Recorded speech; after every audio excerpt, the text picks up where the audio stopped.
It all started while we were walking to the bus stop. I've never bothered getting a car because of how cheap and mostly reliable public transport was here. A friend of mine worked close to my office, so we often took the same bus home. Lately, I've noticed an increase in pigeons downtown and near where we waited for the bus. Personally, I like the birds. I thought they were a bit goofy, and aside from all the poop they left, I didn't think they were a problem. My friend Matt hated them. He often had a new insult for the birds. That day was no different. At least 20 pecked around at the sidewalk in our path. He rat at them to startle them, causing the flock to move further down. I frowned at him for being so cruel. I think any city with a pigeon problem also has a pigeon person. Someone who appeared homeless took care of the birds or treated them as if they were friends. Our local pigeon man was between us and the bus stop. He was dressed in a long black coat regardless of the weather. He fed and petted the birds as he talked with them. He had a beard, but it didn't appear unkempt. I wondered if he had a home and pigeons were just a hobby. He also had a sign made of cardboard asking for donations. He listed how much money it would cost to feed the pigeons he was so fond of. 1.50 for a loaf of bread to $25 for a month's worth of croutons. Matt nodded towards the man ready to mock him, but I gave him a look to shut him up. We started to walk by them while dodging birds at our feet. The man tore off pieces from a freshly baked loaf of bread. There wouldn't be nearly enough for all the birds. I felt bad for them. I made it 3 steps past them as I sighed and turned around. Matt expected this. I have always been a bit of a pushover. He waited as I went over to the man and read over his sign again. "They'll repay the favor," the man said, not looking away from his birds. "They will?" I asked, while still trying to decide how much to donate. "These birds are better than people. They're special. They don't accept anything for free, so they'll repay you." I felt 100 eyes on me. It appeared as if all the birds were watching as I pulled 2 bills from my wallet. I had recently snagged some overtime at work, so I could afford to pay for a month's worth of croutons for the birds. The man accepted the money and nodded a small thanks. A few birds flapped their wings as Matt tapped his foot, showing a sign he wanted to keep moving. "Don't forget to take care of yourself," I told him and joined my friend. "He's probably just going to buy some drugs," Matt said, even though we weren't out of earshot just yet. "Good for him either way," I shrugged. We could still see the man and the flock of pigeons from our bus stop. True to his word, he went inside the small store he had been standing in front of and came outside with a bag of croutons. At least someone was taking care of the poor birds. But wasn't bread bad for them? It made them happy, so that was something. Our bus arrived, and I had forgotten all about the exchange. It was only until a small incident happened a week later that I was reminded of the pigeon man. I had been about to cross the street and had stepped off the curb when a pigeon flew in front of my face, scaring the hell out of me. Thankfully, it did because a car turned when it shouldn't have. If I didn't step back, I would have been hit. I stood stunned over what happened, my heart racing a mile a minute. Looking up, I spotted the bird that saved my life sitting on a power line. I could have sworn it nodded at me. The day after I nearly died, I was walking to the bus stop, but without Matt. The pigeon man was sitting on the ground looking after his birds again. I walked over to him and got down low so we could talk. "I only have this much on me today," I said, offering a $5 bill. "You still have 3 weeks left," he said, and didn't reach out to take the offered cash.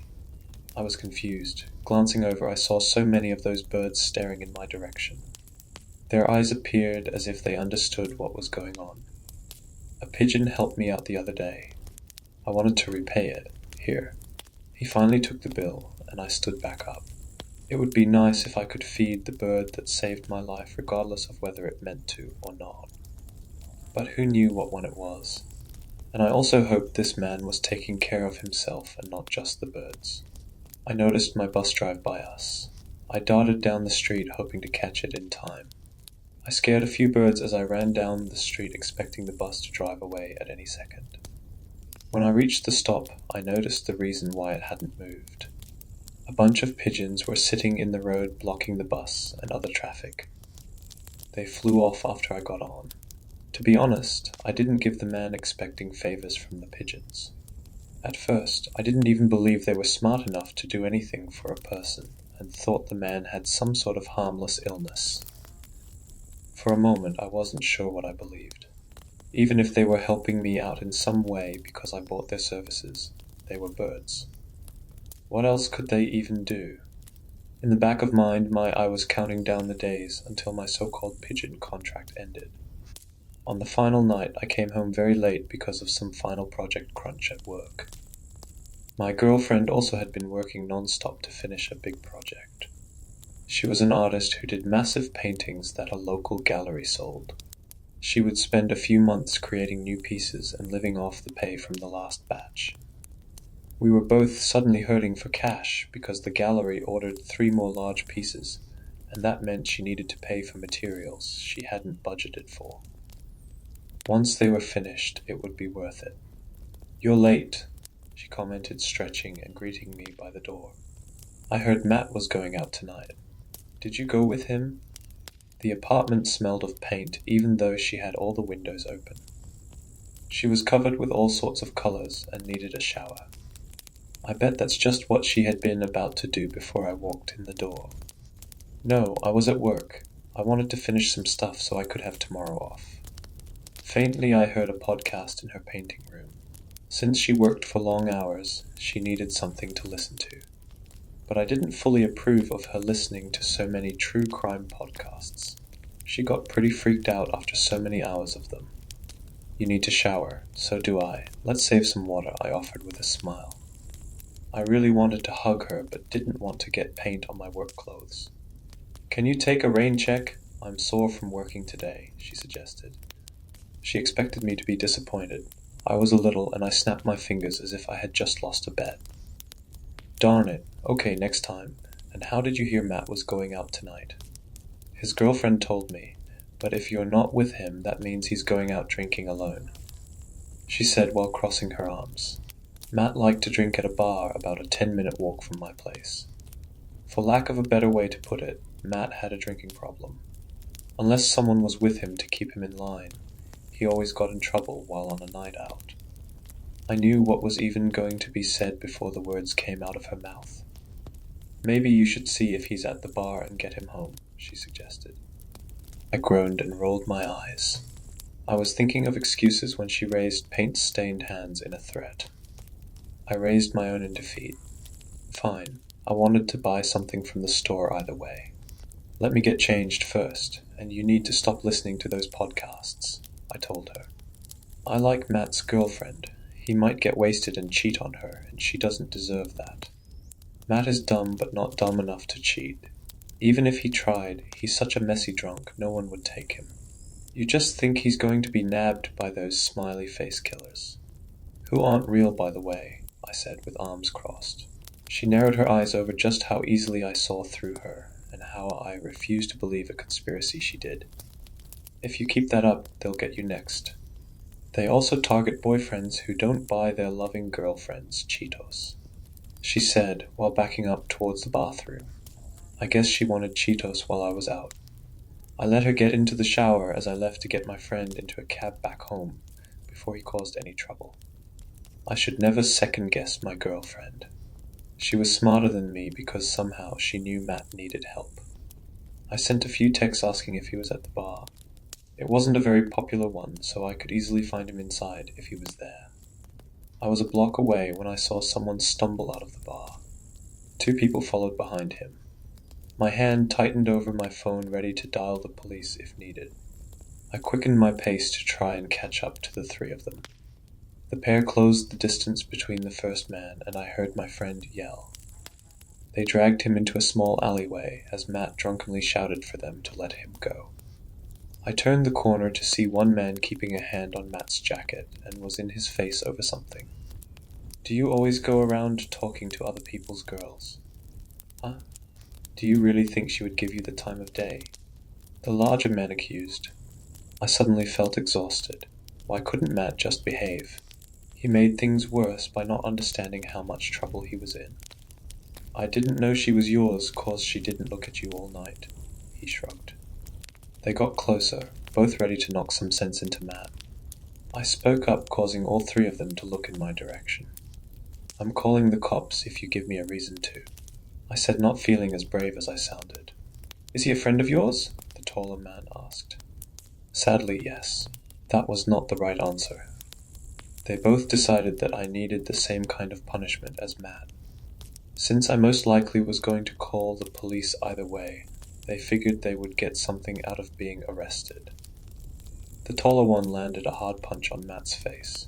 I pulled out my phone about to call the cops, but the second attacker moved too fast. He hit me so hard it knocked me off my feet. I've never been much of a fighter. I tended to take the easy way out or avoided confrontations altogether. The night should have ended with both of us in the hospital. But it didn't. Wings flapped in the darkness as a sudden flock of birds came down. They flew in the face of my attacker, blinding him. He swatted at the birds as he yelled. Their feet and beaks tore at his exposed skin. By sheer luck, he knocked one out of the air and hard to the ground. I scooped it up before he stomped on the poor bird. I held it carefully in my arms as I watched in horror as more pigeons flocked to the small alleyway. Within seconds, what appeared to be 1,000 of the birds came down. They mauled the two men. The sounds of their wings flapping were nearly deafening. Specks of blood and fabric flew out from the mass of feathers as they tore at the humans in the middle of the swarm. It didn't see Matt for a moment. Suddenly, he came bursting out of the mass, his face bleeding from the attack. Pigeons came down on him as they saw him as an enemy. The first man's body dropped to the ground. Through the flapping wings, I saw a mass of flesh and bone. My stomach twisted and fear ran through my body when I realized the birds were eating them alive. And Matt was next. "Wait, please," I cried out, expecting the birds to understand me. He curled in a ball on the ground as they pecked away. He begged me to do something, but there were far too many. "He'll buy you croutons," I shouted, feeling a little bit stupid expecting such an offer would work. Somehow it did. The birds let up long enough for him to get up. He made a run for it, and I caught up to him and grabbed his collar. We were going to uphold our deal. He rambled, scared and hurt, begging for us to just go home. I looked up to see hundreds of pigeons sitting on buildings looking down at us. I called a taxi to get us to the nearest open grocery store. No matter where we went, we were being watched. I still held the injured bird from the fight, unsure of what to do with it. It sat calmly in my arms as we went inside the store. We were an odd sight. One was beaten and bruised, while the other held a pigeon. We gathered up bags of croutons, hoping it was enough. Matt meekly tried to make me pay for some of them. I told him he had to do it. The birds already liked me.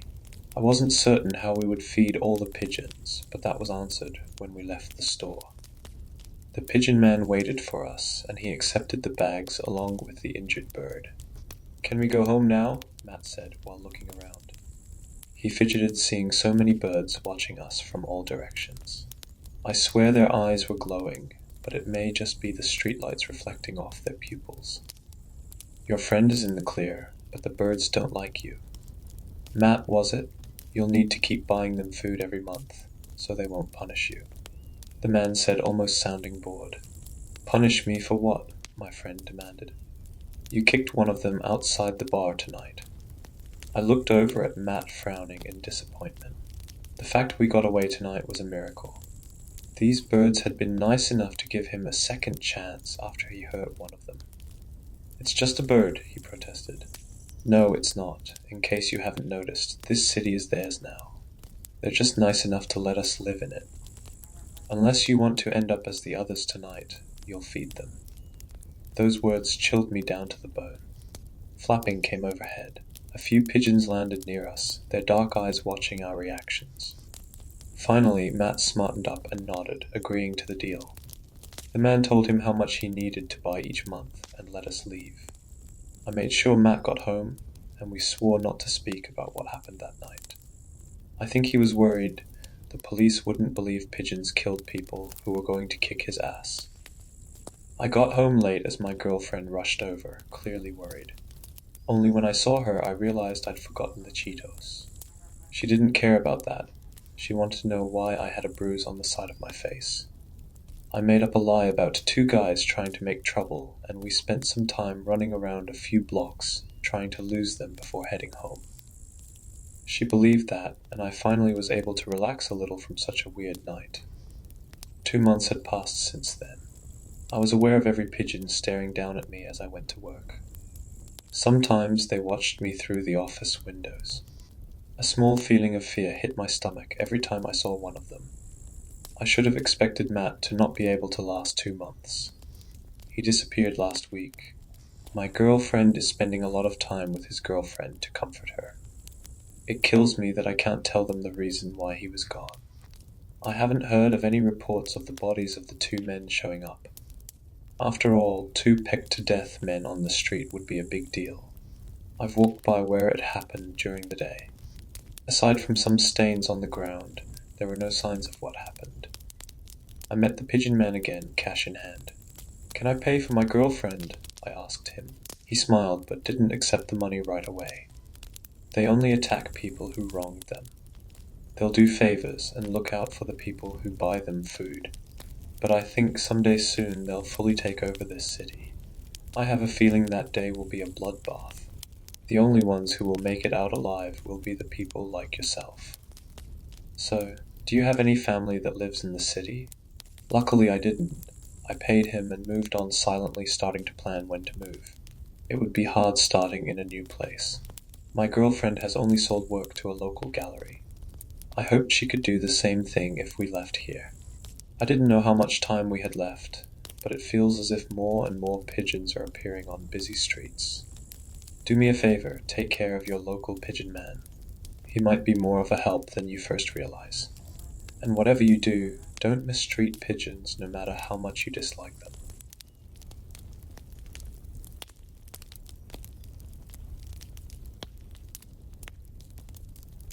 The last vivid memory I can recall was walking across campus toward my apartment after my morning classes. I remember being in a good mood and had nothing to complain about. The weather was nicer than I would have expected in the middle of October. It was sunny as ever, warm and calm save for a light breeze of cool and refreshing air carrying with it the comforting scent of autumn. The sound of crunching leaves was replaced by my boots meeting the concrete beneath them as I took my final steps from the sidewalk into the crosswalk, and then pain. Pain was about all I can remember after that, and it was everywhere. I can't recall what I saw where I was or what happened. A few screams filled the air around me, but I couldn't be sure if they were real or if they were a part of some twisted nightmare. I can faintly remember voices here and there. Between the voids of nothingness, I can only assume to be me falling unconscious. What they were talking about is a blur to me. I perceived very little time passing, minutes at most, and for that I am immeasurably grateful. At the time I remember being awake, my entire body was in pure agony. My legs, my arms, my back, you name it. I knew whatever happened to me had done a hell of a lot of damage at the very least. To my surprise, when I had finally awoken, the pain in my body seemed to have subsided. The exception was the pounding headache that accompanied me into consciousness. The incessant buzzing of whatever light fixture must have been on the ceiling agitated me further. Now I could at least tell that I was in what I presumed to be a hospital bed. I let out a grunt as I unsuccessfully attempted to open my eyes in the brightly lit room. I quickly learned I wasn't alone. Upon uttering my grunt, footsteps approached my bedside before the vision through my eyelids was darkened. A cold, fresh towel was gently laid over my face, somewhat quieting the annoying ambient noise of the lights. "There you are, dear. Just relax now." An exceptionally calming, welcoming, and mature voice of a woman whispered to me, something that caught me off guard. I attempted to thank her, though my voice was so dry and coarse that only a sad, incoherent groan escaped. I heard a few more footsteps move away, and then toward me again before the woman asked, "Sit up for me, dear, will you?" I did as she asked while she gently kept the towel applied to my face with her hand so as to not let it fall. A paper cup met my cracked lips and tilted as cold water entered my mouth. The sensation was so blissful, it caused me to reach up with my own hands to tilt the cup further, pouring the entirety of the water down my throat. I let out a long sigh of relief after the cup had been emptied. "Thank you," I uttered, lowering my head back to the pillow. My throat, though better, still sounded drained and worn as I spoke. The woman gently removed her hand from the towel on my face. I heard her walk away again, the sound of tools or medical equipment being moved following behind her footsteps. A moment later she returned and gently grabbed my arm at the elbow. "I'll just need a little blood sample, dear. It won't hurt a bit," she told me, raising my limp arm slowly off of the bed. "Oh, okay," I replied, hesitant due to the cloud of confusion that still engulfed me rather than fear. Fear didn't seem like a possible emotion right then. I didn't know a thing about this woman, but her presence commanded trust and comfort.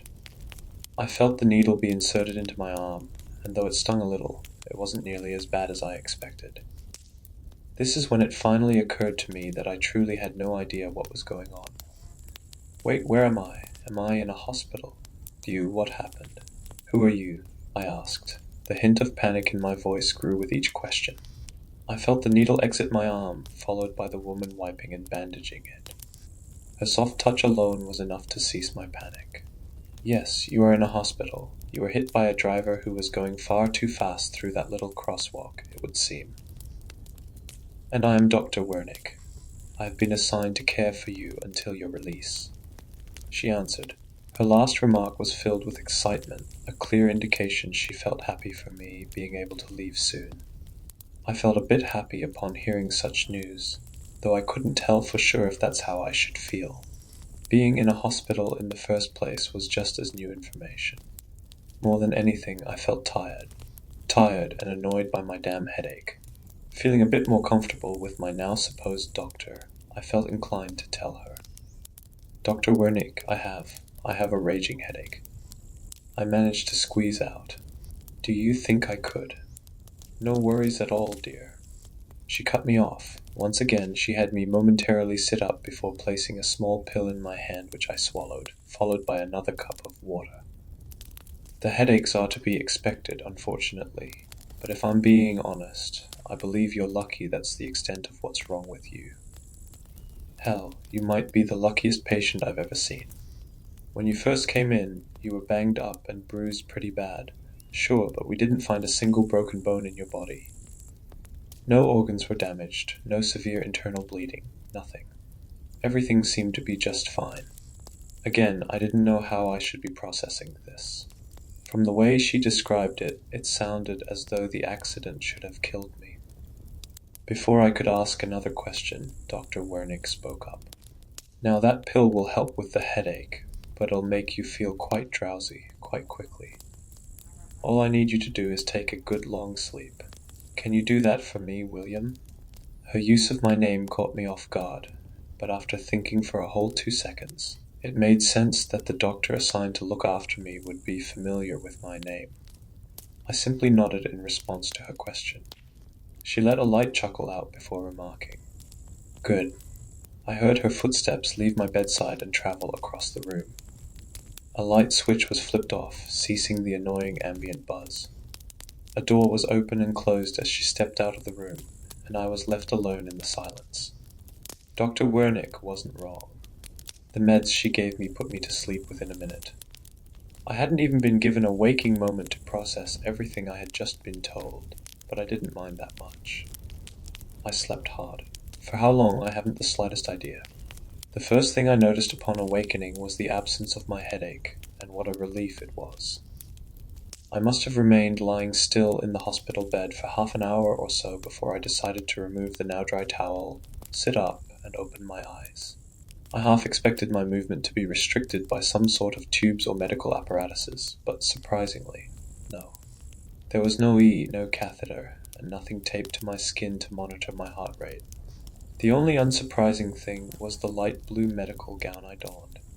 I twisted my hips to the side, dangling my legs over the side of the bed and turning to look around the room.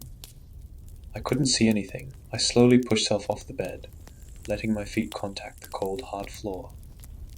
Standing up and walking especially felt odd, as if I hadn't done it in a long time, and, well, maybe I hadn't.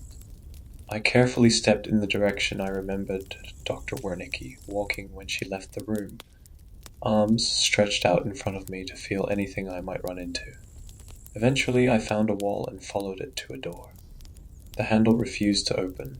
I traced my hands around the door until I finally found a switch, flipping it on with excitement. The sight before me, though familiar at first, seemed to become more uncanny the further I observed. Yes, this was a hospital room of some kind, but not like it should have been. It was both old and new at the same time. Old in the sense that almost nothing in there looked like it belonged in this century, save for the box of gloves and hand sanitizer. And new in the sense that it almost felt as though I was the one in the wrong century. The green and white tiled floors, bland stone walls, and monocolored ceiling looked more like the kind you would expect to see in an abandoned building. One full of dust and mold, infested with roaches and rats. This room had none of that. Everything looked as new and clean as if it were built yesterday. Even my bed was perceivably of an older design, and an extremely minimalist one at that. Other than my bed, the room overall felt empty, even with how small it was. Right beside my bed was a metal table with several medical instruments, the names of which I would never be able to tell you, along with a very modern-looking box of medical gloves and a large bottle of hand sanitizer I had mentioned earlier. Additionally, there was a small prescription bottle of pills. Though unlike any prescription bottle I had seen before, this one was devoid of any labels or stickers at all. My initial thought was one of concern, though I trusted Dr. Wernick knew what she was doing. Next to the table was a small trash can and a large sink with a faucet, and on its edge sat a stack of paper cups. The opposite wall to my bed had another door, the only other one connected to the room. Not having tried to open this one, I thought I should give it a shot. To my relief, the other side was a small bathroom. Like my room, this bathroom was spotless and equipped with a toilet, sink, and shower. Much like the main room, the bathroom had a few little details that gave away the fact that I hadn't been taken back in time, like the unopened packages of soap bars, or the automatic paper towel dispenser. Needless to say, having been asleep in a hospital for an unspecified amount of time, I was in desperate need to relieve myself. After finishing up my business and leaving the bathroom, I paced around my hospital room for a minute or two before coming to another realization. Wasn't there supposed to be a button to push to call a nurse over in case I needed something? And with the lack of heart monitors or anything to indicate if I was alright or not, how would anyone know? This line of internal questioning made me curious about what was on the other side of that door. The first one, the one next to the light switch, the one I knew Dr. Wernick must have left out of. I approached and once again attempted and failed to open it. It was clearly locked, but from the outside. There was no locking mechanism I could control on this side of the door, only a keyhole. After fidgeting with the handle a few more times, I decided to give up for now, though I began to feel a sense of frustration and concern about my situation. I turned back towards my bed and took no more than a few steps before the door swung open from behind me, causing me to jump and let out an audible scream out of fright. I turned to see a woman no older than her late 20s in the doorway. She stood at about 5 feet 4 inches, with an average build in a white, very old-fashioned looking hospital uniform. She had dark hair tied up in a bun, and gorgeous green eyes that matched the rest of her looks. She also carried a small rectangular wooden box in her right hand. On that same wrist she wore a little brown watch. This must be one of the nurses here, I thought. Her immediate reaction to seeing me was to form a warm smile. "There's nothing to be scared of, dear.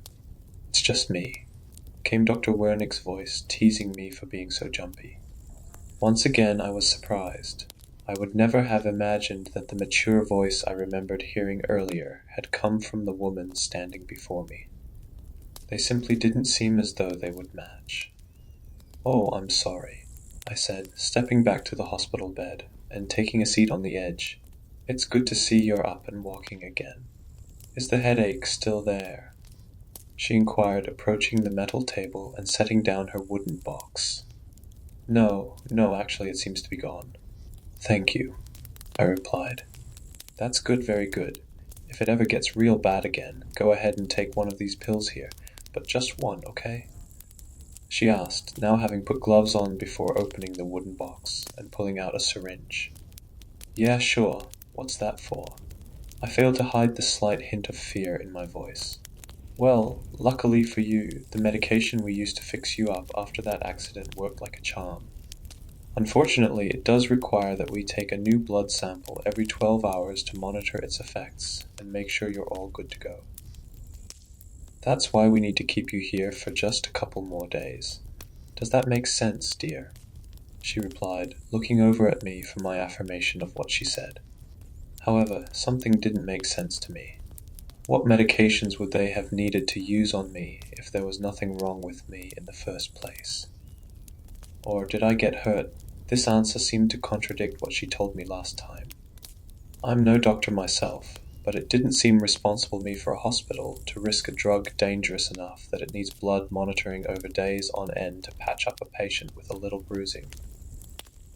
I could tell Dr. Wernick saw the gears turning in my head because she quickly walked over to me and grabbed my arm. As soon as she did, I let my curiosity go. She knew what she was doing, I thought. What do I know about medicine anyway? I'm sure the blood samples aren't a big deal.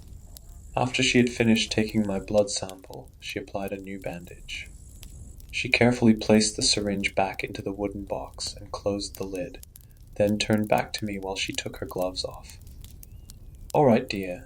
I know you're probably a little bored and maybe a bit hungry. I'll see what I can do about getting you out of this room and finding you some food. I'll just have to. She stopped mid-sentence upon glancing at her watch. Her smiley face faded to a serious one momentarily, like a mask that had almost fallen off before she caught it and readjusted it back to her head. She looked at me once more and forced a smile. I just remembered something, she noted before quickly turning to the door and speed-walking out with her wooden box, adding, I'll be right back, dear. As she shut the door behind her, I sat for a moment and again pondered what she told me. It still didn't make any sense. What somewhat alarmed me even more was how quickly I wrote off my skepticism. What was I thinking? I should have asked her about that. Why didn't I? I should have pressed her for more information. My thoughts and emotions brewed, causing me to stand up and pace around the room for a second. Why wouldn't she be taking my blood pressure too? Why, if this drug had such negative implications that needed monitoring, wouldn't she have me hooked up to something to monitor my heart rate? My back and forth pacing placed me in front of the door again. I reached out and pulled the handle down, and to my surprise, it moved this time. If Dr. Wernick had intended to lock the room last time, this time she had certainly forgotten.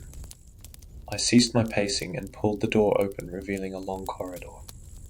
The interior of this hallway matched my room precisely, with the tiled floors, bland walls, and ceiling, with the same old, noisy light fixtures and uncanny cleanliness that tied it together. My room sat at the end of the hallway. 5 doors occupied each side for a total of 10. Each door was the same metal, heavy-looking, and light blue in color. They were all spaced evenly and far apart across the long hallway. At the opposite end of the hall was an elevator door, once again, breaking the immersion of feeling like I was in a 100-year-old building with how blatantly modern it looked. I pulled the door fully open and stepped out of my room.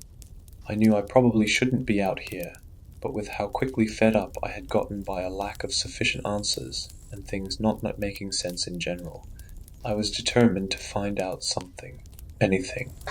Other than the constant ambient noise the lights provided, the noise of my bare feet stepping on the hard floor was the only thing that broke the silence.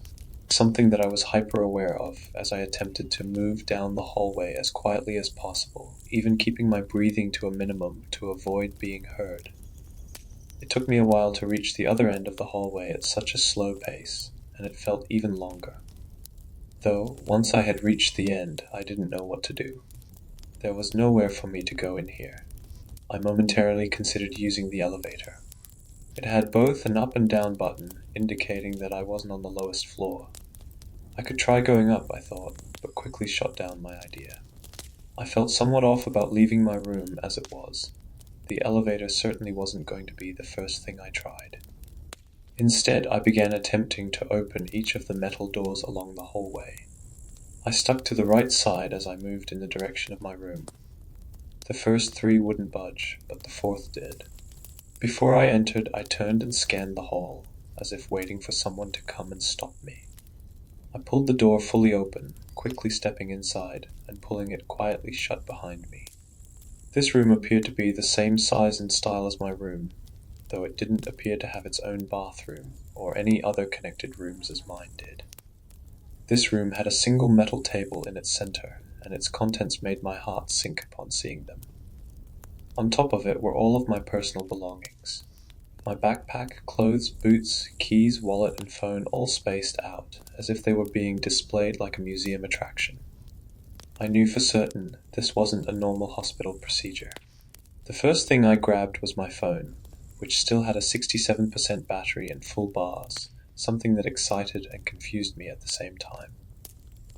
I didn't take time to consider it, I needed to act. I ignored the endless list of notifications and immediately swiped to the emergency call menu and dialed 911. After which I impatiently waited, darting my eyes around the room at my belongings, at my phone, and at the door. 911, what is your emergency?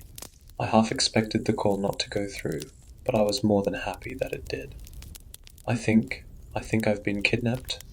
I whispered into the phone, immediately aware of how much my speaking had broken the silence of this place. I continued, cutting off the operator before I could hear her next question. I think I was hit by a car. I know something happened, I don't know when, but I woke up in this hospital, but I'm not sure if it is a hospital. There's a woman here claiming to be a doctor.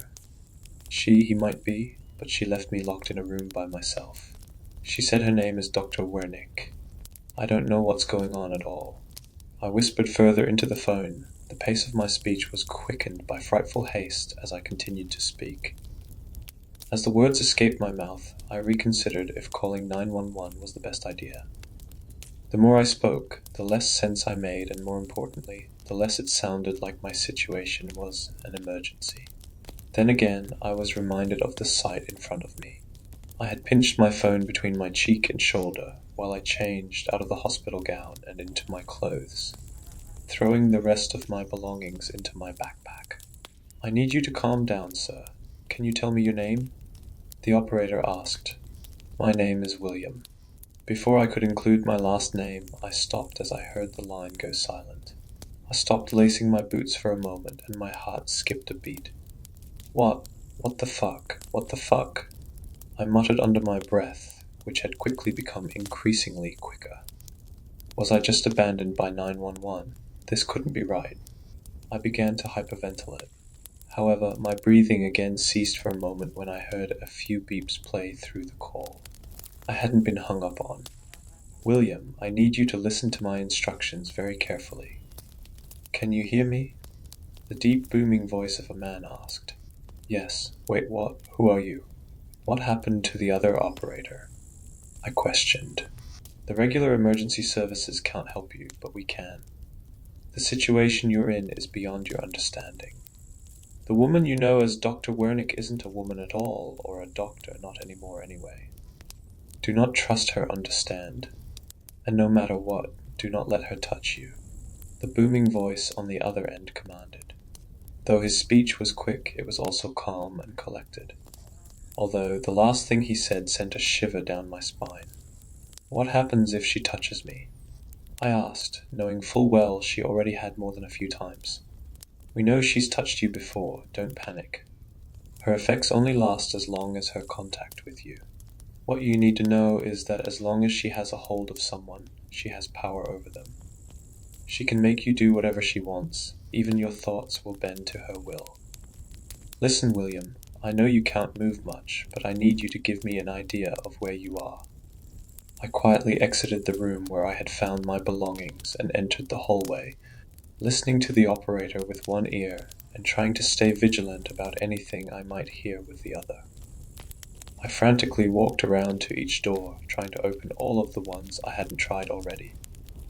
All the while I tried to explain everything I had seen to the operator. I woke up in a room at the end of a hallway. There are 10 other doors, and at the other end is an elevator of some sort. I don't know what's up with this place. It looks like, I don't know, an insane asylum from the 30s or something. But it's all clean and new, and to my relief and excitement, the latch on the very last door of the other wall gave way, and I was able to pull it open to reveal a stairwell on the other side. Oh, thank God. I cut myself off, losing focus from my conversation with the operator. Just then, a beeping noise and the sound of something heavy moving was audible to my left. The elevator. The numbers on the screen above it were descending. I ran inside and pulled the metal door shut behind me. "William? William?" I heard the operator scream. I fumbled my phone in an attempt to raise it back to my ear and dropped it. Upon picking it up, my shaking fingertips danced around the screen, and to my horror, I saw myself hang up. My phone went silent. No, no, no, no. I mumbled to myself, though I ceased making any noise once I heard the ding of the elevator door opening. A pair of chattering voices echoed through the hall and into the stairwell. "It's been a slow week, just spare me this catch.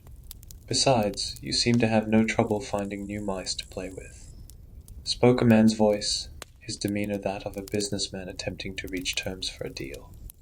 "You have already gotten plenty from me, and of all the ones you could have asked for, this is the one you are most certainly not getting."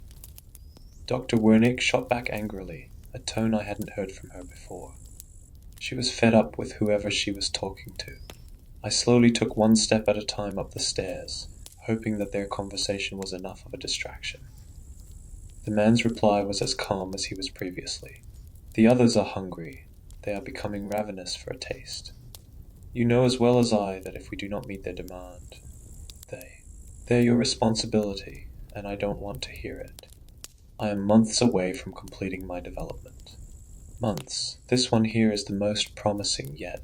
The answer is once again no, as it has been for the entirety of this conversation. Dr. Wernick cut the man off, her voice growing in anger by the second.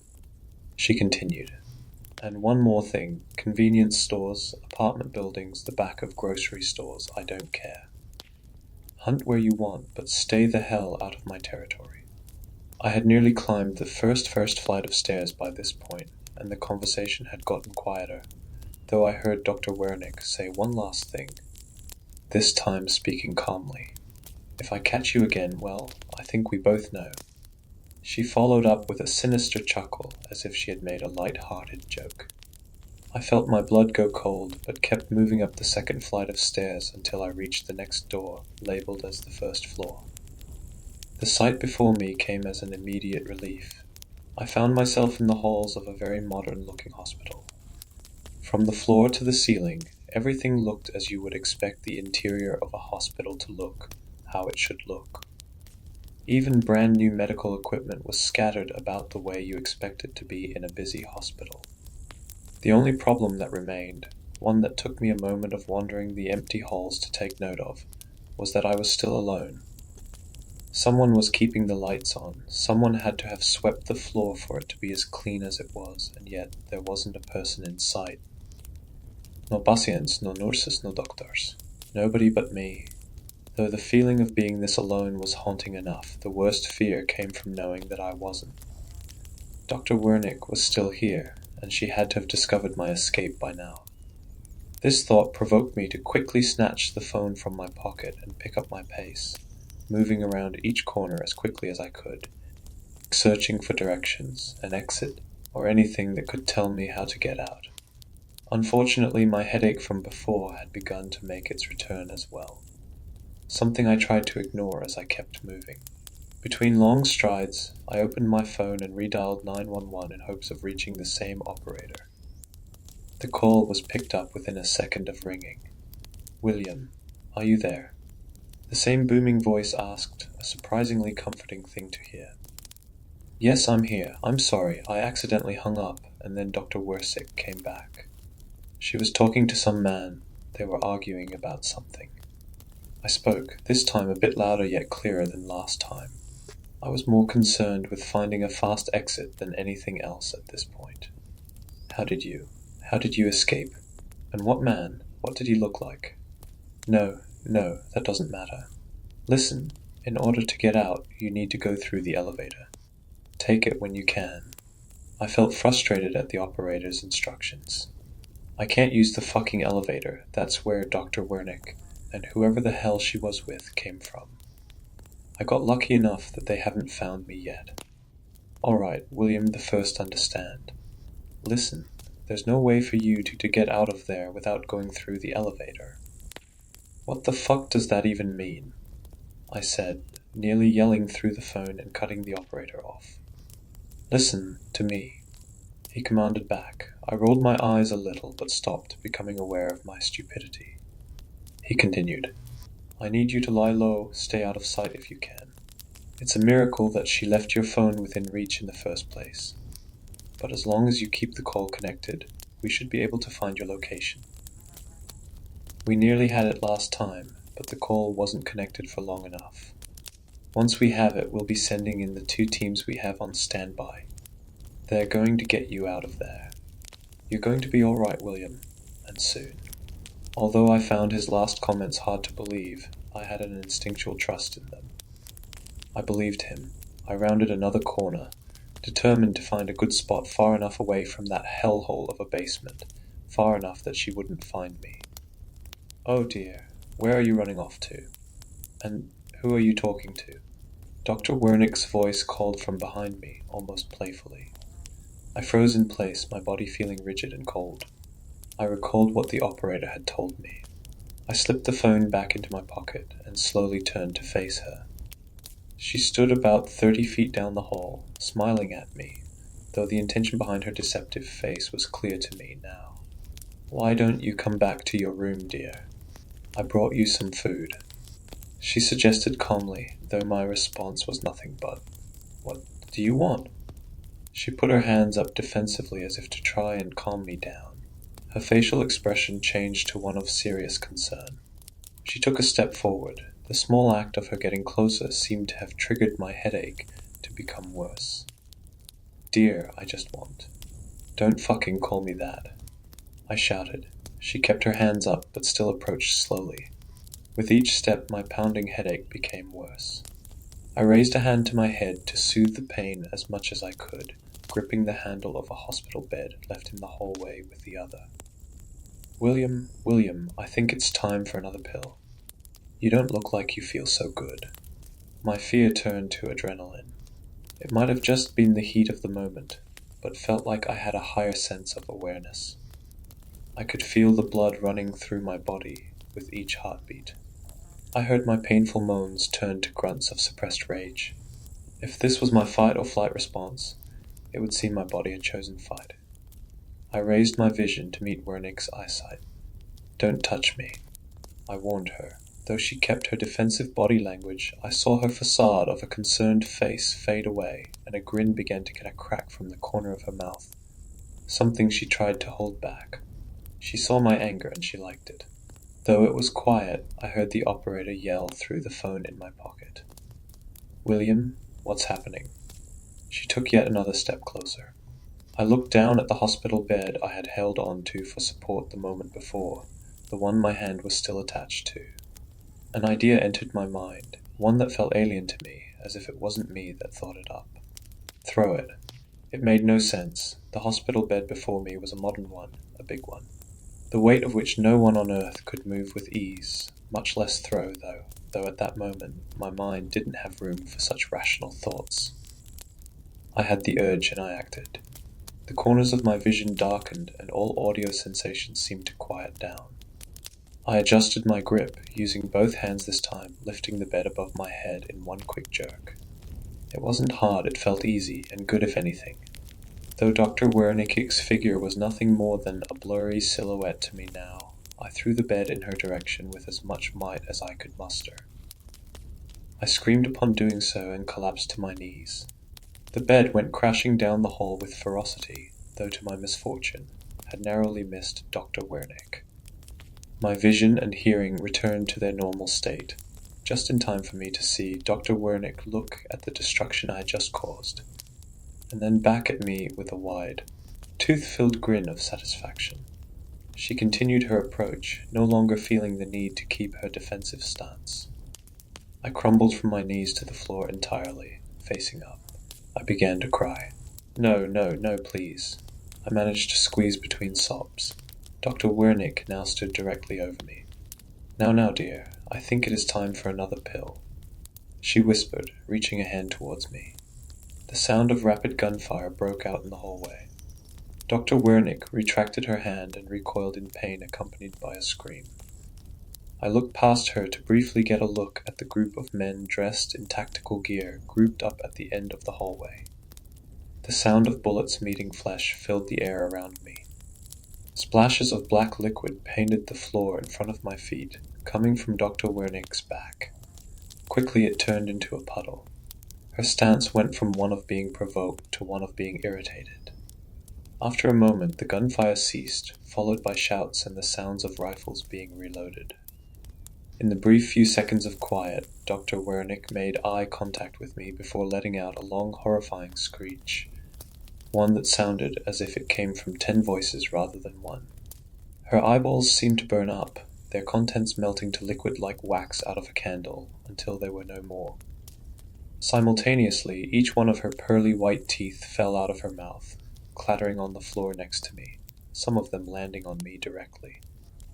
I began to propel myself backward with my feet, distancing myself from Dr. Wernick's body, which had begun to contort. The sounds of tearing flesh and breaking bones accompanied her sudden jerking motions. I don't know how, but her bones seemed to protrude from underneath her now stretched skin, which looked as though it were ready to tear at any moment. Her arms, hands, and fingers grew longer, almost touching the ground at their full length. She spun around, exposing her now shot-up back. Little remained for clothing and skin. The only thing I could see were the back of her rib bones and her protruding spine. She charged off in the direction of the men while gunfire continued. I scrambled to my feet and ran in the opposite direction. I ran faster than I ever have, and luckily I seemed to keep it going. I rounded corner after corner, getting as far away from the gunfire as I could. Once I felt I was sufficiently far away, I pulled my phone back out. Luckily, my call had not disconnected this time. I continued running, but raised the phone to my ear. What was that? I yelled through the phone between heavy breaths. William, I need you to stay focused. Can you wheel yourself back to the elevator? I panicked at the question, knowing full well that I had traveled too far in random directions to remember where the stairwell was to the elevator. I have no idea, ever since I got out of that stairwell. Wait, you climbed stairs? Have you been running this entire time? The operator cut me off to ask. Yeah, what about it? I asked hesitantly, stopping in my tracks. William, that's not possible. I felt my heart skip a beat. What do you mean? I asked back, somewhat agitated. There was a pause, and then a deep breath before he answered my question. The gunfire in the background had now ceased. You were admitted to a hospital near your campus 12 days ago after you were hit by a car. You had over 60 broken bones.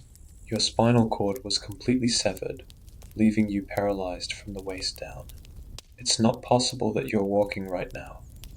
The operator paused, as if what he just said bewildered even himself.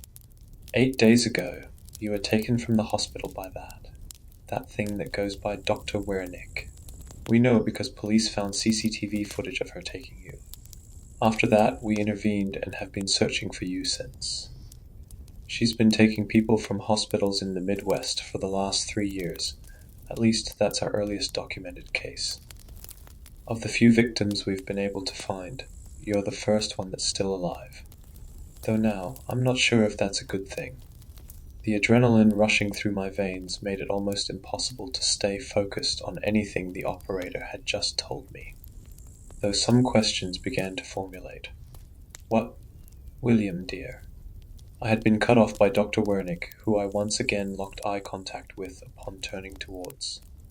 Her trashed and tattered uniform, or what was left of it, drooped from the weight of the blood.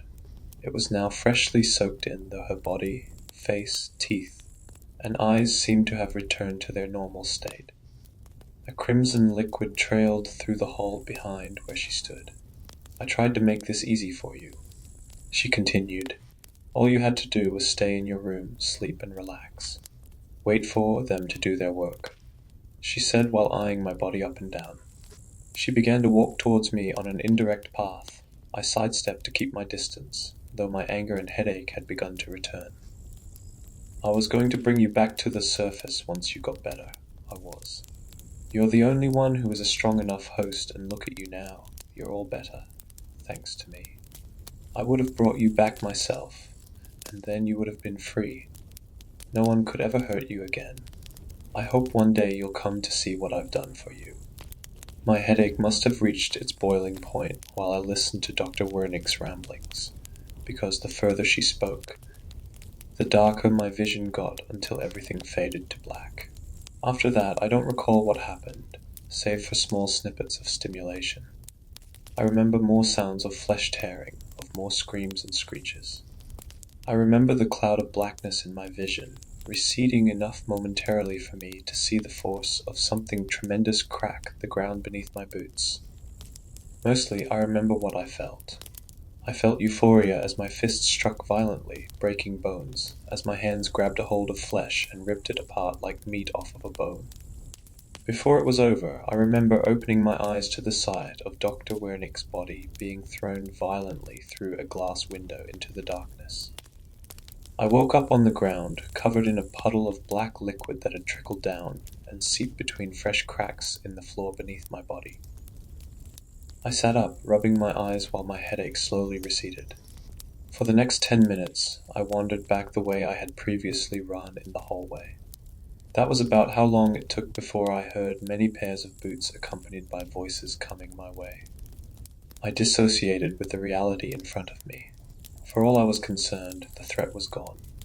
A couple of the soldiers asked me questions about if I had been hurt or needed medical attention.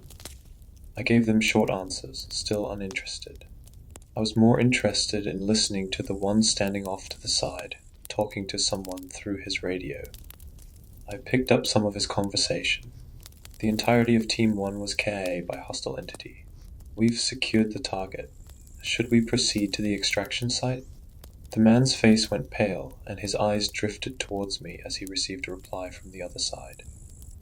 He gave some sort of hand signal to the rest of the men, who backed away from me before raising the barrels of their guns in my direction. Again my memory gets hazy here. I know I raised my hands and pleaded for my life. All the while my headache had flared up strong again. I know I heard gunshots all around, and I felt the bullets pierce through my body, but I blacked out even quicker this time. Again, I felt the excitement and pleasure of the destruction I wrought, though the extent of which I am shielded from remembering.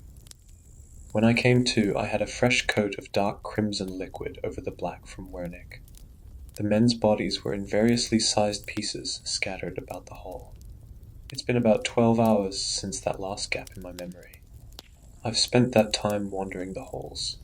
I found my cell phone, though it had been smashed to bits in my fight with Wernick. I've searched every door in this place, but haven't found the stairwell. I'm sure I'll find it sooner or later.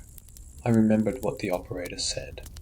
I needed the elevator to get out of here, though, like the operator, I'm now considering whether that would be for the best.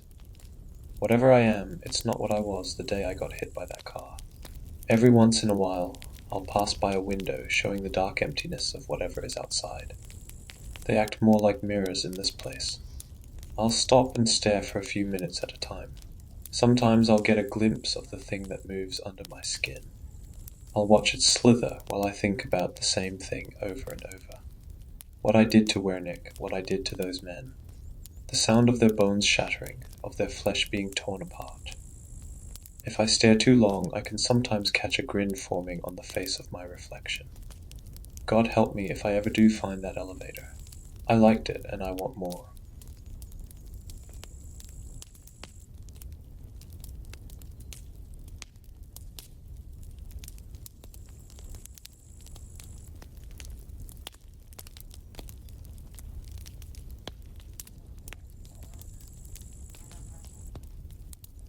Every neighborhood had that one weird kid.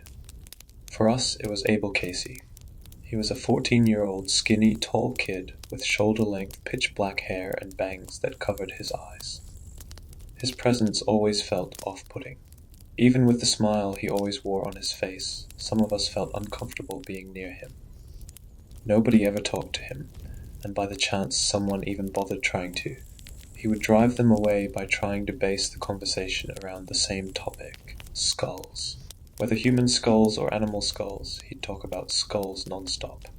Some kids rumor about how he goes to graveyards to dig up skulls and take them home. Others joked about how he probably held a shrine dedicated to skulls in his bedroom. Overall, Abel was an outcast we avoided at all costs. Otherwise, we'd have to deal with his weird obsession with skulls. It became one of our neighborhood rules: don't interact with Abel under any circumstances. So Abel was the last person I wanted to spend my entire Saturday with. I wanted to spend it hanging out with my friends, not with him. But my mom insisted on it. I tried to explain that Abel was flat out creepy and made me and every other kid uncomfortable, but she didn't listen. I pleaded with her, trying to get her to rethink this, but she told me I was visiting him, which was final. I groaned in annoyance. We went to Abel's house, and my mom rang the doorbell.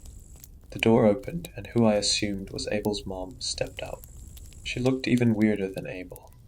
She had long, wavy, dark hair the same color as Abel's and was slightly paler than him. My mom talked to her briefly, explaining how she wanted me to hang out with Abel. Abel's mom lit up, and I could see the excitement on her face.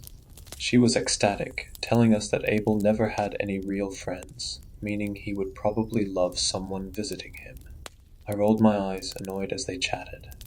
It wasn't like I wanted to be with Abel in the first place. The last thing I needed was someone spotting me, and I'd probably get ostracized too. Not as much as Abel, but still. My mom told me she'd pick me up at 7. As she left, Abel's mom welcomed me inside with a smile.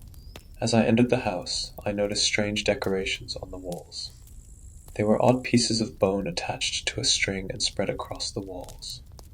Some of the skulls even had dots of paint on them. Excuse me, Miss Casey," I said. She looked down at me with that same smile. "Yes, sweetie." "What's with the skulls?" I asked, pointing at them. She giggled. "Don't mind those. That's just a special decoration." I raised my eyebrow. I was about to ask her but decided not to. His mom was already creeping me out. She brought me to Abel's bedroom and gently knocked on his door. He calmly opened the door. "Abel, sweetheart, someone's come to visit." "This is Vincent," she introduced. As she finished her sentence, a smile bloated on Abel's face. She gestured for me to step inside and then closed the door. "Be nice to one another." I must admit that Abel's bedroom was better than I assumed. It was well cleaned and put together. Only he had several detailed skull drawings pinned to his wall. Additionally, there were those weird skull decorations. I put one hand behind my head, not knowing what to say to him. "So," he began. "So what?" I asked, becoming slightly creeped out by him. "So glad someone came to visit me," he said softly. The silence was deafening and uncomfortable. Then Abel broke the silence. "Do you want to read some comics?" I blinked in surprise at what he said. "Comics?" I asked. He nodded his head in excitement. "Yeah." He went to his bed, reached under it, and pulled out a stash of different comic books. He was the last kid I expected to read comics. We spent the rest of the afternoon reading, as I flipped a page through Injustice number 29. Abel says something that causes me to stop reading. "Vincent, did you know that the function of the skull is both structurally supportive and protective?" I blinked as the question registered in my head. I turned to face him. "What?" I asked, still confused about what Abel just requested. Abel looked over at me and smiled. "Just a random fact." He turned and continued reading his comic, and I did the same. But my confusion remained. 5 minutes later, Abel asked a question out of the blue again. "Vincent, did you know that the glabella is a key midline landmark of the frontal bone?" I looked at Abel, getting even more confused at what he said. I don't understand," I answered, but Abel just laughed, almost expecting my puzzlement. It represents the anterior part of the forehead when standing perfectly erect and looking straight ahead. I still didn't understand what he was saying at all. This was what an adult would understand, not a literal 13-year-old. How do you even know that stuff? I questioned him, and Abel's smile only widened. My dad taught me. He taught me everything about skulls, he beamed. Then it dawned on me. Where is your dad? I inquired, suddenly realizing I hadn't seen him anywhere, only Abel's mom. Abel went silent and his smile dropped. He stared at me. That uncomfortable silence returned, and it felt even worse now. It felt as if I had asked a question I shouldn't have. I wanted to break the silence or change the subject to something else, but that couldn't work. Then, as if a switch had been flipped, Abel's smile returned. You'll meet him soon, he whispered. Let me get some lemonade for us. Then he exited his room. Abel's reaction was still ingrained in my head, and I was still confused by what he said. It was like I struck a nerve with him. Abel returned with 2 glasses of lemonade. I hesitated on drinking one, but Abel insisted I do. Don't worry, it tastes great, he assured. And he was right. It was some good lemonade. It tasted so sweet and amazing. We continued reading for half an hour. As I finished the comic I was reading, I noticed Abel staring at me again. What? I asked. Abel beamed at me and then spoke. Come over here. I want to show you something, he answered. Reluctantly, I followed him to the bottom of his bed. Abel reached under and started searching for something. It took him longer than when he got the comics, and he excitedly gasped as if he found what he was looking for. He then quickly took it out, and my heart skipped a beat. He was holding a skull, an actual human skull. There was also a large crack on it. Wah, I mumbled. Yeah, this is a special skull. Do you want to know why it's special? Abel inquired, but I didn't want to know. My peers were right, this kid was out of his mind. My body began trembling as I quickly got up to my feet and to leave, and never come back here ever again. But as I finished that thought, I felt myself become lightheaded. My vision blurred in and out, and I saw Abel's excited smile before everything darkened. I woke up grass, my mouth felt dry, and my head was dizzy. Looking up, I saw Abel and his mom standing over. Happy grins were painted over their faces. Abel was carrying the same skull he showed me in his bedroom. Vincent, I want to thank you so much for how you treated my son, Abel's mom began. Usually, he tells me most of the other kids don't treat him well. But you're different, she smiled. And because of that, Abel said, I want to introduce you to my dad. They both stepped to the side, revealing an eagle skull on the grass. It looked like it was in clean condition too. Confusion filled my head. I opened my mouth to question them, but immediately noticed something happening to the skull. A large amount of black liquid began quickly leaking from it.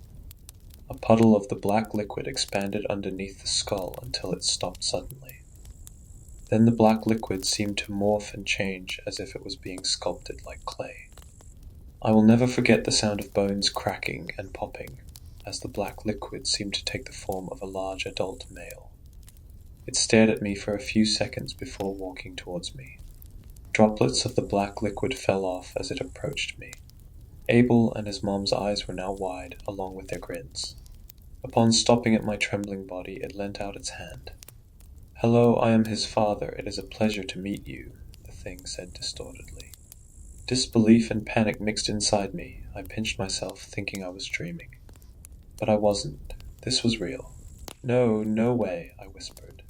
Yes way, Abel giggled. I continued staring at the thing that had just claimed to be Abel's dad, my words becoming incoherent as they escaped my mouth. It retracted its hand and then cleared its throat. Bubbles of the black liquid gurgled up through his neck. I know this is shocking to you at first, it began. I know your heartbeat increases with every second you look at me. But do not fret, I do not enjoy pain, nor am I violent. I was panting through bated breaths. I wanted to speak, but couldn't muster up a complete sentence. I could only say one word. How?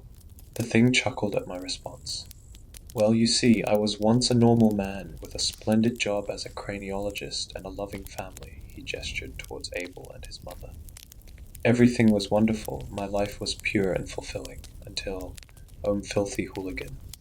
Ran a red light, and then he hit me. I could feel the hatred and venom dripping from its voice. It took a deep breath, picking up the composure he dropped.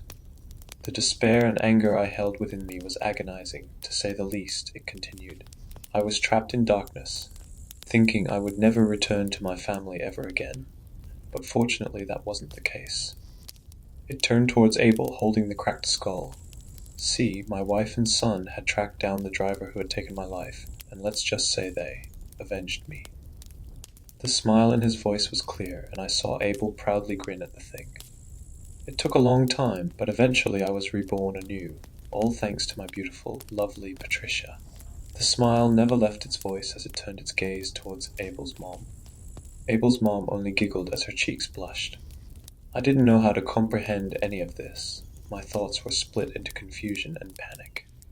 The thing turned its gaze on me, its soulless eyes pierced mine. The thing took a step toward me, and I backed away. Believe me, Vincent, this may seem too difficult to process, but you will understand. I'm happy that you were nice to my son. My wife told me most of the children in this neighborhood weren't very welcoming to his interests, but I'm happy you saw past that, it told me. Yeah, sure, I thought, but didn't say it out loud. I was already scared for my life at the sight of whatever this thing was. Heed this warning, though. The thing hissed, and I heard the horrid sound of bones popping as the black liquid extended its neck, and in seconds it was inches away from my face. If you do anything horrible to my son, hurt him in any way, shape, or form, I will be very, very angry.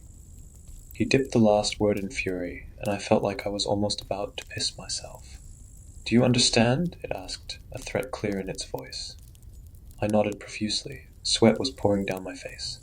Wonderful, the thing said happily, then retracted its neck back to its body. Multiple thoughts bounced in my head, but one thought differentiated from the rest. Flee.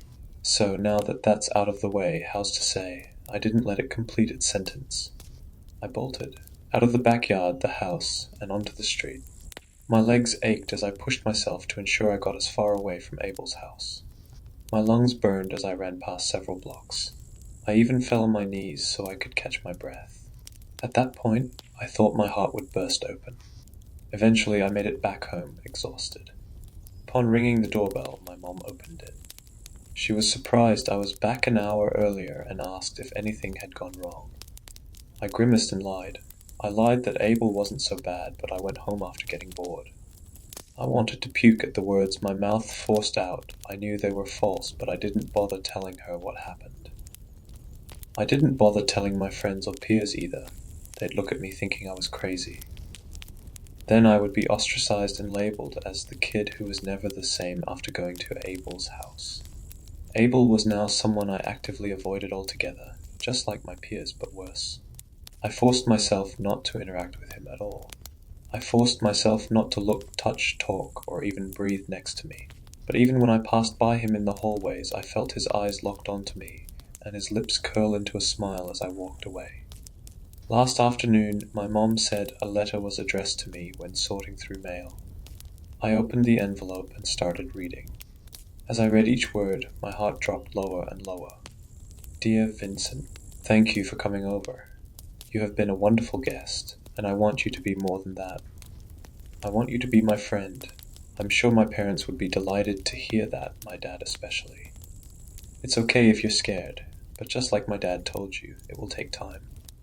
Until then, I hope things will go well for you. If you want to hang out with me anytime, just come and talk to me at school. But don't do anything bad to me. My dad won't be happy, and we don't want that, do we? Sincerely, Abel.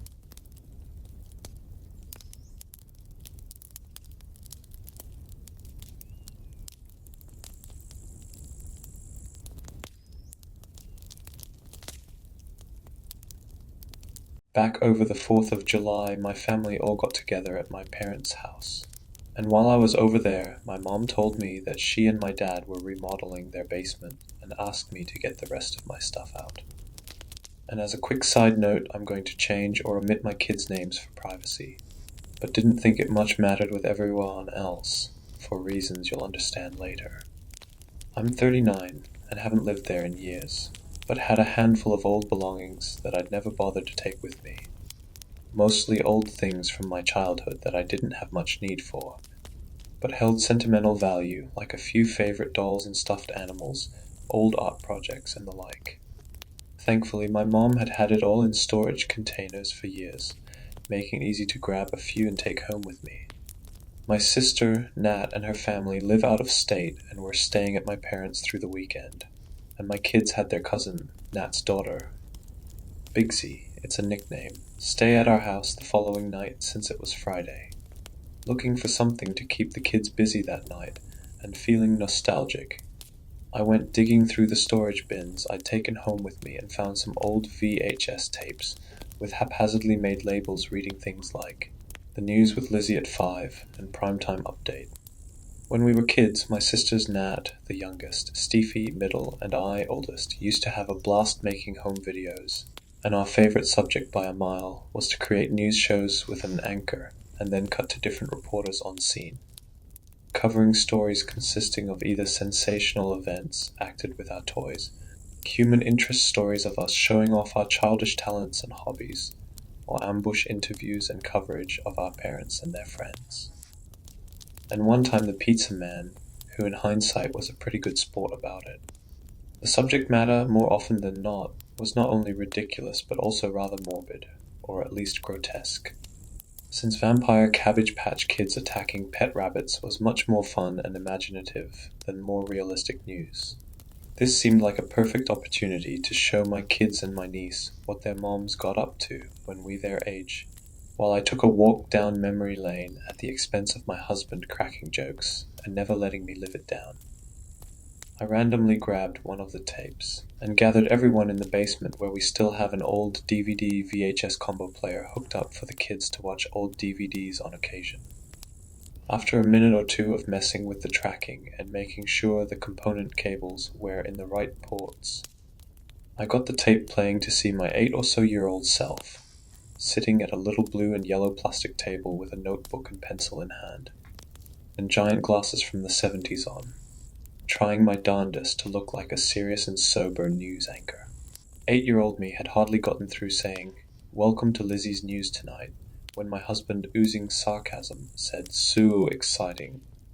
I better go make popcorn," and got up to head upstairs before adding, "See kids, Mom looked like a lollipop with her giant head on a tiny body too." The kids and I watched through the first segment, featuring me reporting on the amazing Steffi, a magician who was going to saw Nat in half inside a cardboard refrigerator box using a plastic toy saw. Nat, wearing her favorite Discovery Channel tee that she would never grow into, climbed inside the box, sticking her head out one end, while what was supposed to be her legs emerged out the other side. As I watched, it crossed my mind that I had no idea whose legs those were. I know we occasionally would make these movies with friends and other neighborhood kids, but couldn't remember who would have been with us by themselves, since all of our friends would come with their siblings, or whose legs would have been close enough to match tiny Nat's. Looking closely, I also noticed something that initially seemed curious, but came to feel deeply disturbing. That pair of legs also didn't seem to look quite right. It was hard to tell since they were only visible below the knee, but they seemed to bend the wrong way, were a bit too grayish for a healthy skin tone, and the overall shape and curvature just wasn't quite right. For the time being, I shrugged it off, chalking it up to poor VHS image fidelity, and made a mental note to go back and show my husband when the kids weren't watching. By the time the segment was over, the kids had already began to get distracted with other things and grown bored of the 4 minutes of old video, so I turned it off and we went on with our night. Later, after the kids were asleep and my husband was upstairs entranced with his video games and giving me that do not disturb on penalty of death vibe, I got the urge to go watch some more. After another few news segments, of which the only real value is in sentiment to me and my sisters, so I won't bore you by recounting them. My 8-year-old self cut into her own report with breaking news about a tragic accident that had taken place. The hair on my neck raised a bit as the tone of this segment took a turn, like a dark pall had come over us, And even though we appeared as though we were outwardly having fun making a video, we were emptily going through the motions. Something just felt off. I was playing the reporter again on the scene in our room, covering the tragic story of a little girl gone missing. Steffi played the distressed sister, who explained that they missed her so much, and that after everyone and the police had searched for days, they were alerted by a really gross smell to discover that the girl, played by Nat, had fallen backwards off the top bunk, breaking her neck and getting lodged between the wall and the lower bunk. And while Steffi sat up on the bed, holding her nose from the stench, I brought the camera over to show Nat curled up awkwardly upside down between the bed and the wall, pretending to be dead. This shocked me, to say the least. I certainly don't remember every little video we made, but I have a vague recollection of a lot of them, and even though we often enacted macabre stories, even involving someone dying, this felt outside our realm. Having had enough at this point, I turned the TV off and called it a night. The next morning I heard the kids awake much earlier than I'd have liked, but wasn't too surprised given the sleepover, and reminded myself to be thankful that at least it was Saturday, and popped my head in to say good morning and see what they wanted me to make for breakfast, since it was a special morning with their cousin here. I opened the door and said, "Good morning. Rise and shine," with my biggest kid-patronizing smile, to find my kids horsing around together on the bed, but then immediately noticed something odd. "Where's Bigsy?" "Right here," my youngest daughter exclaimed, grabbing her pink dinosaur stuffed animal and proudly holding it up. I played along. "Oh my, you look quite unwell this morning, Bigsy. Maybe you need some breakfast." But while the youngest laughed, the older two gave me a confused look. I closed the door and let them be for a few minutes, figuring it was better to let their game run its course, but when I came back they still seemed to be at it. "Okay, enough fun, but we need to have some breakfast and get Bigsy back over to Nonna and Nonno's, and Auntie Nat." My youngest laughed again and said something like, No, Bigsy lives here," but the other two seemed suddenly concerned. "I don't get it," said my oldest. "Get what?" I said, now confused myself. "Who's Auntie Nat?" The whole room went cold, like the curtains had suddenly been drawn, and I immediately switched to serious mom mode. "Okay, it's not funny anymore. Where is Bigsy hiding?" "Right there," said my oldest, pointing to the stuffed dinosaur and looking alarmingly earnest. "Stop it now, or no fireworks tonight." "But that's Bigsy." "I'm serious. I will go get your dad," I said sternly, but was more frightened than angry. The youngest had started crying, and tears were welling up in the other two. "That is Mom, I swear. I don't know what you want me to say." What did we do? Everyone swore they had no idea who Bigsy was, and I turned the house inside out trying to find her. At first I thought maybe my husband got the kids to play a very unfunny prank on me, because that is totally something he would do, but after angrily arguing with he and the kids for a half hour about it, I called Nat, but got no answer, so I tried my mom and dad. They claimed not to remember Bigsy either, and when I got frustrated and asked how on earth they couldn't remember Nat's kid, they hung up on me. I called Steffi, who I knew wouldn't ever have participated in this obnoxious joke, and was momentarily relieved to hear her say, "Of course I know Bigsy." Oh, thank God, I thought I was losing my mind. And then when Nat wouldn't answer her phone, I thought I was going to fall to pieces. "Okay, that's not funny, Liz," Steffi said, suddenly very serious. "What?" I responded, confused. "Don't ever say something like that again." "Like what?" I said incredulously. "Yeah, I'm done with this conversation," Steffi said, and hung up. Ignoring her for the moment, and more than a little annoyed, I walked into the other room to triumphantly gloat to my husband that Steffi confirmed Bigsy, and I'd had enough of the stupid joke, so she could come out from wherever she's been hiding now. "Steffi remembers Bigsy and is on my side and doesn't think the joke was funny. You're such a dick."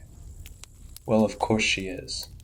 Whatever. Seriously now, though, we need to get Bigsy back to my parents or Nat will be pissed, since they have to drive home today. We don't have time for this anymore." "Wow, who's the one making unfunny jokes now?" he said with added condescension. "I don't get it. What do you mean?" "What do you mean? Bringing your sister that died when you were little into this? That's not something even I would joke about. It has been months now. No one remembers Bigsy as anyone other than my daughter's pink dinosaur. I can't find any evidence of my sister Nat. And everyone swears that she died horribly as a child in a story that made the news after she fell behind the bunk bed and we unknowingly slept next to her dead body for days."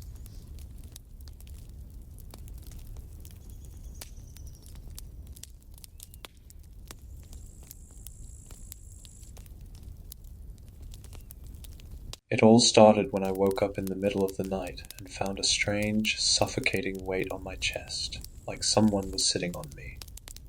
I could make out an outline of someone's figure above me, their back outlined by the orange light from the street lamps seeping through the window.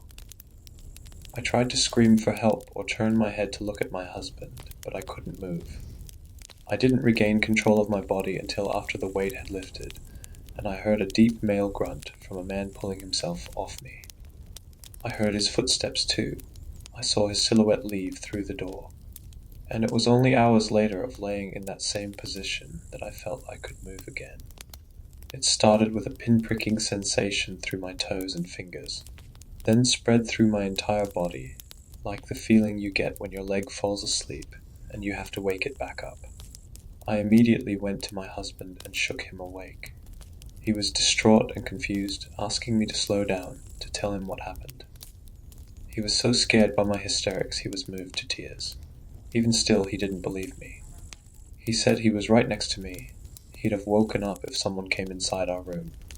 He assured me it was all a dream and rubbed my back to soothe me until I could fall back asleep. But a week later, the same paralysis came for me. It was after an argument with my husband over finances. The same terror, the same feeling of someone sitting on my chest, then getting up and leaving the room. This time, I saw something in their hand. A knife. I couldn't know. It was far too dark. My husband again told me it was just a bad dream, that I couldn't afford to keep stressing myself out so much over money. Ever since I lost my job, we've been struggling to make rent. My husband keeps telling me he'll take care of it, he'll take care of us. I think that's some weird masculine bullshit from his time. He's 43, I'm 26. That's the other problem with all this. I'm pregnant. 5 months around this time. The financial strain had been weighing on my psyche and causing me so much stress that I'd resorted to my own means of making money for us, since I couldn't seem to find another real job. I'd been participating in paid clinical trials in order to make ends meet for us. My husband never asked where the extra money was coming from. He had no idea. He's always been so protective over me. He would have died, knowing I was selling my body to Big Pharma.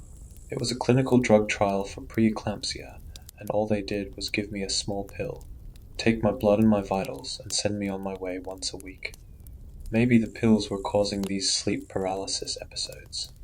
I wasn't sure, but I could never confide in my husband about it. Anyway, a week ago, I went over to my neighbor's house with my husband for a little Halloween party. My neighbors Sarah 40F and Tom 40M are both so sweet. They left baked goods on our porch every Saturday since I announced my pregnancy. Sarah checked in on me almost daily, texting me asking me how I am, how I'm feeling, if I'm having any morning sickness. Their kindness makes this whole thing all the stranger. At the Halloween party, I asked Sarah for a soda. Everyone else was having beer, but you know. She told me they have some in her outside fridge down the stairs in the unfinished basement garage. So I headed away from the party, fumbled for the string light, and made my way down the creaky wooden steps to the basement. The floor was concrete and cold on my bare feet, so I tiptoed past Tom's latest mechanical mess to the kitchenette and old rusted white fridge in the far corner. The first thing I noticed here was a red splatter of what looked to be blood on the inside of the wash basin. There were power tools and saws and such down here, as the basement is also Tom's workshop. He could have cut his finger, washed his hands, and not the sink. I shrugged it off and opened the fridge. I was immediately hit with a strange whiff of iron as I swung the door open. There were at least 3 dozen milk cartons coating the shelves inside, with 2 sprites in the fridge door. I don't know what compelled me then to reach for the milk. Maybe I was really thirsty for it. Some pregnancy craving. Maybe I knew something was wrong. I had some intuition about it.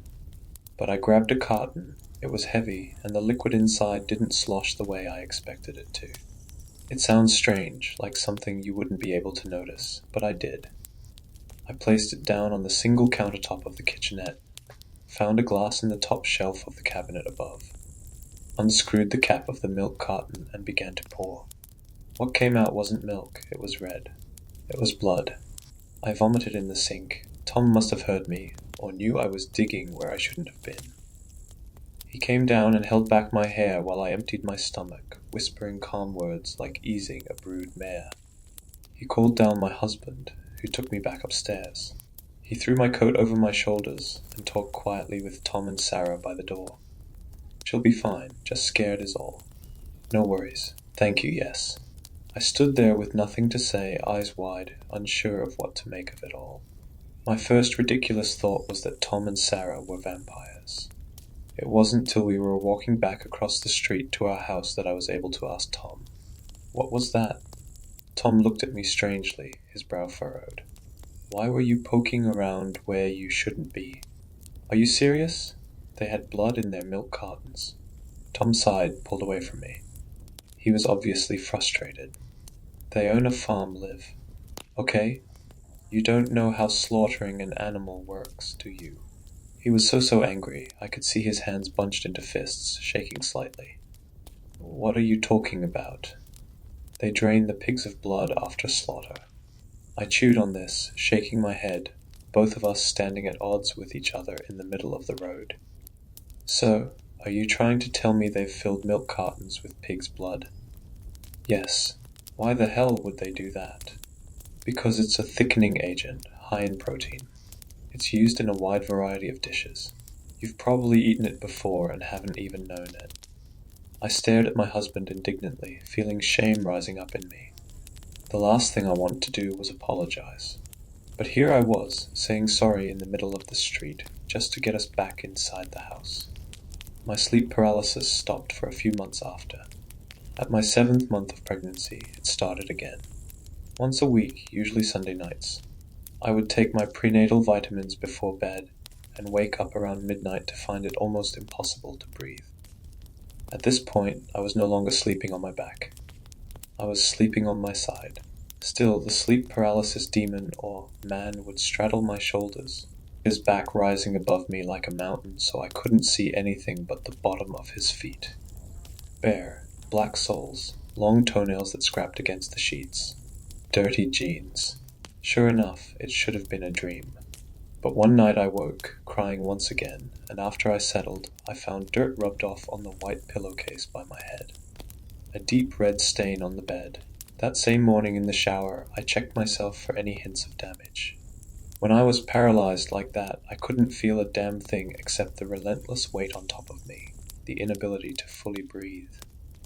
The only injuries on me were the bruises on the inside of my elbows on both sides, right where I had weekly blood draws at the clinical trial.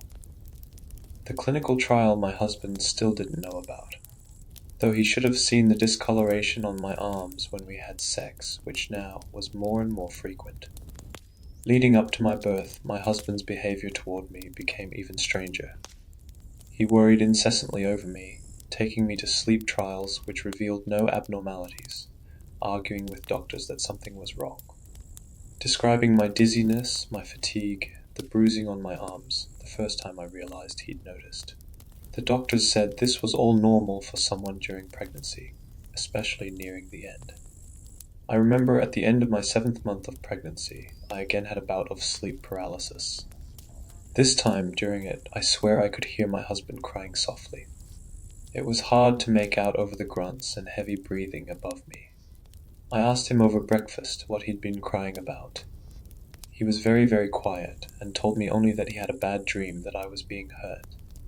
Maybe at the time I thought my paranoia a problem.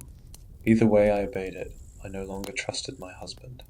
Nor did I trust my neighbors, even my own parents. I stopped eating any food anyone made for me, and cooked only for myself. I lost weight, became even paler and weaker than before. I stopped attending the clinical trials, and my husband came home with more money, having recently gotten a promotion I didn't believe, as he clocked out of work hours early every day to come check up on me. Except, strangest of all, my sleep paralysis stopped completely. Instead, I slept dreamless, and it was nearly impossible to wake me. I slept for 12-13 hours at a time without waking up once. One morning in the shower, weeks after I'd stopped attending the clinical trials and getting regular blood draws, I found strange bruising over my inner elbow, a small pinprick over the vein. In the dark, I hadn't been able to see the lack or presence of bruising, but under the bathroom lights it was there. I confronted my husband about it. He said I probably injured myself somehow. I should go get checked out. I shouldn't be bruising so easily. I told him that it looked like a needle wound, traced the vein's blueness. He looked at me so strangely, then his phone rang and he disappeared into the bedroom. My suspicions had grown intense. Something was wrong. No more sleep paralysis, sure, but someone was visiting me in the night still. I knew it. A few weeks before my due date, I didn't take my prenatal vitamins. It was a Monday. It was midnight and I was pretending to sleep. I didn't feel the usual unrelenting fatigue I did late in the evening. But still awake, I saw him come in. I closed my eyes quick, heard his heavy breathing over me. Then he pulled the bedsheet over my face, whispered in a rough voice, "All right, girl." I recognized that voice. He reached under the blankets, his hand brushing mine above the mattress. I made a small noise of fear, flinched away. He froze. Then he put a hand on my shoulder, moved the bedsheet away from my face, and even though my eyes were closed, I could feel him studying me, watching me.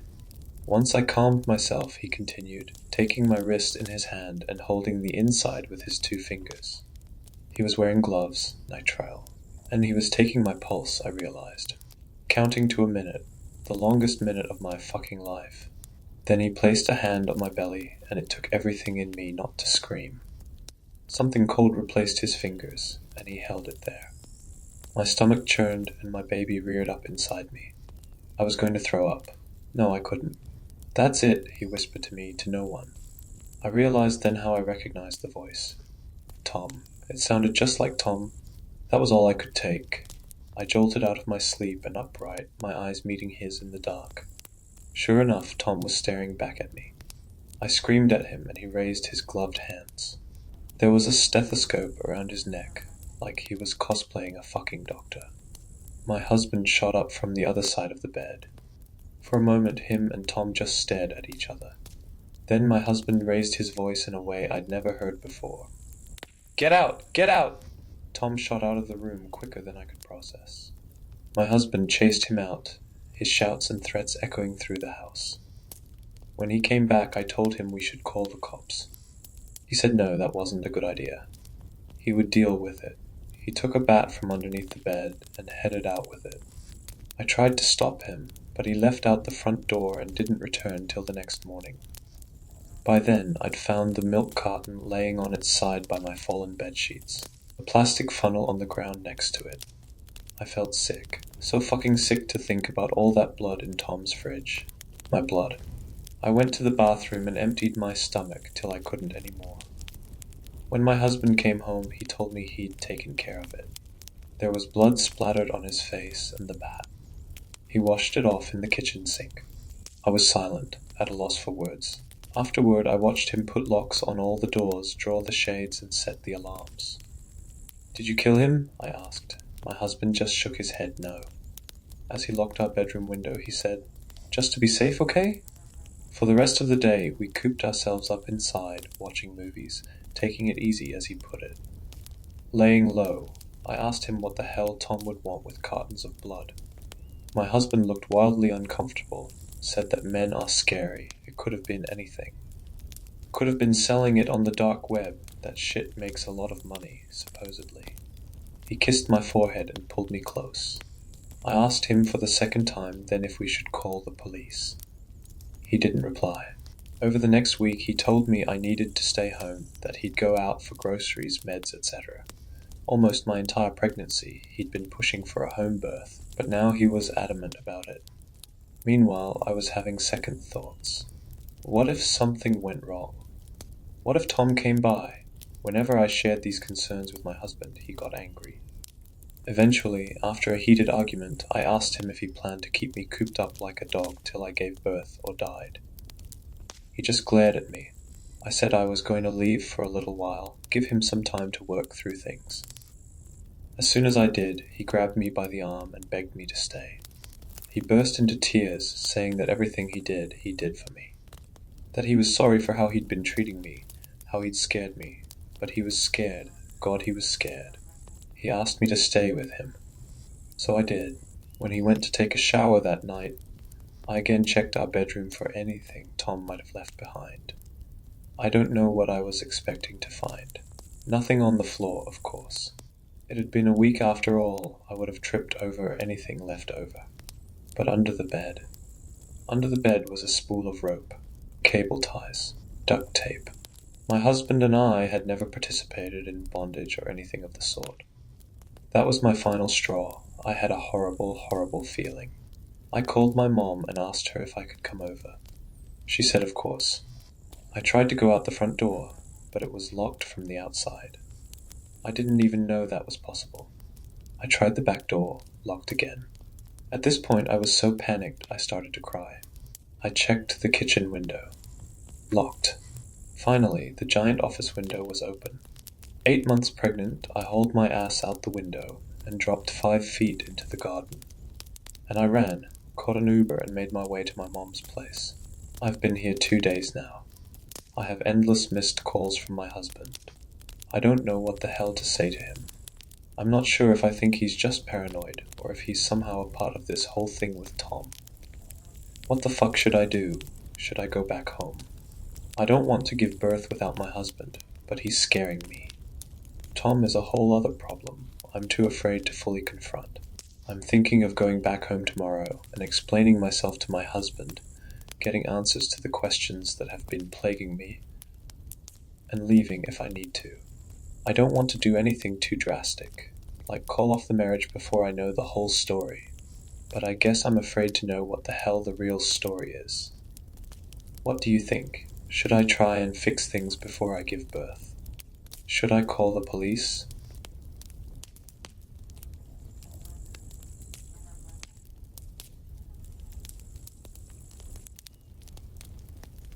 A little backstory. I was fresh out of college, broke, and desperate for work. I had bills, student loans, and no one was hiring in my field. Then this job popped up on a tech job board, social media content moderator. The description was pretty vague, review and filter flagged content to ensure a safe online experience, but it was remote, paid decently, and had benefits. So I applied, got it, and started right away. At first it was just as I expected. Spam posts, bots, fake profiles. Nothing major. But then they started putting me on sensitive content. This was where things got dark. I'd go through videos of animal abuse, disturbing accidents, graphic violence, you name it. You get a tolerance for it after a while, or at least I thought I did. Then they started assigning me to special cases. For those I had to log into this separate portal, super secure, with layers of encryption. I was told it was for government partners who needed specific types of content flagged for national security reasons. They didn't explain much beyond that. I figured, okay, maybe terrorism or something. But no, the content in there was different. The first time I opened a video from this portal, it was security footage of a convenience store robbery that ended in a murder. Except it wasn't on the news anywhere. I know because I checked, and I checked every day after that, thinking the story would come out eventually. It never did, and that wasn't the worst of it. The more I reviewed, the stranger it got. Videos from what looked like interrogation rooms, people being questioned while bound to chairs, others in dark rooms with these empty, lifeless looks in their eyes.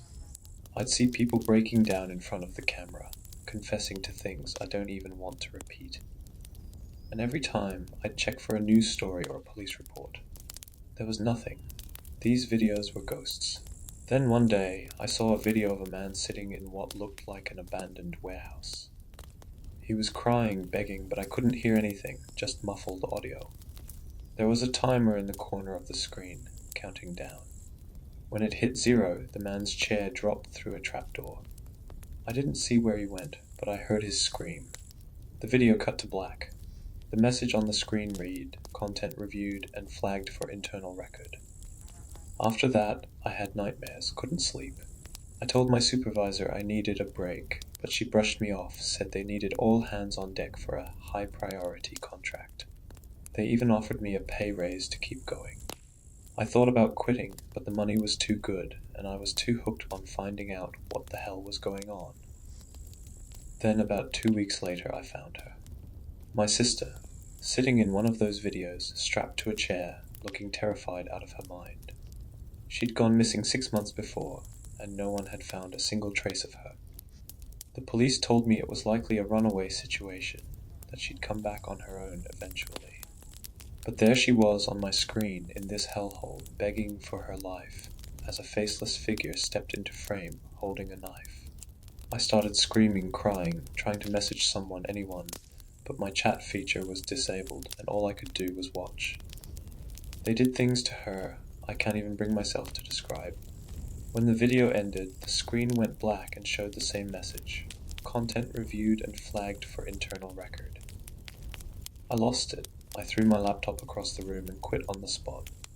I contacted the police, told them everything, showed them what little evidence I had saved. They started an investigation, but weeks later they claimed they couldn't find any proof of the videos. They looked at me like I was crazy, like I'd imagined the whole thing. After that, things only got worse. My email was hacked, my bank account frozen, and I started getting anonymous messages, warning me to stay quiet or face consequences. I don't know who those people were or why my sister was there. But I know this: whoever is behind these videos has eyes and ears everywhere.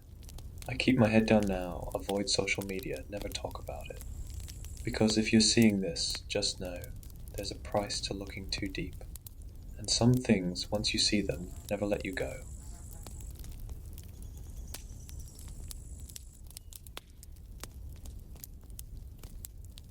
"2 years ago, my best friend, Maggie, vanished. I feel terrible for her and her family. Every time I press the police, I get the same tired answer. These things happen sometimes. It's best to move on. She was out one night with friends, celebrating finals being over, laughing, living, just a college kid letting off steam. And the next morning, gone. She was driving home to visit her parents for the weekend. Her car was found empty on a remote highway, about 30 miles east of Meridian, Idaho. The police combed the area for several weeks, but their conclusion was maddening. She'd been drinking with friends. We know that much. Something happened on the road. She stopped, went looking for help, and probably ended up succumbing to nature. Maggie probably had a drink or two after finishing her finals. But no way she was drunk driving, if that's what they were insinuating. That wasn't Maggie. Then one of the idiots even suggested she'd just taken off, like she'd decided on a whim to leave her life behind. But I knew better. I knew something bad happened to her. Something dark. Maggie didn't just wander off, and neither did the 2 other college kids who'd vanished over the past 5 years after nights of partying, found only by their abandoned cars along these lonely mountain roads. Someone was out there, lurking, and if no one else was going to do anything about it, then I would. Or I guess I'd try my best. When my grandma passed away earlier this year, she left me a small inheritance. It wasn't a fortune, but it was enough to change my life. Enough that I could take a break from work. Enough that I didn't have to worry about paying rent for a few months. Enough to make a difference. I could have put it towards something practical, something responsible. But what good would that do when my best friend was still missing, and the police weren't even trying? There was no better way to spend it than to find Maggie's killer. So I put the money to use. I bought 5 used cars at a local auction, all different models, different colors, all registered with different plates. I outfitted each with a dash cam on the front and back and made each car as inconspicuous as possible. My goal was simple: make myself look like a random college kid on the road each night, and hope that I could draw him out. I changed my appearance too: wigs, hats, glasses. I needed to look like an easy target. I mapped out a pattern from all the disappearances I could track, finding the routes where people had vanished while driving them alone in the dead of night. For months, I drove that damn mountain road. 5 nights a week I was there, just waiting for him to follow me. I imagined what I would do when I caught him, how I'd turn the tables and make him face the consequences once I got him on camera. But tonight, as I sat on the edge of the lonely highway at 3 a.m., waiting in the black Toyota Camry I'd picked up, all I felt was exhaustion. The kind of tired that sits behind your eyes and digs in. Too many nightmares, too many nights lying awake, feeling the weight of everything pressing in. Part of me thought about skipping it tonight, but I couldn't. I couldn't risk missing him. I climbed into the car, threw a thermos of coffee onto the passenger seat, and set off. The road was empty, silent. The only sounds were the hum of the engine and the occasional rustle of branches in the breeze. I followed my usual route, the same one Maggie would have taken home that last night. For the first hour there was nothing. Just empty darkness stretching ahead and behind. But then, just as I was about to turn back, I noticed headlights in the rearview mirror. My pulse raced a little bit. Cars sometimes popped up on this road, but not often. And this one felt wrong. I tried to ignore the sense of dread building in my chest, telling myself it was just another driver, but my instincts wouldn't let it go. The car was too close, its headlights glaring in my mirrors, keeping an unnerving distance. I slowed down just a little, just to see. The car behind me slowed too, matching my pace perfectly. A chill crawled up my spine, but I kept my expression calm, my hands steady on the wheel. This was it. This had to be it. I eased off the gas, letting my speed drop even further, almost to a crawl. If they wanted to pass, they'd have their chance. But they didn't. They stayed right behind me, hanging back just far enough that I couldn't make out the make or model of the car. The seconds dragged on, my heart beat loud in my ears. I told myself to reach for my phone, to start recording from my POV as well, but my hands were frozen. I was too scared. I kept my eyes on the road, feeling my pulse thundering in my temples. And then, just as suddenly as they'd appeared, the headlights veered off onto a side road, disappearing into the trees. I let out a breath I hadn't realized I'd been holding, feeling the tension drain from my body. Relief washed over me, followed by a sickening disappointment. Maybe it wasn't him. Maybe I was just scaring myself. I pulled over at a small turnout, resting my forehead against the steering wheel, my eyes stinging with exhaustion. My mind raced with doubts, questions, anger. What if I was wasting my time? What if Maggie was truly lost to something I could never find? The world was silent, pressing in on me, but I forced myself to take a deep breath and close my eyes just for a moment. Rest for a few minutes, clear my head, and do a couple more drives. Then the sound of gravel crunching snapped me awake. I looked up, heart pounding, to see headlights creeping up behind me. My blood ran cold as I recognized the car. It was the same one back again. They'd been watching, waiting. I felt a surge of fear and anger as the driver's door opened, and a figure stepped out, a tall, stocky man in a white shirt. He didn't hesitate.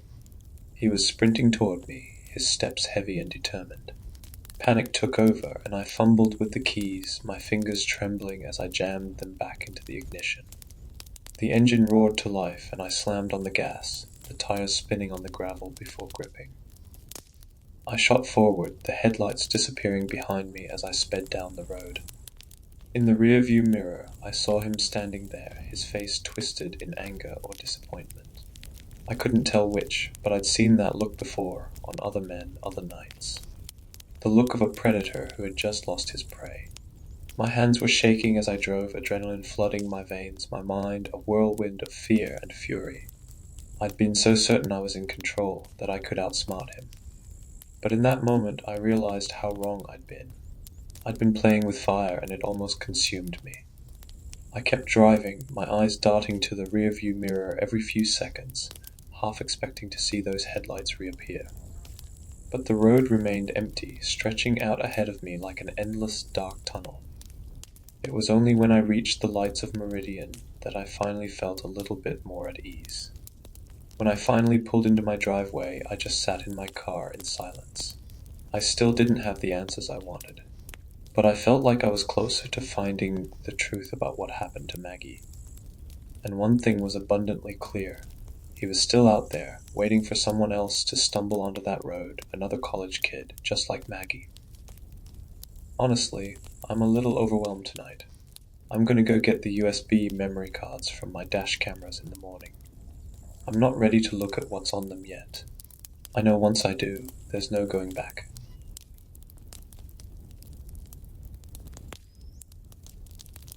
On the 25th of November, 2018, the victim pulled into a budget motel in the early hours of the morning. He booked room 12 for a 3-day stay, and on the 4th day the owner of the establishment sent his son to check on the victim. What he found was something that someone his age should never have witnessed. Or anyone for that matter. By the time I arrived at the scene, it had already been cordoned off. Members of the county police department had swarmed the area, and in the absence of the sun, it was the blue and red flashing lights that cast their glow over the building. I made my way past the tenants who were half asleep, doing their best at giving witness testimonial. I stepped by a particularly shaken forensic pathologist who was trying to call his mother and entered room 12. Now, I've been working as a crime scene investigator for more than 20 years. I have dealt with some truly confounding scenes before. In 2006, a body of a missing hiker was found in the woods just on the county line. It had been burnt to a crisp, but only the upper half. Below the waist was completely untouched, as was the surrounding area. More recently, a farmer reported a break-in just after New Year's Eve. Presumably, someone had broken into his warehouse, which housed an industrial animal carcass shredder. It had been used in the night, and a pile of jellied flesh was found clumped at its mouth. Horrifically, it was eventually proven to be human, although couldn't be identified beyond that. Only one other thing was found at the scene. Within the remains was a small steel block, about the size of a business card, with the number 0002916 engraved in it. I say all this for simple context. I am no stranger to the unexplainable, but what I saw in room 12, it still keeps me up at night. The following are excerpts from the crime scene report I filed that day. Incident number 240711. Date of incident November 29th, 2018. Time of arrival 11:54 p.m. Location room 12, Sir Sleep-A-Lot Motel, Yellow Smoke County. Reporting officer Detective Arthur Graham, Yellow Smoke County Police Department. Victim name John Doe. Name yet to be confirmed through fingerprint or DNA. Gender male. Age estimated to be mid-40s. Occupation unknown. Suspects none at present. The victim checked into the Sir Sleep-A-Lot Motel on the morning of November 25th, 2018. He informed the motel owner, Mr. John Kelly, that he would be staying for 3 days. No known associates or visitors during the stay. Victim was found laying on bed in supine position. Victim had skin removed crudely. Patches of flesh hang loosely, revealing bone in some areas. Teeth indents on right part of pelvic bone will be examined. The victim's head is absent from the scene. Notably, the body had been dressed in what appeared to be women's undergarments, specifically a pair of lace stockings and a torn satin slip. Neither items of clothing belonged to the victim. The body was likely dressed post-mortem. Addendum: marks on right part of pelvic bone were positively identified as being from a human juvenile, estimated as between the ages of 3 and 6. No dental record have been traced. Blood covers every inch of the room's 4 walls and carpet. The blood spray appears to be inconsistent with splatter from traumatic injury, possible use of pressurized device. The amount of blood was determined to be approximately 2 gallons, or 135% of the victim's total volume. Teeth were found on the room's desk, 33 in total arranged into a circular pattern 10 inches in diameter. The careful arrangement appears to be ritualistic. The teeth are currently assumed to have been belonging to the victim. The location of the victim's head has not been identified. Addendum. The findings of the forensic odontologist have determined that 32 of the 33 teeth belong to a person matching the victim's description, a Caucasian male in his 40s. One of the teeth matches a younger Caucasian female. It was eventually connected through dental records to be from 24-year-old Alyssa Hadland, reported missing in 1997.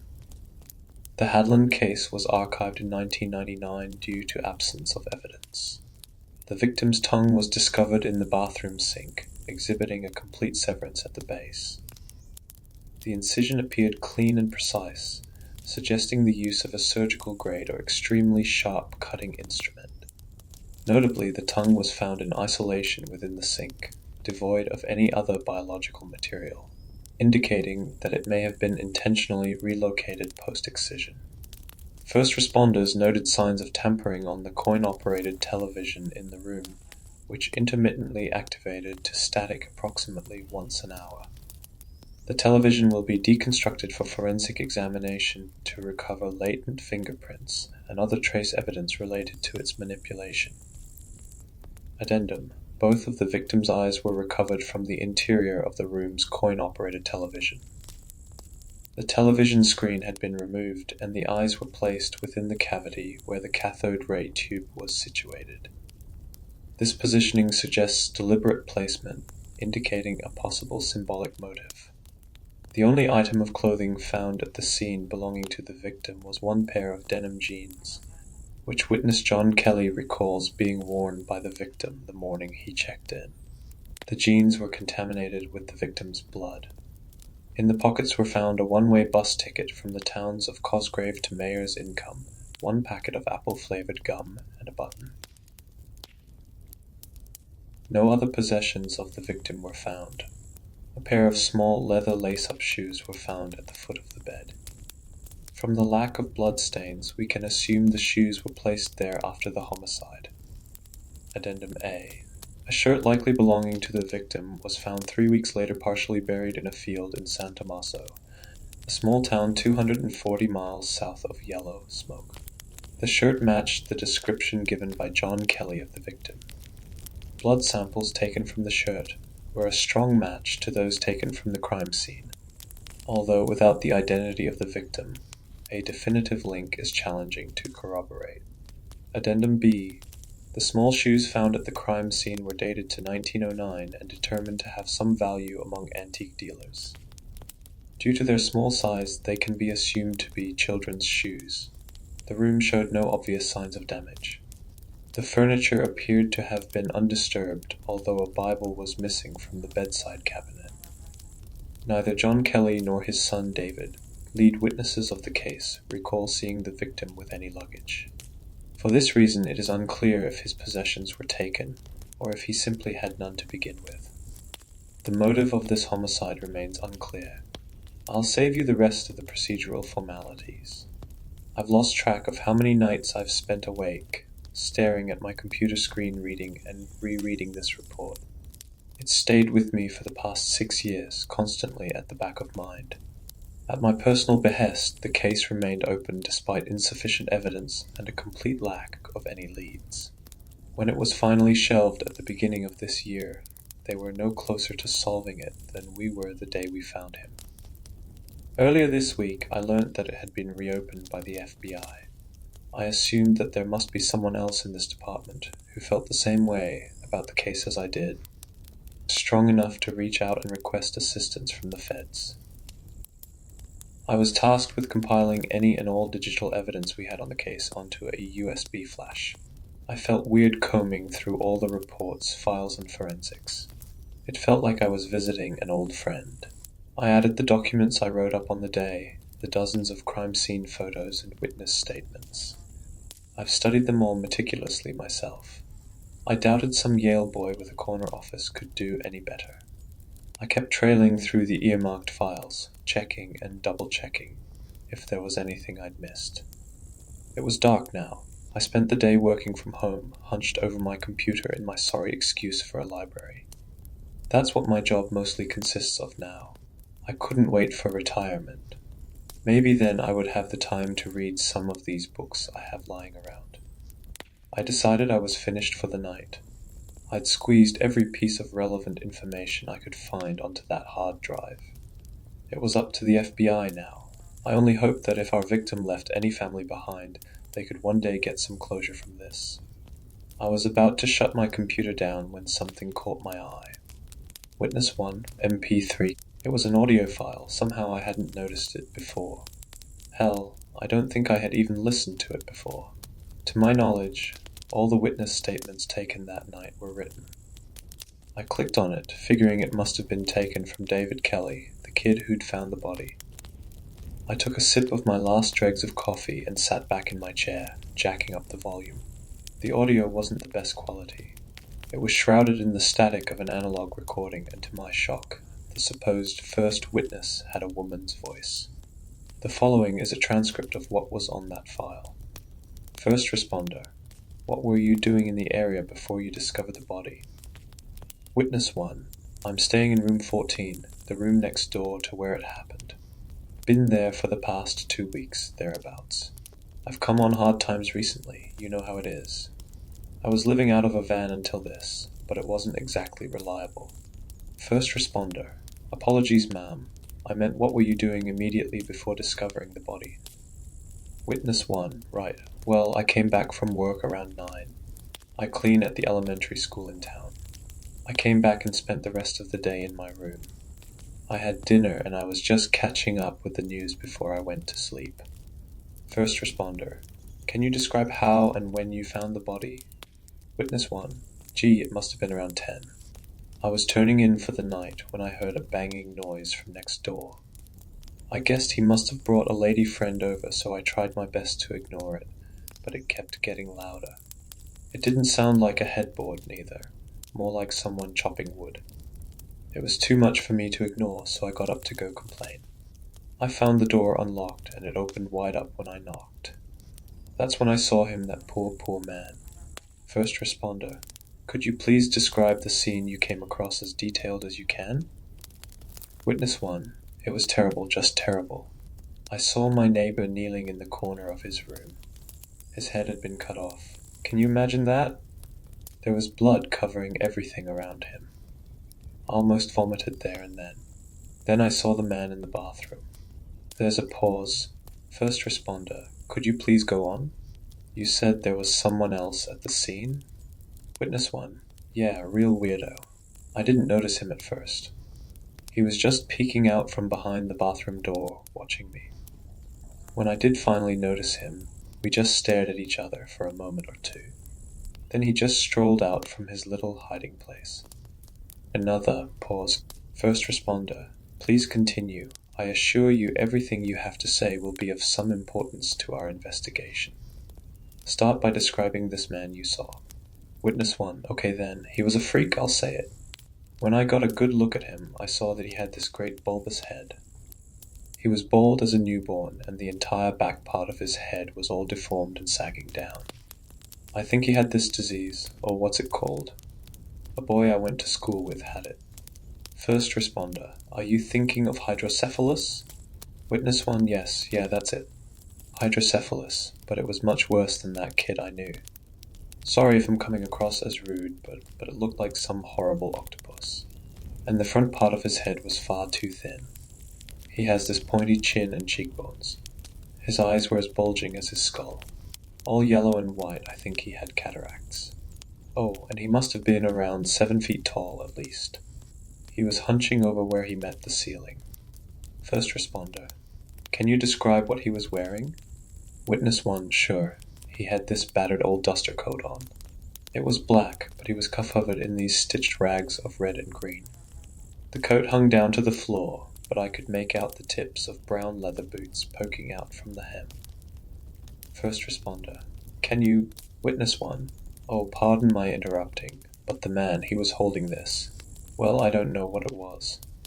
It looked like a lobster pot with a handle and must be 24 blades sticking out of it. Knives mostly, and razor blades, axe heads, chains, that sort of stuff. Anyway, go on. First responder. Right. What did you do when he came closer to you? Witness 1. Well, I just ran. Out of the motel and down the road until I realized everything I owned was in my room. I didn't fancy having to start over from nothing for a third time, so I came back, and that's when you bumped into me. First responder. All right, and how long was it from discovering the body until you called 911? Witness 1. Oh, I didn't call 911, honey. First responder. You didn't? Witness 1. Oh no, by the time I came back from my little jog, the place was already crawling with police. I still haven't been allowed back in my room. First responder. Are you aware that? And his speech became muffled after that until the recording was nothing but static hum that had been in the background since the beginning. After hearing this for the first time, I didn't know what to think. I just sat in my old oak chair until my wife came in to tell me that she was going to bed. I kissed her goodnight and went back to aimlessly staring at the computer screen. Eventually, I closed it and stood up.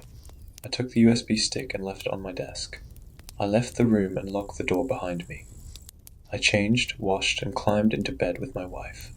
I kissed her on the back of her neck and tried to fall asleep. That thing that did this was still out there, but that wasn't my problem anymore.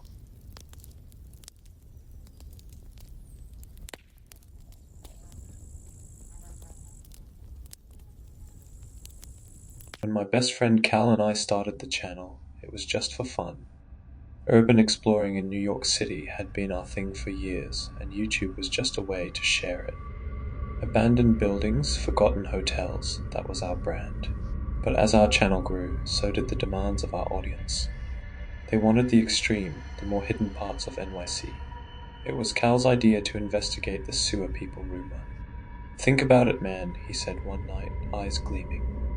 A whole network of people living under the city. If we're the first to get that on camera, we'll blow up. I couldn't deny the appeal. Rumors had circulated for decades about the shadowy figures who lurked below New York, scavenging, surviving off rats and whatever the city discarded. But like most urban legends, I assumed the stories were exaggerated. Cal and I spent hours prepping for the sewer dive, making sure we had everything we'd need to face whatever was down there. We packed our bags with essentials, extra water, enough to last us for hours, and spare batteries for the flashlights, since darkness would be our worst enemy. I grabbed a few granola bars too, just in case we got stuck down there longer than planned. To keep any sewer pests at bay, we duct taped our pant legs and sleeves, sealing off every gap to make sure nothing small and unwelcome could find its way in. With our gear packed and GoPros ready, we made our way to a manhole cover in a quiet corner of the city. Cal pried it open, the metal scraping against concrete with an echoing screech, and we peered down into the black void below. The stench hit us first, a mix of mold and filth. Cal shot me a quick look, a mix of excitement and nervousness on his face. Well, I guess this is it, he said before turning on his GoPro. He shot me a grin before he head down first, his flashlight beam slicing into the darkness. One rung at a time I followed him, my hands gripping the rusty metal as we descended into the underbelly of the city.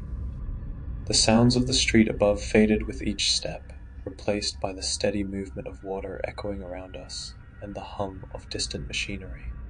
When our feet hit the wet concrete below, we stood there in the dim beam of our flashlights, our eyes adjusting to the darkness. The walls were slick with grime and patches of mildew growing along the cracked cement.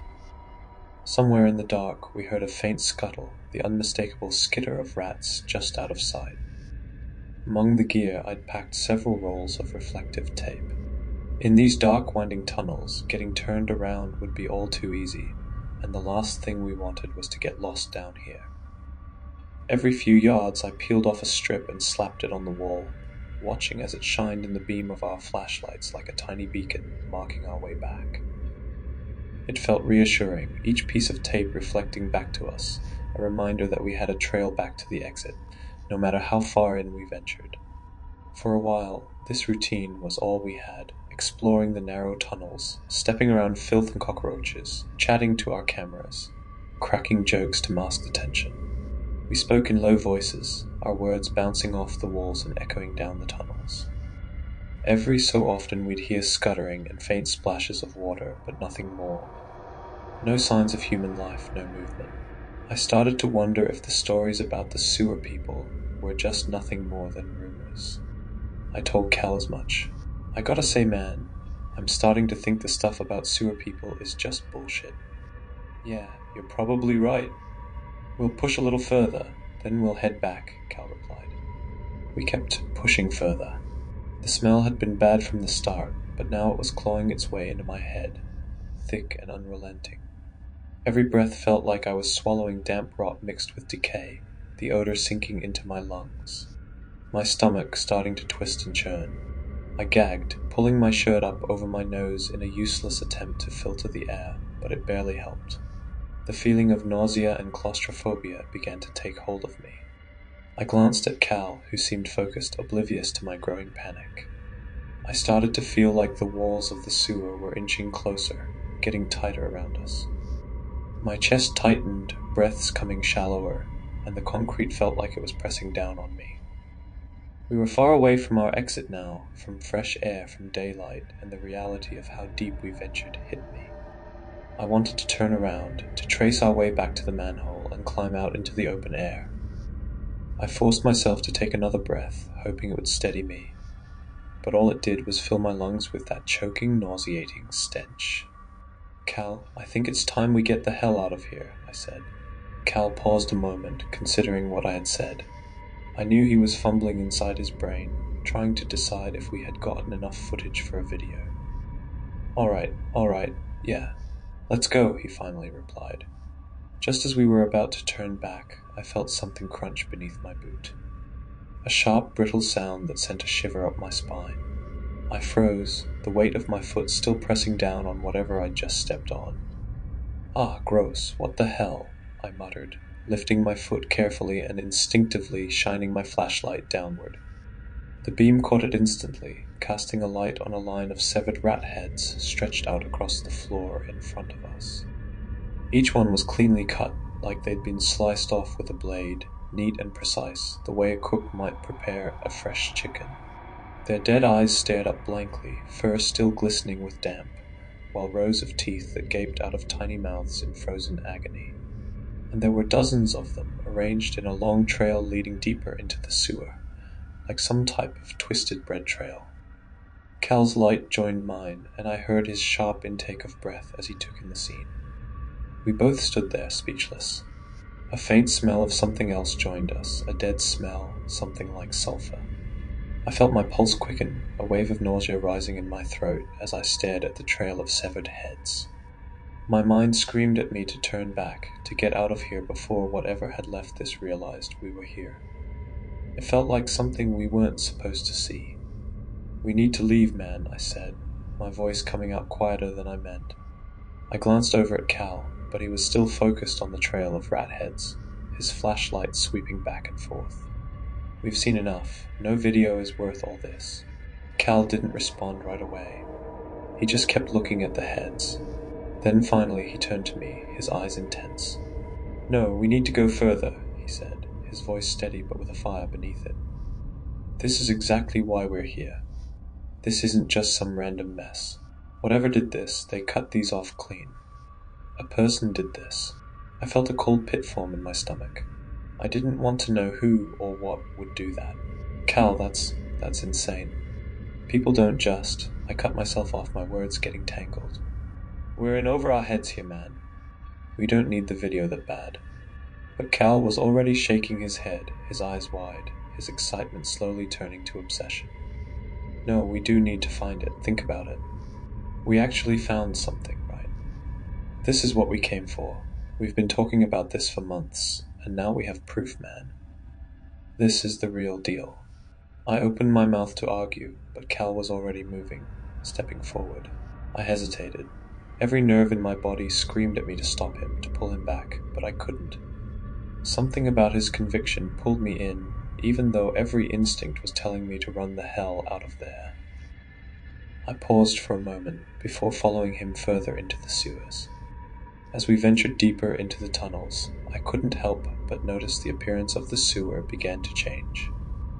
The smell, while still overwhelmingly foul, had begun to change in subtle ways, less stagnant. The walls, which had been slick with grime and mildew just moments before, began to appear oddly cleaner. The thick layers of mold were replaced with smooth concrete. It looked as though this area of the sewer was more maintained than the rest of it. I glanced at Cal, wondering if he was noticing it too. He didn't say anything, but I saw the way his flashlight flicked over the walls, a growing unease creeping into his expression. We were no longer in the decaying, forgotten part of the sewer system, but in some other area, one that looked cared for and used. The tunnels felt more structured now, the path straightening and the walls narrowing just slightly, giving the whole space a more controlled, less abandoned feel. It was unsettling in a way I couldn't explain. We kept moving, drawn by the hope of capturing something for the video, but I felt my nerves increasing with every step. The rats had all but disappeared also, like even they knew to avoid this area. The deeper we went, I started to notice something. At first, it was so faint that I thought I might have imagined it. It was a low rumbling sound like the hum of machinery, a deep growl vibrating through the walls. I stopped in my tracks, holding up a hand to signal to Cal. He turned, raising his flashlight in my direction. I could see the question in his eyes before he spoke. "You hear that?" I nodded. "Yeah, what the hell is that?" We stood there for a moment, listening. The sound was still distant, but it was undeniable now, a persistent, low roar. My heart started to pick up pace. "Let's keep going," Cal said, his voice tinged with excitement. "I think we're getting close to something." I hesitated, but Cal had already started moving forward again. Against my better judgment, I followed him. As we pressed on, the sound grew louder, and we realized something unsettling. It wasn't a roar at all, it was voices. A low murmur, like a chorus, layered and overlapping. Dozens, maybe hundreds, all blending together in a constant, unintelligible hum. The closer we got, the more it became like a crowd, the way a school lunchroom sounds when you're standing in the hallway. Chatter, laughter, some raised voices, all of it happening at once. I shivered involuntarily. This wasn't what I had expected to find when we started this. I didn't know what I expected to find down here, but it was not this. Cal's eyes darted around, scanning the walls and the tunnel ahead. Curiosity, obsession, I could see it in him, a hunger to know what was just beyond that next bend. And I couldn't deny it, I was just as desperate to know. I felt my pulse race, as if we were on the verge of discovering something huge, something we were never supposed to find. We pushed forward, each step in sync now as we approached the source of the noise. The voices grew clearer, louder, and yet still completely unintelligible, a garbled blend of human sounds. "Stay close," I murmured, the hairs on the back of my neck standing on end. We rounded a corner, and the source of the noise came into view. I froze, my flashlight flickered in the dim light, and I nearly dropped it. We had entered a massive clearing in the middle of the sewer system. It was like some kind of underground hub, a junction. A place where several tunnels converged, creating a central location. There were dozens, no, hundreds of people. They were dirty. Grime was smeared on their skin, their clothes ragged, some in nothing more than tattered scraps of fabric, others in what looked like makeshift clothes, pieced together from whatever they could find in the tunnels. Some had bandages wrapped around their arms and heads, others limped as they shuffled around the clearing. They looked wrong. Hunched, disjointed, their limbs moved with jerky, unnatural motions like they didn't fully understand how to walk properly anymore. Their faces were obscured by the shadows, but I could see the glint of eyes, eyes that were too wide, too bright, like they had been adapted to the darkness. We didn't belong here, no normal person does. They muttered, grunted to each other, their speech broken and garbled. The few words that escaped their lips sounded like a twisted form of English, nothing coherent, just guttural sounds. I felt a chill crawl up my spine as I took in the scene. This was wrong. These weren't homeless people or squatters living down here. They were something else. Something more. Then my eyes locked on something that made my breath catch. At the center of the clearing, standing on a raised platform made of old broken concrete, was the leader. The man, if he could even be called that, was tall, or had been at some point. Now his posture was crooked, hunched over like a vulture. He wore a crown, something pieced together from what I assumed were rat bones, broken shards of glass, and bits of trash from the sewer. It looked grotesque, a twisted mockery of something royal. The crown was perched unevenly on his black, oily, matted hair. But I could see the glint of his eyes as he surveyed the crowd, his expression calm, like he was the ruler of this entire underground kingdom. It was all so surreal. These people, if they could even be called that anymore, were standing in this cavernous space. In the center, they surrounding a pile. A massive pile of rats, hundreds of them. Maybe more. They were piled high in the center, with the leader overseeing the rat feast like some kind of grotesque ritual. "Jesus Christ, it's real," I heard Cal mutter beside me. He wasn't even trying to hide the awe in his voice. I could feel the fear crawling up my spine now, the air pressing down on me like a weight. This was no longer just some urban legend. This was real, and we were standing in the middle of it. As I stood frozen in place, trying to process what I was seeing, a new sound pierced through the murmur of voices. A low, distant shuffling at first, but then it grew louder, from behind us. I turned, my heart leaping in my chest. Figures were emerging from the dark tunnels behind us, their silhouettes barely visible. At first, there were just a few, but then it turned into a flood, dozens of these people, stumbling toward the center of the clearing. They were coming from all directions, like ants pouring out of their hills, drawn by some instinctual need. They moved with urgency, with purpose, but at the same time there was a strange disjointedness to their movements. Some of them shuffled, some of them crawled, and others just seemed to drag their limbs along like they hadn't walked in years. The stench grew stronger as they piled in. The rancid, sour smell of bodies and decay thickened in the air, mixing with the overpowering scent of rats. I could feel it choking me, making me gag as my stomach heaved. As the bodies poured in from behind us, the next thing I knew, we were being shoved forward, pushed into the heart of the crowd. The smell was suffocating now, and I could feel my heart pounding in my chest as the noise grew louder, the voices of the sewer people mingling with a chorus of strange, guttural sounds that made my skin crawl. We weren't just watching anymore. We were now standing in the crowd. We had joined it. "Shit," I gasped, my feet stumbling as I was pushed further into the group. I felt hands brush against my arms, cold and clammy.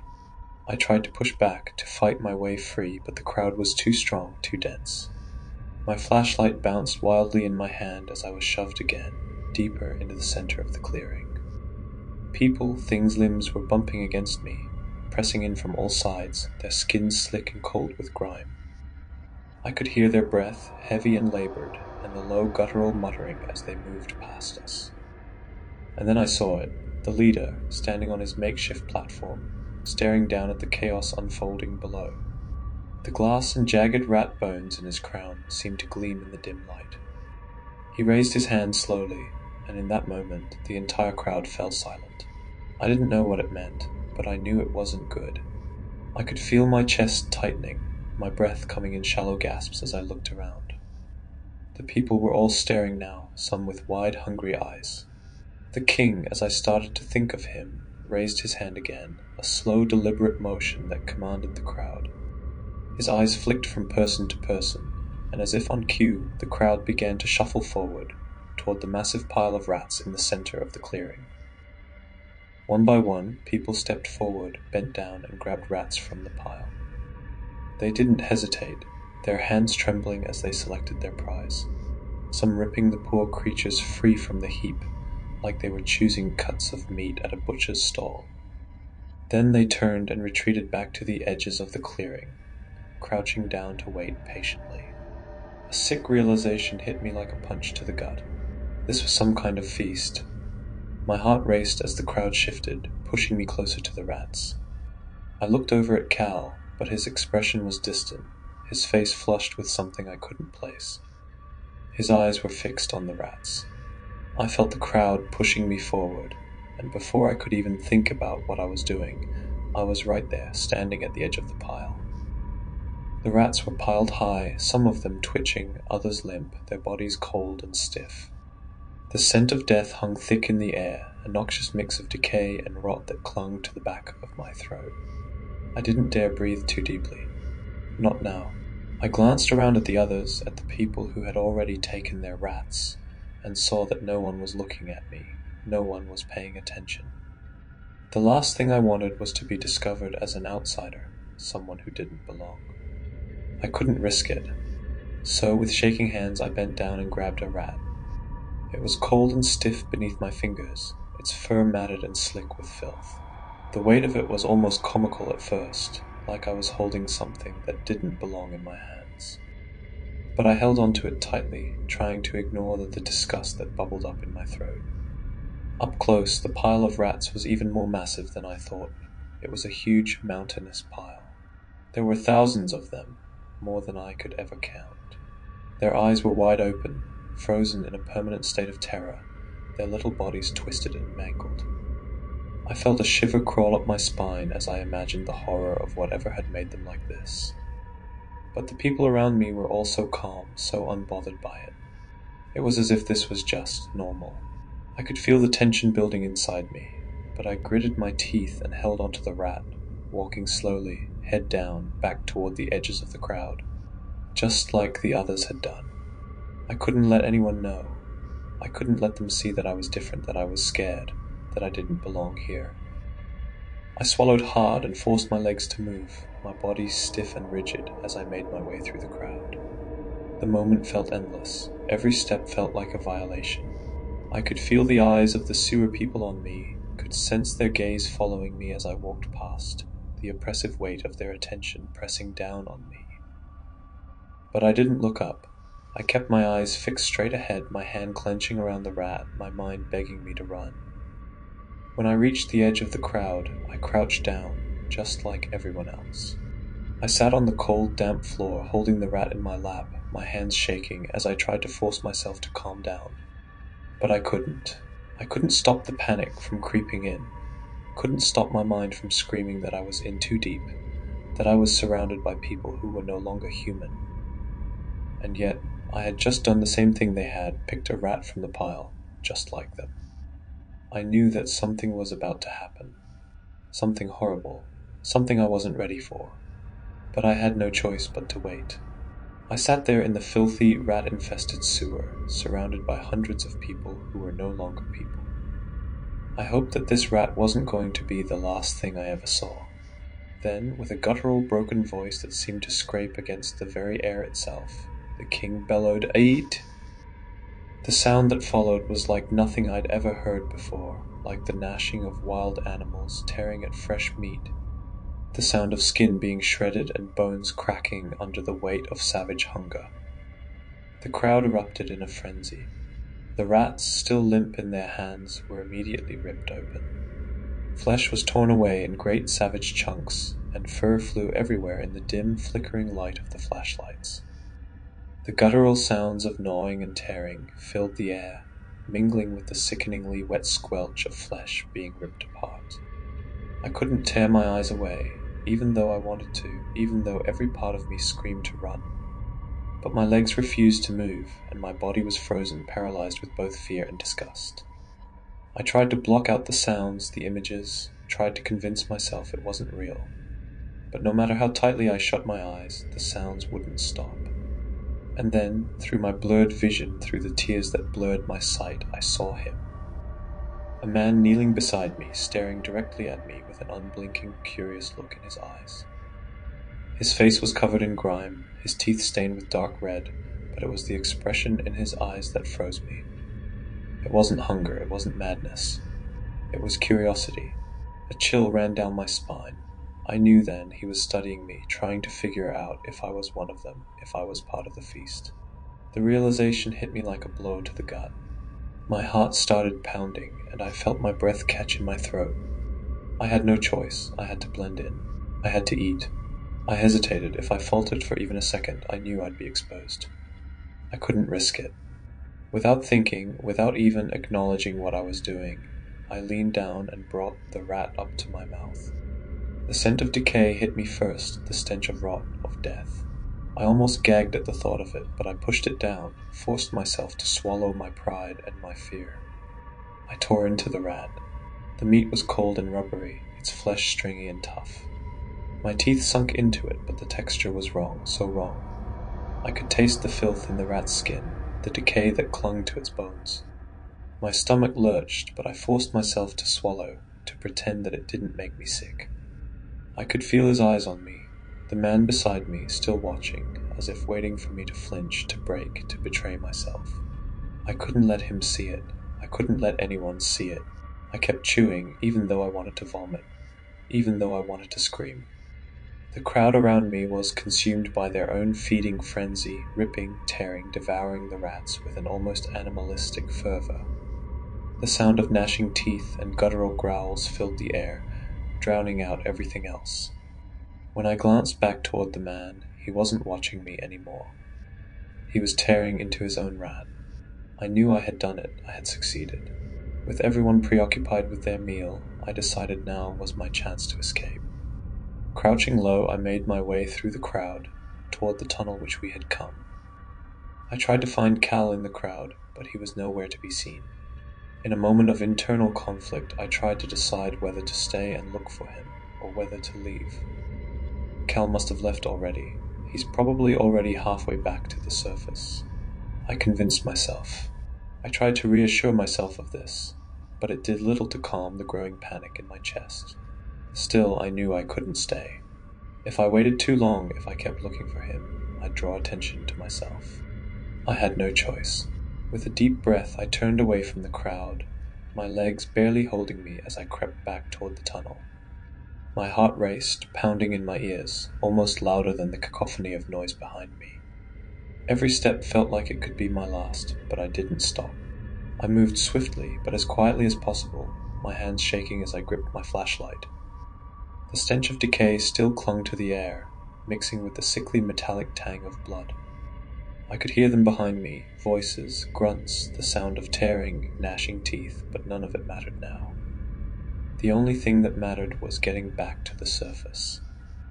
I didn't look back, I couldn't afford to. But in the back of my mind, that question still echoed. Where was Cal? Relief started to creep in as soon as I saw the familiar, grimy walls of the tunnel again. My flashlight cast weak beams of light on the wet surface, and for a brief moment it felt like I was back in the world I knew, safe. I moved faster now, the echo of my footsteps ringing in the silence of the tunnel.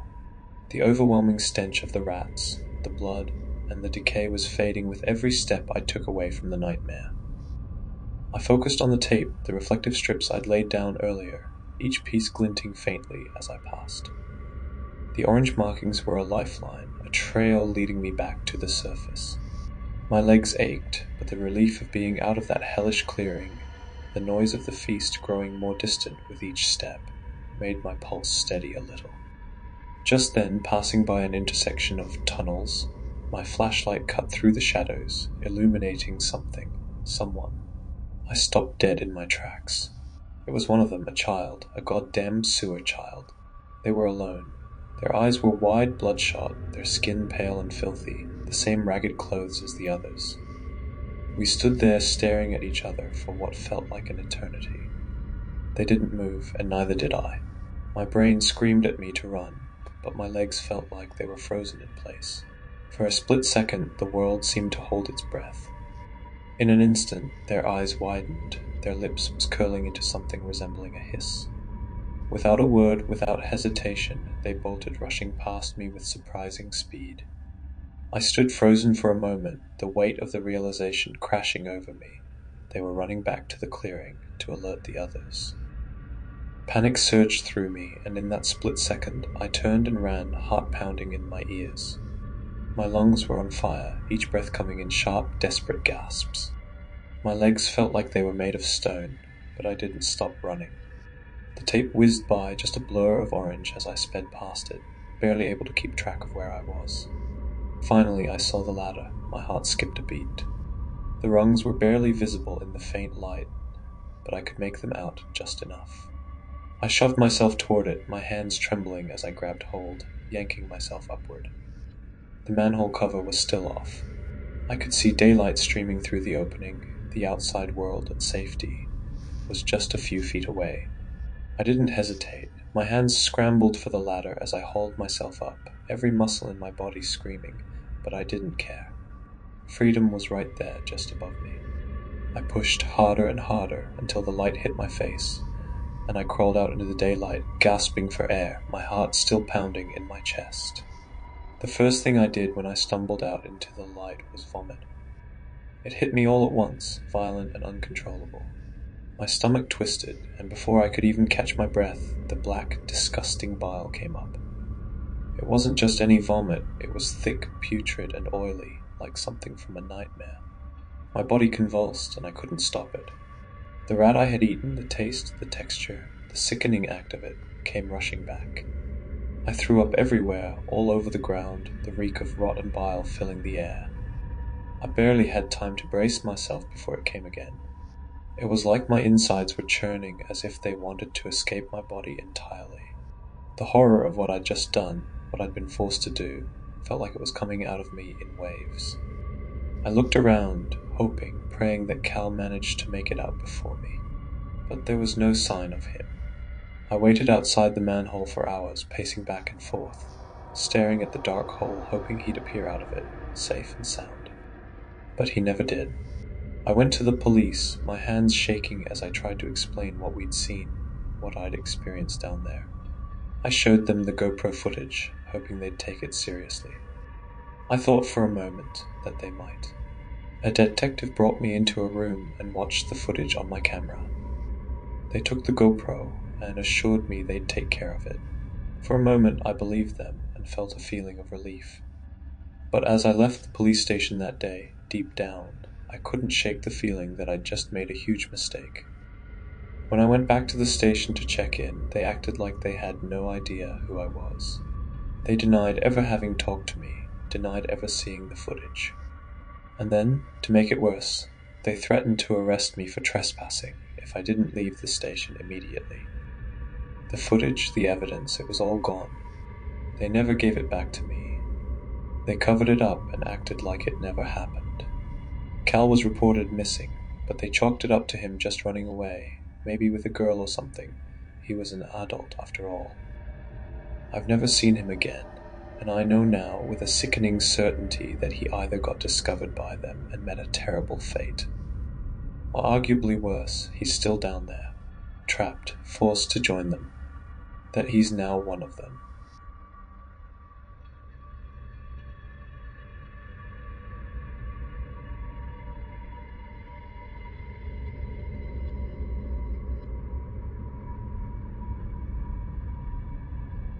My grandmother, when she was alive, lived on an old farm on the side of a hill in a remote village in northern Sweden, right next to a beautiful lake surrounded by mountains.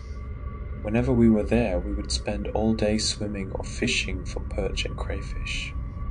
Grandmother was, however, always very assertive that we must never get out on the lake during the night, though she never gave us any reason. I always assumed she worried that something would happen while no one was around to help. Of course, time passes, and last year so did my grandmother. My grandfather died when I was very young, so my grandmother's passing left the house empty, and neither my mother nor any of her siblings were interested in moving out to the middle of nowhere. I, on the other hand, work remotely most of the time, and even though I don't really expect to work the land, the solitude sounded quite appealing. Along with the house itself, I inherited furniture, a tractor, some old farming equipment, and of course, the small wooden rowing boat we would use whenever we were visiting. I have a single neighbor, a strange old man named Leonard, who lives in a small cottage further up the hill across the road from me. He mostly likes to keep to himself, but I have offered to let him use the boat if he wants to do some fishing, and to help out with clearing snow during the winter. One night after I had finally settled in, and was mostly unpacked, I stood by the window in my bedroom, looking out over the lake. The moon was peeking out over the mountain opposite, and cast a beautiful glow on the still water. Suddenly, I was reminded of my grandmother's warnings not to go out on the lake during the night. Curiosity got the better of me, and I made my way down to the boathouse. As I made my way down to the lake, I heard footsteps and a voice calling out behind me. Startled, I turned around to see Lennart. He seemed flustered and asked me almost accusingly why I was going down to the boathouse at this hour. Confused and a little annoyed at his sudden intrusion, I told him that I felt like taking the boat out for a little midnight trip, since this was such a beautiful night. He insisted that going out on the lake during the night was unsafe. Had my grandmother not warned me? In hindsight, I feel extremely childish about this, but his insistence just made me more motivated. I told him that I was fully aware of the risks of taking a boat out at night, but I was a grown adult and capable of making my own decisions. Lennart grumbled, and I could tell that he was still very agitated, but he relented, and with a grunt and a dismissive wave, started making his way back up the hill. I pushed my boat out on the water and jumped in. The water was very still, and the combination of the moonlight and almost complete absence of any sounds made for an incredibly soothing experience. I settled around the middle of the lake, perhaps 300 meters from the shore. At this point, I could see most of the houses in the village and the neighboring village. Looking over toward my house, I suddenly realized that Lennart's cottage was entirely dark. He usually had some lights on in the windows, so that was certainly odd, but I could only assume that he had blown a fuse. Around me, the stillness of the water was disturbed by bubbles. Before I knew it, the water was filled with frenzied activity, and with a lurch, the boat suddenly started moving back toward the shore. I was moving significantly faster than my rowing had taken me out onto the lake, and I was holding on for dear life. I worried I would crash into the boathouse, but whatever pushed my boat along navigated it safely back to the spot where I would normally keep it moored, and it slid softly back onto land. I stood up, scared and confused, and looked around. 3 dark and bloated silhouettes emerged from the water. In the moonlight, they looked almost like soldiers in ghillie suits, but they clearly wore no diving equipment. They approached swiftly and grabbed me. The creatures smelled vaguely of fish and decaying vegetation, and they spoke in a language I could not comprehend. I managed to make out a single word that was repeated multiple times: Mermulgard. They dragged me inside the boathouse. One of them looked me dead into the eyes and covered my mouth as it made a gargled, hushing sound. Its face was clearly not human, with bulging eyes without eyelids, 2 slits in place of a nose and no visible ears. I realized it was in fact not wearing anything. However, its leathery dark brown skin seemed to mimic the appearance of decaying leaves. Of course, I was scared nearly out of my mind at this point, but for some reason I didn't attempt to flee. The creatures seemed almost as scared as I was, so I complied and kept quiet. They turned off the lights and settled down around me. We waited in there for what felt like an eternity, but was most likely only a couple of minutes. The silence outside was suddenly broken by a loud splash and the sound of wood splintering. I could hear that something was emerging from the lake, followed by heavy, damp footsteps. From what I could tell, it seemed to be moving up the hill as the footsteps were getting more and more distant. As I sat in that boathouse, my senses tuned to max by all of the adrenaline coursing through my body, the sounds of breaking glass and splintering wood reached us. Eventually, the footsteps returned, and whatever had come after us out of the lake made its way back into the water. A couple of minutes later, the 3 creatures that brought me into the boathouse quietly exchanged a few words. The one that had hushed me earlier gestured that I was free to leave, and then they left. I could hear them going back into the water. I fell back against the wall and slid down to the floor as my adrenaline abated and the fear truly set in. I didn't move from that spot until the following morning. My house looked like a crime scene. The front door, along with its frame, had been torn out of the wall and lay several meters away on my lawn. Most of my windows and furniture was in pieces, and pools of water dotted the floor throughout the house. Lennart clearly knew more about the creatures that live in the lake. I resented that he hadn't been more forceful in stopping me from going out with the boat. However, logically I knew I wouldn't have believed him if he had started going on about monsters. And what was he supposed to do? Nevertheless, I marched over to his cottage and banged on the door until he eventually opened it. He seemed both surprised and relieved that I was standing there, and he offered me a cup of coffee and an explanation. The lake is inhabited by a creature known as Mermulgard and creatures known as the Vatnora. Generally, they live together in peace, but they have very different opinions on us humans. Lennart and my grandmother used to spend time with the Vatnora, and they understood some of their language. Their word for human roughly translates as foolish ones. They say that humanity are not mature and they mostly settle with observing us. Mermulgard is an ancient creature that sleeps during the day and hunts at night. He is resentful of humanity for settling around his lake, eating his fish, and disturbing the darkness of the night with artificial lights. I still live in my grandmother's old house. Lennart has promised to introduce me to the Vatnora in their own time. I feel an obligation to thank them and to protect others from Mermulgard. I will never go out on the lake during the night again, but I feel strangely safe to do so during the day.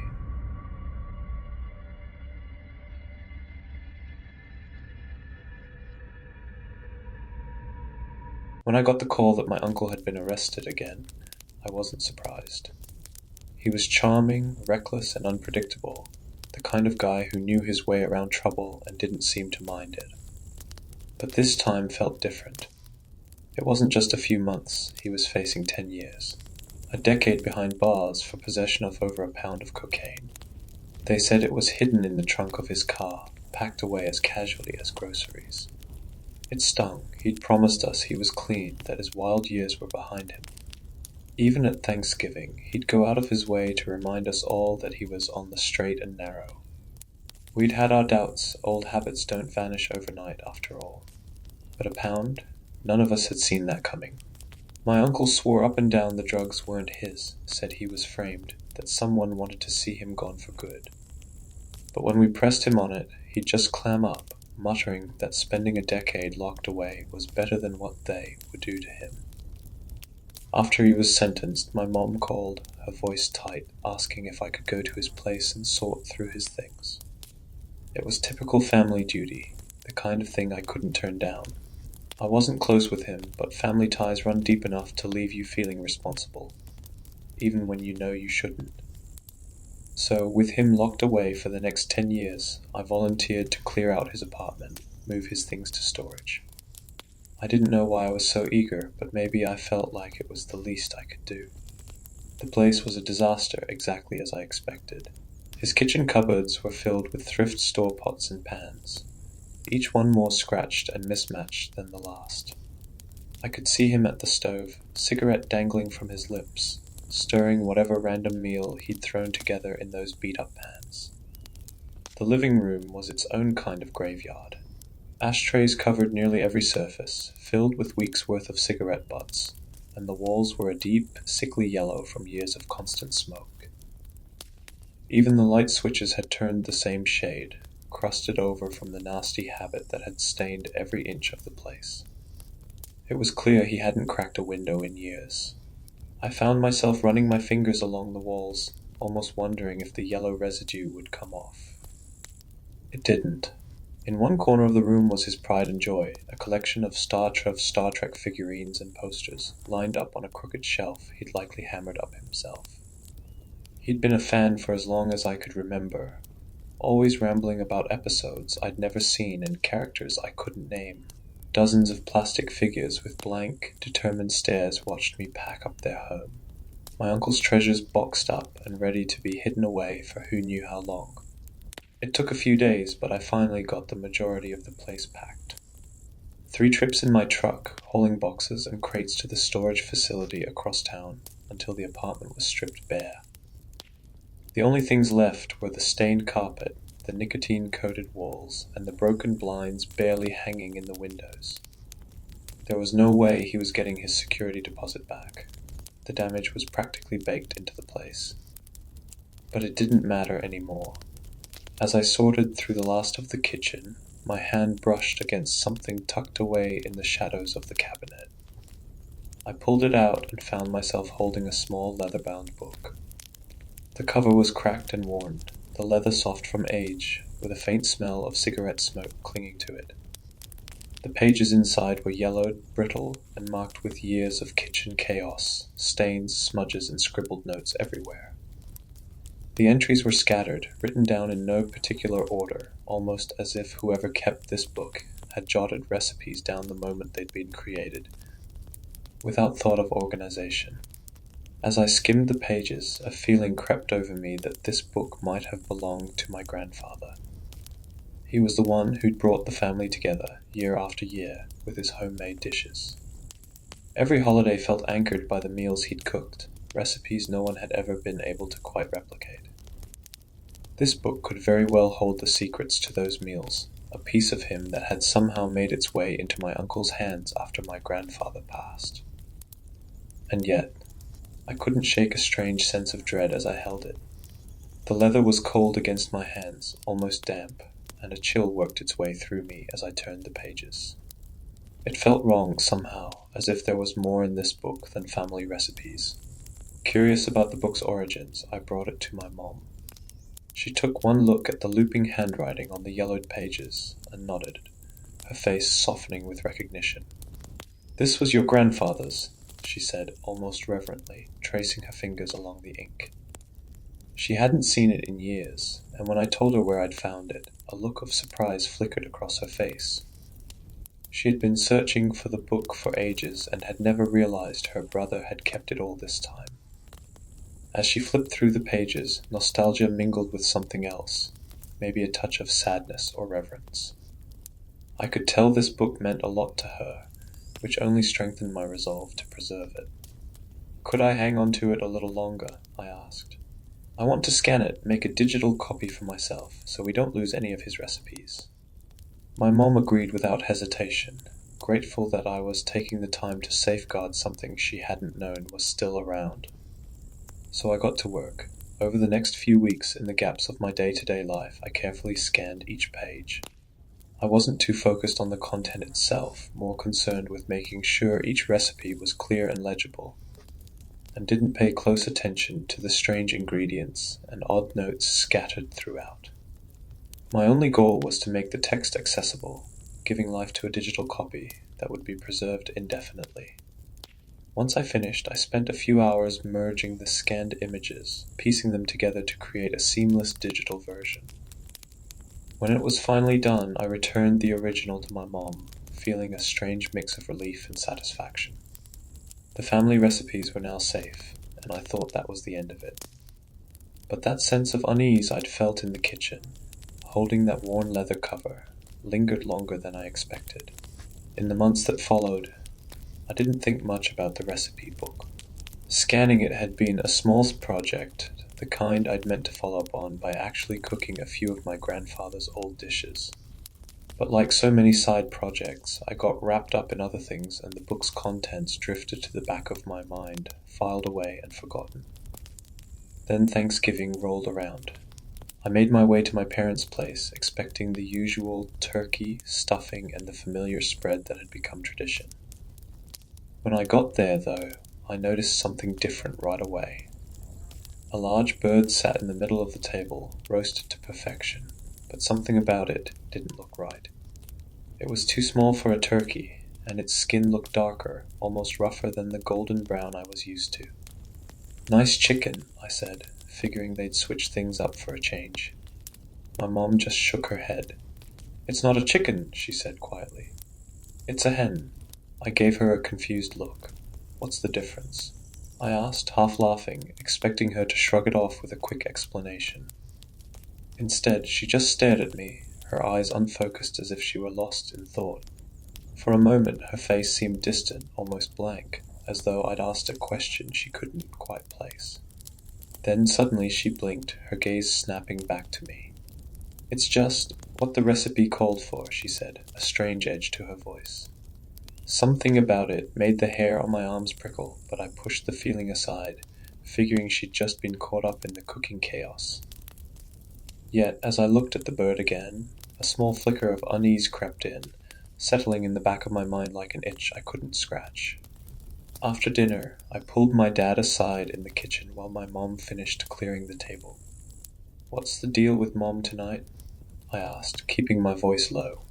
He just shrugged, brushing it off with a wave of his hand. "You know how your mother is," he said with a small smile, as though her strange excitement was just one of those quirks.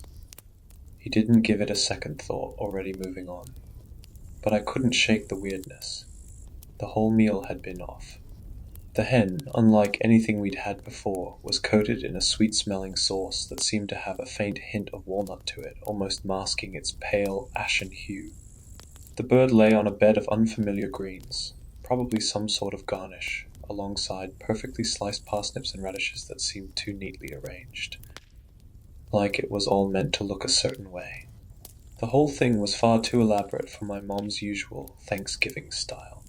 When she finally sat, she led us in saying grace, her voice soft and reverent. As she began cutting into the hen, a strange glint of excitement lit up her face, one I wasn't used to seeing. She served it up, watching each of us intently as we took our first bites. I wasn't sure what I expected, but as I brought a piece to my mouth, I could tell right away this wasn't the usual Thanksgiving fare. The meat was tough, almost stringy, and didn't pull apart easily, a far cry from the tender turkey or even chicken I was used to.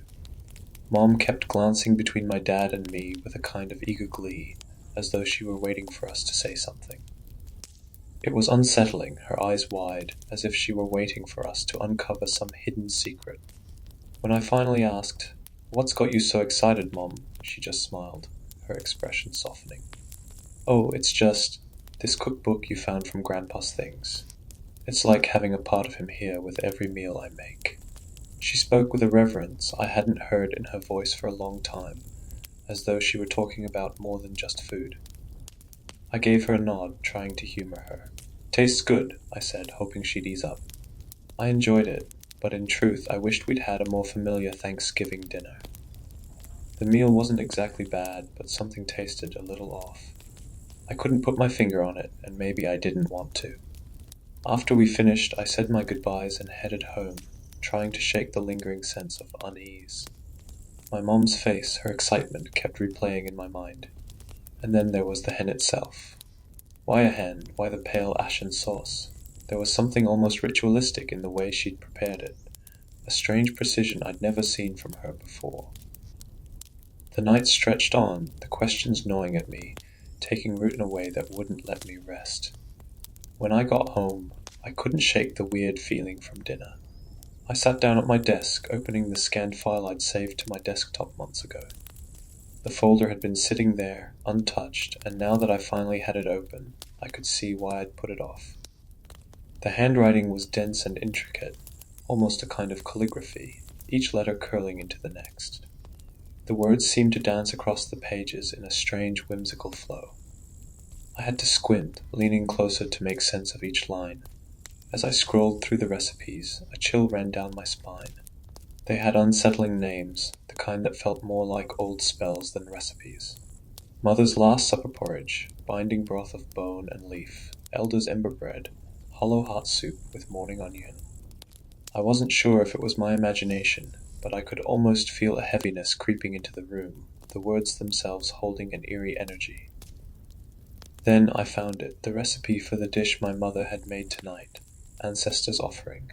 The recipe was titled in that same swirling calligraphy, and I felt a knot tighten in my stomach as I read the description. It was for a maple braised hen with black walnut and root puree, though it didn't sound like any recipe I'd ever seen. The instructions were worded strangely, written in a style that made it feel centuries old. Each ingredient was listed with specific purpose and detail, as though it held some secret power. My eyes skimmed down to the meat. It specified a hen, not just any chicken. The body must be that of a mother, it read. I felt a shiver go through me, remembering the strange way my mom had insisted on using a hen, correcting me when I'd casually referred to it as chicken. The instructions continued, noting that the hen had to be served on a bed of lamb's lettuce, a type of honeysuckle, according to a quick Google search. And then as I read further, a chill seeped into my bones. The recipe stated it must be served just before the end of twilight as dusk yields to night. I thought back to dinner, and the way we'd all sat down just as the last of the sun's light faded beyond the horizon. But the final instruction was the worst part, and as I read it, my stomach twisted in revulsion. The recipe called for something it referred to as ancestor salt. The note at the bottom explained that this salt was a sprinkle of the ashes of those who have returned to the earth, with a warning to use it sparingly, as each grain remembers the one who offered it. I sat back, cold sweat breaking out across my skin as I recalled the pale, ashen sauce coating the hen, the faint sweet scent it gave off. My mind raced, piecing together what it implied. Had my mom actually used ashes in the meal? Had she used my grandfather's ashes? I tried to shake it off, to tell myself it was just some old folklore nonsense. But the image of her smiling face as she served us that meal, the gleam in her eyes, crept back into my mind. I felt my stomach churn, bile rising in my throat as the horrifying thought sank deeper. A few days later, the gnawing unease had become impossible to ignore. I told myself I was probably just overreacting, that the weird details in the recipe were nothing more than some strange family tradition I didn't understand. Still, I couldn't shake the dread that crept up every time I remembered that meal. So I decided to call my mom. I planned it out, careful to come off as casual. The last thing I wanted was for her to think I was accusing her of something as insane as putting ashes in our food. I asked about my dad, about her gardening, anything to warm her up a bit. Then I thanked her for the Thanksgiving dinner, even going so far as to say it was the best we'd had in years. When I finally brought up the recipe book, her voice brightened instantly. "Oh, thank you again for finding it," she said, sounding genuinely pleased. I had no idea he'd catalogued so many wonderful recipes. I knew your grandfather's cooking was special, but to have all these dishes recorded, like his own little legacy, it's been such a joy. I chuckled, trying to keep my tone light. I actually looked up that dish you made us, Ancestor's Offering. Thought maybe I'd give it a try myself sometime. "Oh, really?" she replied, sounding intrigued. "Yeah, though I thought it was a little strange the recipe specifically calls for a hen and not just a regular chicken, since they're so much tougher. And the part that says it should be the body of a mother." I let the words hang, hoping she'd jump in with some explanation that would make it all seem less sinister. For a moment there was just silence on her end. Then quietly she said, "Well, that's just how your grandfather wrote it, I suppose." Her voice was different now, lower, as if she were carefully choosing her words. My heart thumped in my chest, and I decided to press a little further. "I also noticed it calls for something called Ancestor's Salt," I said, feigning confusion, pretending I hadn't read the footnote that explicitly described it. "What's that supposed to be?" The silence was even longer this time, stretching out until it became a ringing hum in my ears. When she finally spoke, her voice was barely a whisper. I have to go," she murmured, sounding almost dazed. Before I could respond, the line clicked, leaving me in the heavy, stunned quiet. I tried calling her back immediately, but it went straight to voicemail. Her phone was off. My stomach twisted as I stared at the blank screen. I couldn't tell if I was more scared of what I might find out or of what I might already know. I hesitated, but eventually called my dad's phone, feeling a need to at least check in. When he picked up, I told him about my call with Mom and how strange she'd been acting. "She went into her garden right after you two spoke," he said, sounding unconcerned. "Started tending to her plants, hasn't said a word since." I tried nudging him a bit, asking if he could maybe get her to talk to me, but he just brushed it off. "You're overreacting. You know how your mother is, gets all sentimental over family things. It'll just upset her if you keep nagging her about it. Give her some space." I nodded, trying to take his advice to heart. "Yeah, all right, you're probably right." After we hung up, I resolved to let it go and went about my day, chalking it up to my mom's usual habit of getting overly attached to anything with sentimental value. She'd always treated family heirlooms like they carried something sacred, almost magical. But this time I couldn't fully shake the nagging feeling in the back of my mind, something that made it impossible to forget about that recipe book. Eventually, curiosity got the better of me. Sitting back down at my computer, I opened the digital copy and scrolled aimlessly through the pages. Part of me knew it was a bad idea, but I couldn't resist. I let the file skip down to a random section, thinking I'd try making something small, something harmless. As I scrolled, I found myself staring at the very last page, which held a recipe titled Elder's Ember Bread. The instructions were minimal, yet each word seemed heavy, steeped in purpose. Beneath the title, a note read, "Best served in small portions on cold, dark nights. The taste is best enjoyed alone, lest the voices of the past linger too long." I shook my head, half amused, half unnerved. It was all nonsense, I told myself, probably just some old superstitions my grandfather had picked up along the way. But something about it had my heart pounding just a bit harder.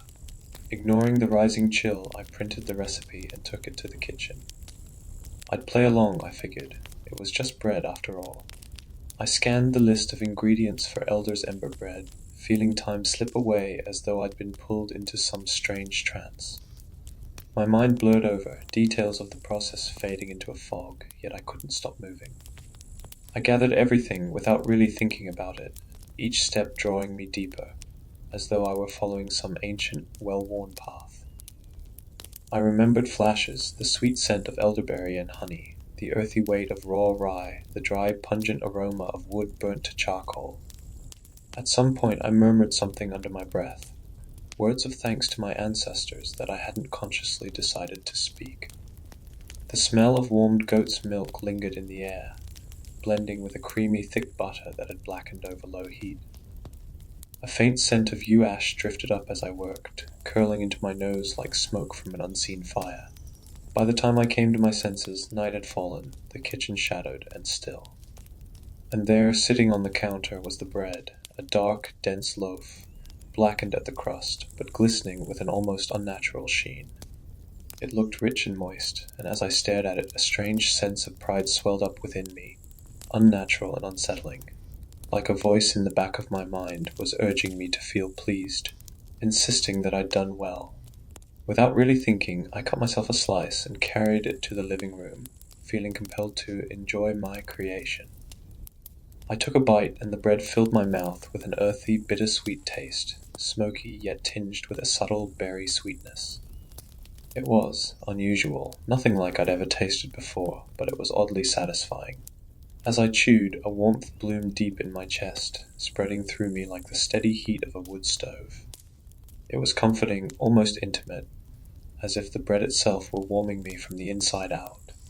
Before I knew it, I'd finished the entire slice. Not because I'd particularly enjoyed it, but because some strange sense of obligation had pushed me to finish every bite. When I set the plate down, the warmth remained, a heavy presence settled deep inside me. And in the silence that followed, I could have sworn I felt a faint rhythmic beat, a heartbeat steady and ancient, pulsing faintly beneath my skin. Over the next few weeks, I found myself drawn back to the Elder's Ember Bread more often than I intended. I'd noticed myself in the kitchen, knife in hand, halfway through slicing a thick piece from the loaf before even realizing I'd gotten up to do it. It was instinctive, almost as if some quiet impulse guided me back to it on those quiet, late nights. Each time I took a bite, that same deep warmth would swell inside me, radiating outward like embers glowing from a steady fire. But unlike the hen my mother had made, a meal that left me with a lingering sense of discomfort, the ember bread felt different. It was as though each bite carried something I couldn't quite place, something familiar and almost affectionate, like a labor of love embedded into every grain. The days blended together, but the questions didn't go away. I tried to reach out to my mother several times, hoping she might open up about the recipe book, maybe explain why we both seemed so drawn to these strange meals. But each time I brought it up, she'd evade the question, either changing the subject or claiming she was too busy to talk. She hadn't invited me over for dinner since Thanksgiving, and the distance between us felt like a slow, widening gulf. Even my dad, when I'd asked about her, shrugged it off, saying she was just going through a phase. But the coldness in her responses, her repeated avoidance of the book, only made me more certain that there was something she wasn't telling me. Still, I kept returning to the ember bread, feeling its subtle pull each time the sun set, as though I were being guided by something unseen. And each time I took a bite, it felt less like a meal and more like communion, a quiet bond that was growing stronger with every piece I consumed. After weeks of unanswered questions, I decided to reach out to my uncle at the prison. I was allowed to leave a message, so I kept it short, told him it was his nephew, wished him well, and let him know I'd left him $100 in commissary. The next day he called me back, his voice scratchy over the line but appreciative. "Hey, thanks for the cash," he said with a short chuckle. "You know how it is in here, money makes things easier." We chatted for a bit, catching up. He'd been in and out of prison so often that I'd come to see it as his way of life. In his 60s now, he talked about his time behind bars with a kind of acceptance, almost relief. "By the time I'm out again, I'll be an old man," he said, almost amused. "It's not the worst place to grow old." Then I took a breath and brought up the reason I'd called. "I don't know if you remember, but when I was packing up your place, I found this old recipe book." I hesitated, then quickly added, I gave it to Mom. Thought she'd get a kick out of it." His response was immediate. The warm, casual tone in his voice shifted, growing cold and sharp. "Listen to me," he said, each word weighted and deliberate. "If you have that book, you need to throw it into a fire." "What?" I stammered, caught off guard. "It's just a cookbook." "It's not just a cookbook," he replied, his voice low, almost trembling. "That book, it brings out terrible things in people." He paused, as though considering how much to say. "My father, your grandfather, he was into some dark stuff you don't just find in the back of an old family recipe. And that book," he took a breath, "that book wasn't his.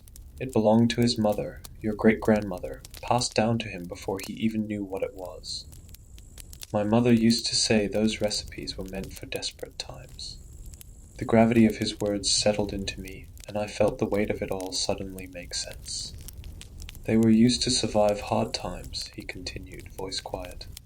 "You've heard about what people did during the Great Depression, how desperate families were. But this," he exhaled sharply, "those recipes are ancient, passed down through whispers and word of mouth long before they were ever written down. But they're not for everyday meals. Therefore, invoking things, bringing things out, the kind of things that can take hold of you if you're not careful." My hand tightened around the phone as a cold shiver traced down my spine, my mind flashing back to the ember bread, the warmth it had left in my chest, the strange satisfaction that hadn't felt entirely my own. "Promise me," he continued, his voice almost pleading. "Don't let Mom or anyone else use that book for anything casual.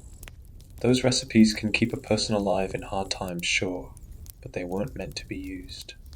Not unless you're ready to live with the consequences." A chill settled over me as I realized just how deep this all went. I hesitated, then told my uncle the truth. I'd already made one of the recipes.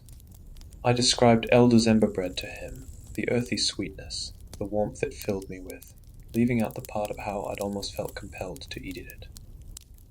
He let out a harsh sigh and scolded me, his voice sharper than I'd ever heard. "You shouldn't have touched that bread. None of it.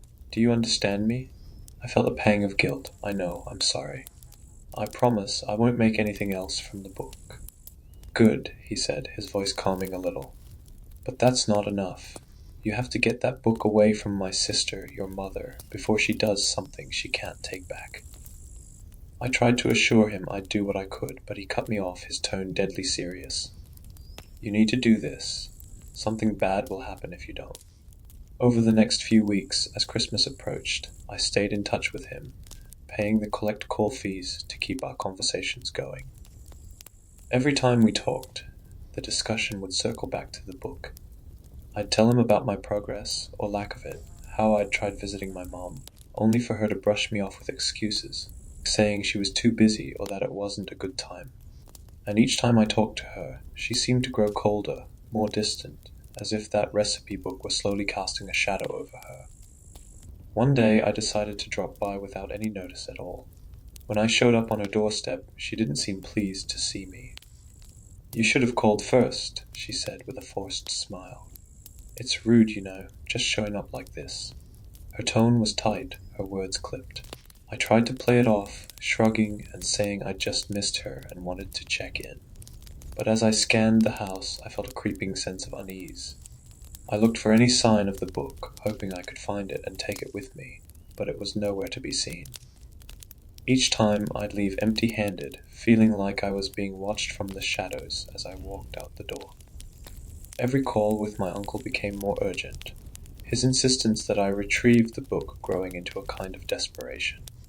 "You have to try harder," he'd say, his voice strained. "If you don't get that book away from her, something's going to happen. You have to believe me." And deep down I did believe him.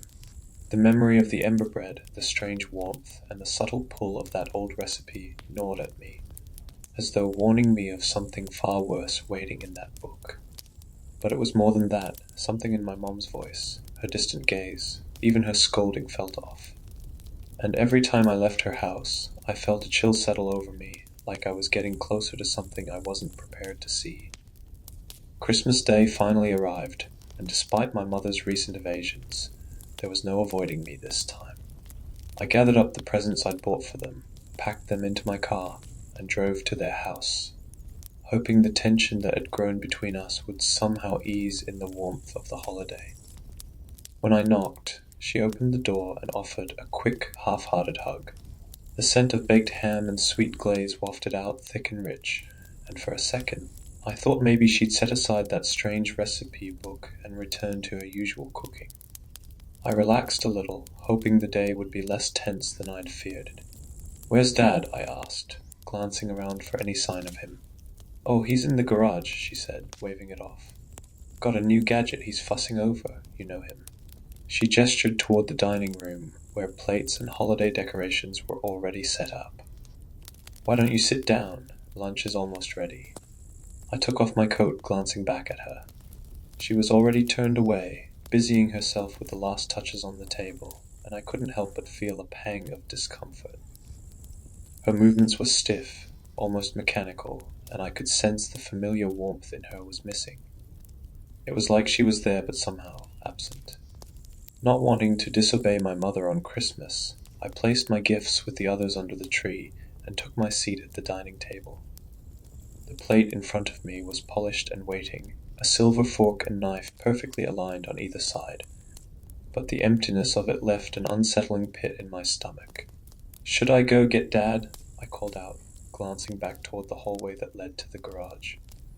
He'd usually be the first to greet me, especially on a holiday. The silence from him was off-putting. "He'll come when he's ready," my mother replied, her voice carrying from the kitchen. "He had a big breakfast, so he can join us later. Let's go ahead and start." Something about her response didn't sit right. It wasn't like my dad to skip a Christmas meal, not for any reason. A small, insistent thought tugged at me. Maybe it was the book again, casting shadows over everything in my mind. But I couldn't shake the feeling that something was wrong. "I'll just go say hello to him," I said, rising from the table. Before I'd even taken a step, she entered the dining room, carrying a large ham on an ornate silver platter. The meat was dark and glossy, almost blackened, the glaze thick and rich, coating every crisscrossed cut she'd made in the skin. The bone jutted out starkly from the center, pale against the charred flesh. "Sit down," she said, her voice oddly stern, a hint of irritation slipping through her usual holiday warmth. "This is a special meal. We should enjoy it together." I stopped, glancing from her to the closed door of the garage, the words "special meal" repeating in my head, setting off warning bells. Still I stood my ground, my stomach churning. "I just want to see Dad, that's all. I haven't even said hello." Her face tensed, her grip tightening around the platter as her voice rose.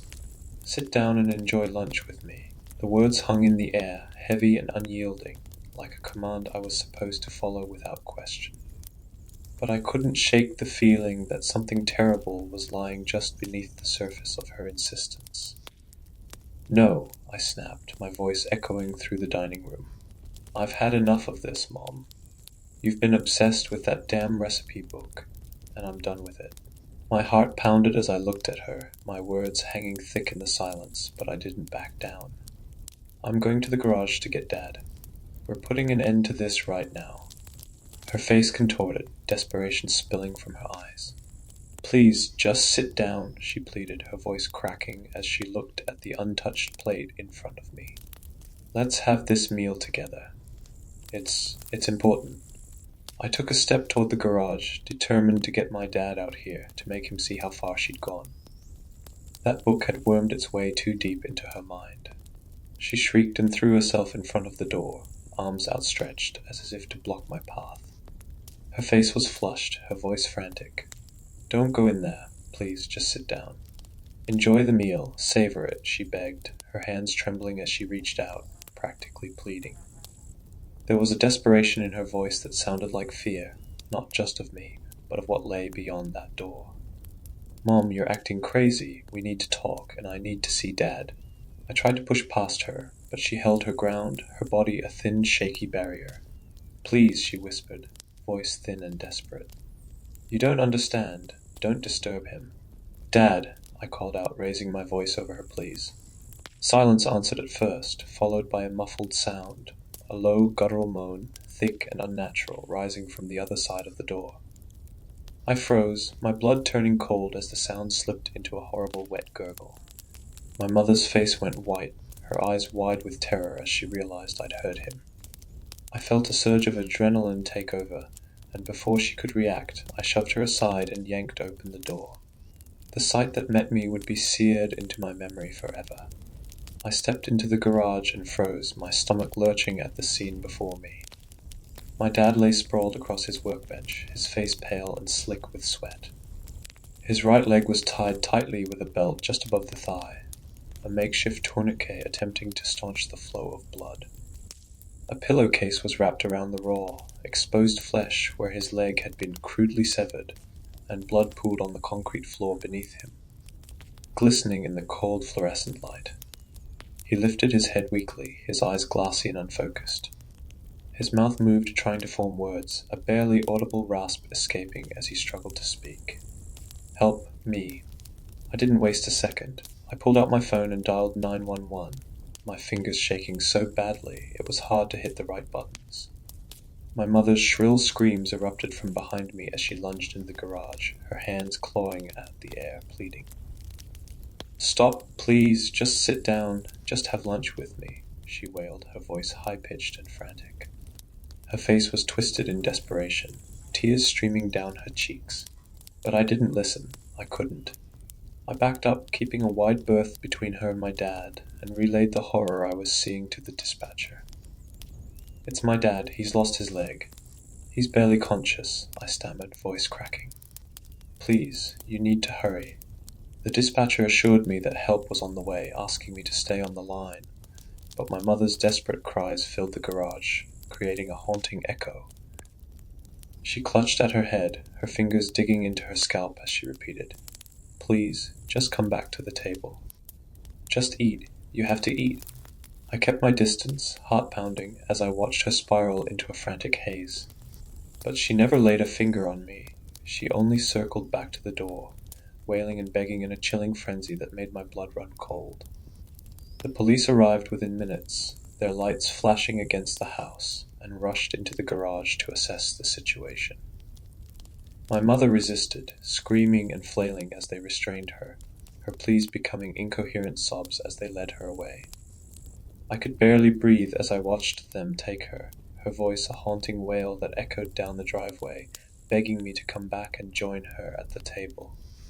Paramedics rushed in and began working on my dad, quickly stabilizing him and loading him onto a stretcher. I followed them outside, numb with shock, barely able to process the scene that had unfolded. In the frigid December air, my mind reeled, looping over her chilling words and the horrible sight in that garage.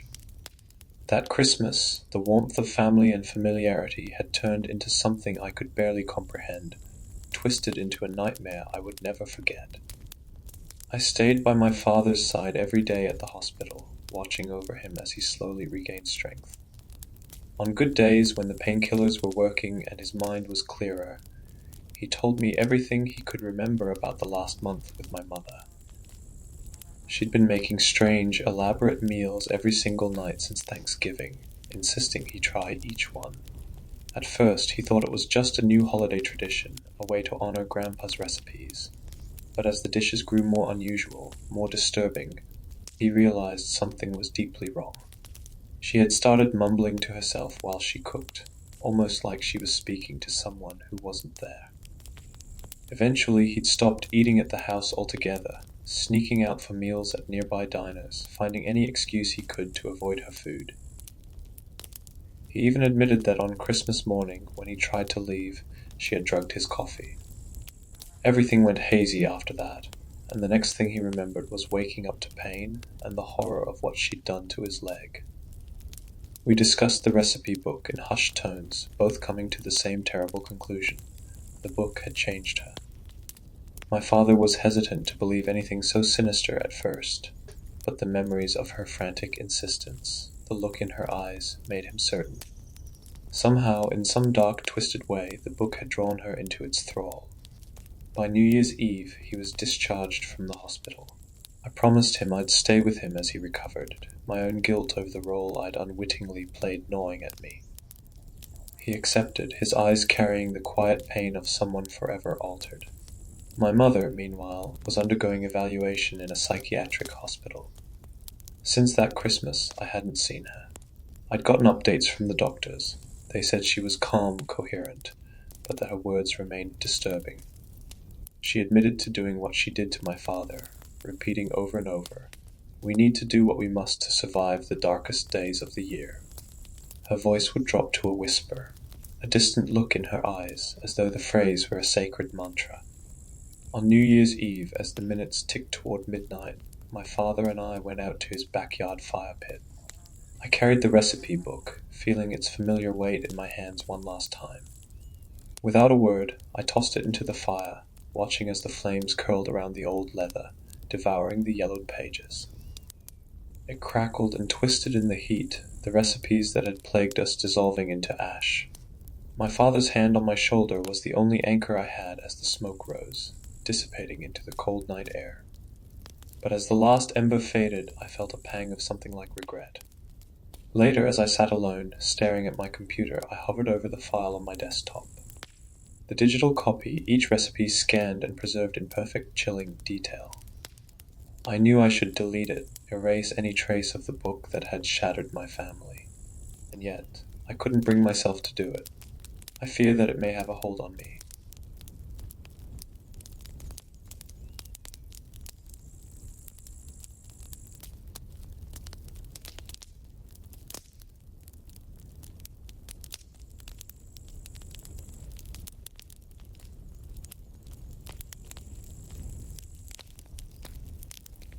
Hello.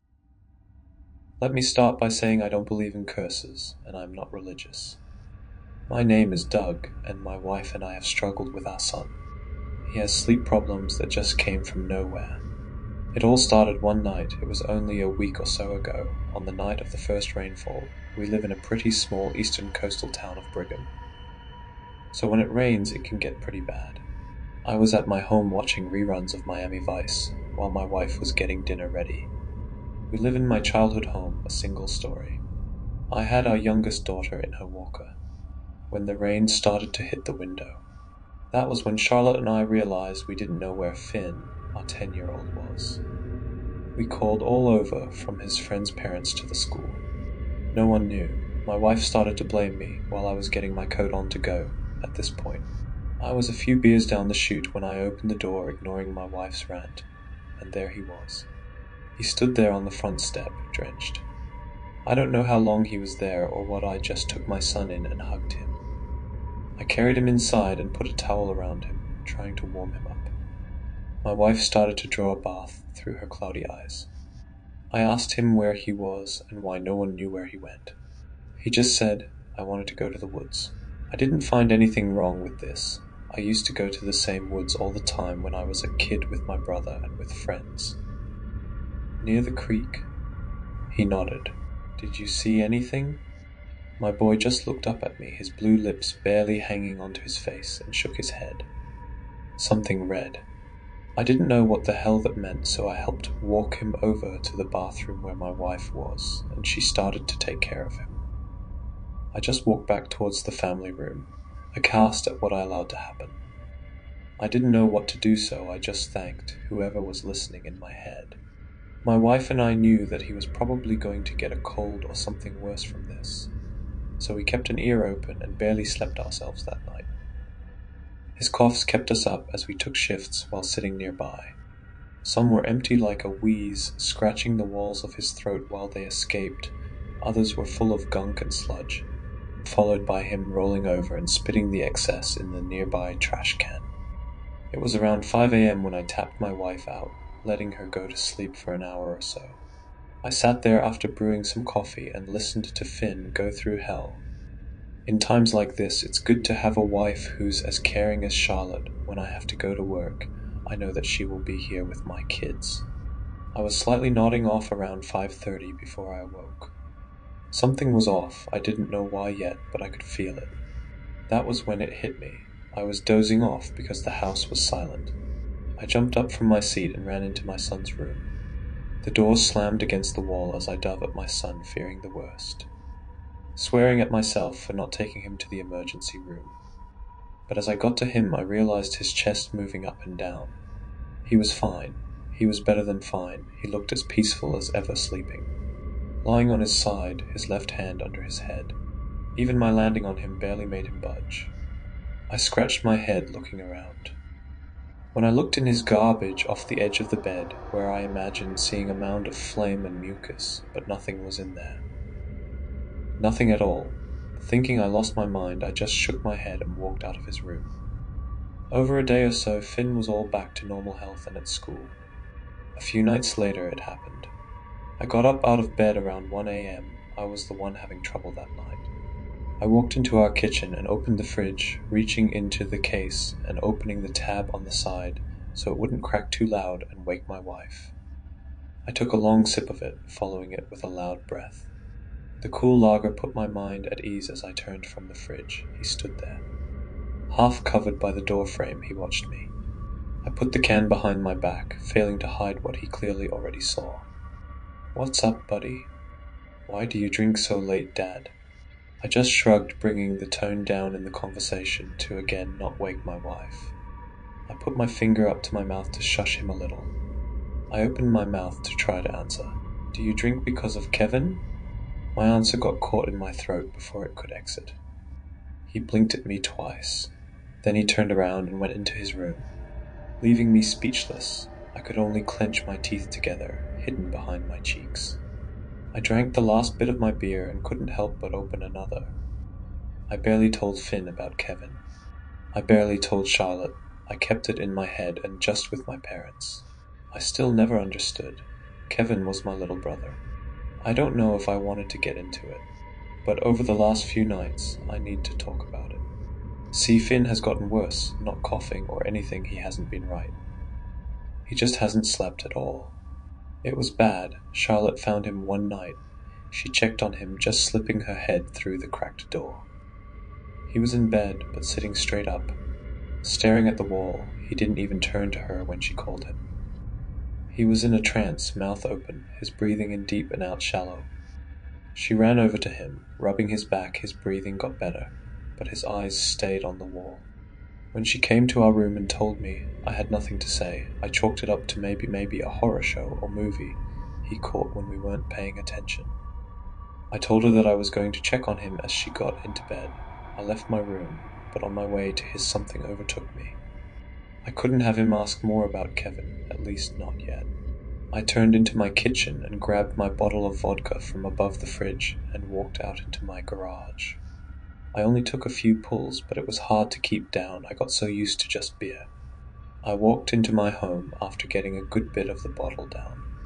I put it back, grabbed the OJ carton out of the fridge, and took a few sips out of it. That's when I heard the giggling coming from the crack of Finn's room. It was light and soft, but it creeped the hell out of me. I decided to try to look in the room myself. The dark room was only lit by the window above his bed. But he wasn't in it. The sheets and covers were thrown to the side. Then I heard the giggles. There were 2 of them. My head whipped over towards my right where Finn stood by his wall. I turned the lights on in fear as Finn slowly turned to me. I looked in the room for a second. "Go to bed, Finn." He nodded and slowly walked back to his bed. I shut off the light after taking one more look in the room. I couldn't sleep that night, not a minute. Because, before I turned his lights on, I could have sworn I saw a hand reaching and touching my son's face. The next morning I was out and about, I forgot what for, but on my way home I saw the flashing lights. I saw the ambulance rush past me out of my neighborhood. I feared the worst and sped home. I found my wife on the porch crying on the phone. I jumped out of the car and held her, asking her what happened. She told me this verbatim. She was doing laundry, and our daughter was in the living room bouncing. She went to bring folded laundry into Finn's room, hoping that he was napping and catching some sleep. She didn't even knock, she just barely opened it. She saw him in there. She saw our boy standing in the center of his room, arched backward, his head almost touching his calves. She couldn't breathe as Finn's right arm started to rise in the air. That's when she noticed that he wasn't standing. His feet were inches off the ground. When she screamed, that was when he fell. I just took my wife into my arms, holding her there, confused as all hell, hoping this one moment could last forever before we would have to find out what was wrong with our boy. By her words, he had to be paralyzed with a broken back. I then ushered her into the car, running back inside and grabbing our baby girl, before we were off to the hospital. So now it's time to talk about my brother Kevin. I think it's time that I bring up Kevin. Kevin was my younger brother. He was only 8 years old when he got sick. At first it came off as the flu. He was bedridden and only missed a few days of school. I remember it like it was yesterday because frankly it was all so odd. Kevin got home late the day before his sickness. He was always a sprite and fun kid, always looking for an adventure even at a young age. I always took him places too, because he could keep up with 13-year-old me on any bike ride. He had this gummy smile and an infatuation with Superman. We weren't rich or anything growing up, so my mom had bought him a cheap cape from a hand-me-down store. For the next year, he always wore that cape while he was biking down to his friend Anthony's house. I remember it always flailing in the wind as if he were flying in the air. After he got sick, I don't remember him putting it on ever again. He came home that day. From what I remember my mother telling me, rest her soul, that he walked into the house for the first time in complete silence. He got ready for bed without eating anything, and that was it. In that bed, he stayed for days. I would always knock to see if he wanted to do anything, and he would refuse. During those days, I started to feel off. I woke up one night in complete sweat, confused and not remembering my dream that I left my bed and went into my kitchen. I poured a cup of water and chugged it as it was so cold it burned my throat. I took a second and then went to go back to bed, when I heard something soft coming from inside Kevin's room behind the closed door. I stopped and put my ear to it. It sounded like he was talking to himself. It sounded like he was maybe giggling. Then it sounded like 2 voices talking at the same time. They overlapped each other, but no distinct words were actually being stated. I held my ear there longer, maybe to get a nugget of information. Then the voices stopped. A coldness drafted up my spine, a bead of sweat down my nose. "Dougie," the voices said. I backed away fast and ran into my room, clawing into my bed and sitting there. I didn't sleep the rest of the night. It took only 20 or so minutes when I started to hear creaks from outside my room. I stared at the door, terrified of my own little brother, scared of how he knew it was me outside his room. But when I saw the shadows cross underneath my door, I saw 2 sets of legs, just standing there. No knocks on my door, no whispers, nothing. Those legs stood there, motionlessly for 10 minutes, before they turned back to his room. I just stared and stared all night. From there, things took a turn for the worse. Kevin slid into a brain coma due to a lack of oxygen a few days later. He then died a week after that. Fluid in his lungs built up to the point of suffocation, but the doctors never detected it. It always seemed like he was breathing normally to everyone that checked. He was only 8 years old. It was odd too, because after he got sick, I remember his buddy Anthony started to miss school as well. I always hated myself for being afraid of him. His saying doji outside of his door could have been a call for help. It could have meant anything. But young me mistook it for something frightening, something that was meant to warn me to stay away from my only brother. That's why I bought my home, my old childhood home, as a reminder of my brother and what he meant to me. I still keep it deep down though. I rarely talk about it to my wife and never to my son. Kevin almost completely died when my parents passed away. The only people that really might remember him are Anthony and I. We don't really speak. I say hi whenever I walk into him at the liquor store. He has been looking worse, but we both know and we both remember. When Charlotte and I got to the hospital, they were running tests on Finn. Finn never looked more alive. He was sitting up in his chair and smiling with the nurses. My wife, through tears, looked as confused as everyone else did once they saw her. She ran up and held our son in the brightest embrace, like the first time she ever held him. I stood there. My wife doesn't lie. My wife doesn't overimpose anything. How did she see what she saw? How is it that now I am being told that Finn is doing great and that we can take him back in only a few hours? I insisted that they watch him and take care of him for at least a night. But they needed the bed in case of an emergency. I was at that point done with the conversation and didn't want to expedite it further, maybe upsetting my wife and son, who have both been through a lot. We got home that night, and I carried my son into the house while my wife carried our daughter. We laid them both to bed. I told my wife to call the police if anything happened, but that I needed to go somewhere. We had a light argument, before I told her that I had to go to the creek. That was the last place Finn was before he got sick. She didn't want to hear it, but she knew that it wasn't the worst decision. Before I left, she stopped me. She asked me if I believed her and if I didn't think she was crazy for what she told me. I told her, of course, that I was as confused as she was. I kissed her and then I left. Driving up to the woods at night can be daunting. Darkness. It was even worse because it took everything that I had to not pull into any of the bright signs above the bars that I passed. Drink it away. Drink the thought of Kevin, the thought of my home, and the thought of anything all away. But I pushed on. Now that I made my decision, I moved into the bush, through the trees, and into the dirt. Hindsight was 20/20 because I forgot a flashlight, but I knew my way. Even though it has been 20 or so years since I last came down here, this place has been sunken deep into my soul. I made it to the low-tide creek and stood over it on the bank. It was filled with leaves and couldn't have been any more than a few inches deep. This creek used to be big for fishing. I barely heard anything other than the light water going against rocks. No squirrels, no owls, nothing but the creek. I looked around and realized that my hope was all but lost. What was I even expected to find here that I came all this way? Left my wife at home with our kids. I turned and walked the creek a bit. Looking up and down, the big bright moon cut its way through the tree limbs and guided my trail a little. Then I swore I felt it. Something grabbed my ankle as I turned and fell down into the water. The water didn't expect me and I smack against it.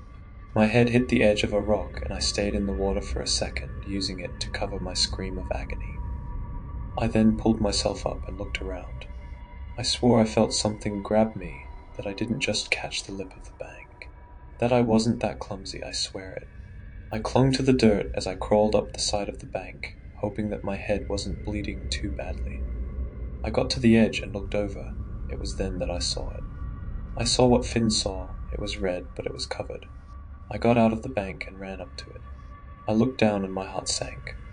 It couldn't be, it just wouldn't make sense. But I knelt down, moving everything that was on top of it all, the leaves and broken branches, and picked it up in my hands. I knew the material and the way that it would move in the air, as if it were just yesterday. I was holding back tears as I looked down at Kevin's old cape. A feeling overflowed me and my head snapped as if I had been plugged into a computer. Everything came to me at once, every memory, every feeling, why I was so awkwardly terrified that night with Kevin. I ran through the trees back to the road, back to my car, and hopefully back to safety. I just hoped through the pain of my grip on my brother's scarlet cape. I drove home in silence. The lights of the bars hadn't lost their appeal.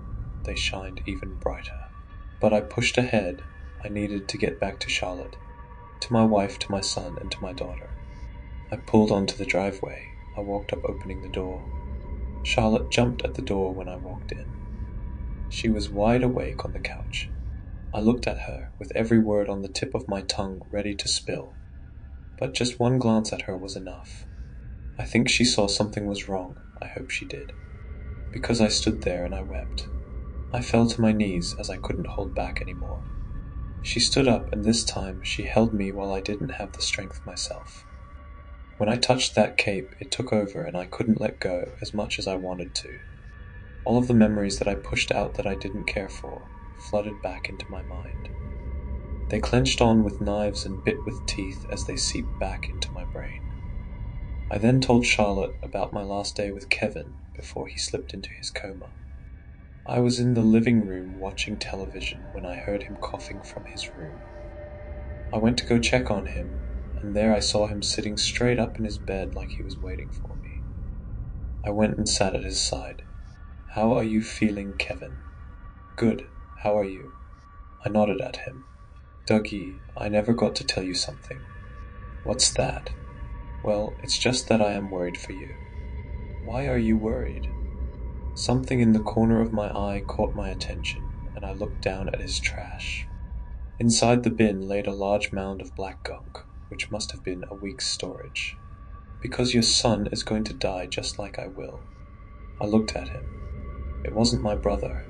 His eyes were flooded with black sewage as it dripped and creased through his face. His teeth were rotted to the gums grey to the gills. I jumped as he looked up at the ceiling and his mouth opened. Then, like a fountain, blackness canvassed out of his mouth and to the ceiling. I looked at it for a moment and fell to the ground, knocking me out. I awoke on the couch. It took every bit of strength of mine to go back to the room to find any evidence of the accident happening. But I walked inside of the room, and it looked just as clean as when I entered prior. I waited for my parents to get home, and when they did, I told them about it. "Don't rile your brother up with these hysterics. Your mother has been going through so much with all of this. Why bring up this? You need to stop watching those horror movies with your friends." That is all I got. I stayed silent. I thought it was all in my head. I remember it so clearly now. Because after touching that cape, it all became so clear. Everything aligned correctly. That night, when I heard Kevin whispering in his room, and when he stood outside my door, that was 3 days after he slipped into a coma. If anyone lives or has lived in Brigham, if anyone knows anything about the creek in the woods, if anyone has any idea what the hell might be happening to my son, please and by all means reach out. My family is so lost. I am terrified for my son Finn. Because he collapsed today, we had to bring him into the hospital, and about an hour ago, the doctors told me that he was building a large amount of fluid in his lungs, more than the normal case of pneumonia. I'm afraid what happened to my brother might happen to him. If anyone can, please help us.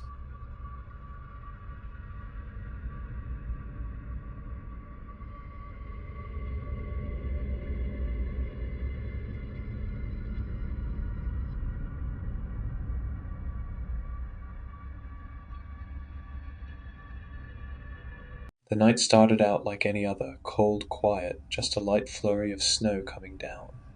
I was working the late shift at the Pine Hollow Lodge, a little inn tucked away on the side of a winding, half-forgotten road up in the mountains. It was mostly empty this time of year, except for the occasional stranded traveler. It was around midnight when the phone rang. I jumped, hearing the old rotary phone shriek into the silence. There was a delay before anyone spoke. Then a woman's voice, soft and trembling, crackled through. "Please, do you have any rooms left?" "Yes, we do," I replied, trying to sound reassuring. "But the weather's picking up. If you're not nearby, it might be better to wait until morning." No, she hesitated, and there was a strange rustling on the other end. I don't have much time. Please, I'm almost there. I have to make it before the snow traps me. It sounded odd, but people get anxious during snowstorms. So I reassured her again and told her I'd leave the light on for her. She thanked me and hung up, and I waited, glancing out the window every few minutes. The snow was falling thicker now, like a wall of white descending around the lodge. About 20 minutes later, I heard a car crunch to a stop in the parking lot. I stepped outside, letting the bitter air rush into the warmth of the lobby. But when I looked, I saw nothing. No headlights, no car, only endless snow stretching out under the dim glow of the lodge lights. I shook it off, assuming maybe she'd parked around the bend or out of sight. Minutes later, the door opened. She stepped in quietly, her face pale, lips almost blue, clutching herself as if she'd been out in the cold for hours. She looked worn, like she'd been on a long journey through the dark. Her hair was tangled, wet with melted snow, and her eyes were wide, scanning every corner of the room. "Are you all right?" I asked, feeling an eerie unease prickling up my spine. She just nodded, giving me a weak smile. "Yes, I'm all right now. Just a long drive. Do you have any luggage?" She shook her head, eyes shifting to the door as if expecting someone. "No, I had to leave everything behind. I just needed to get here."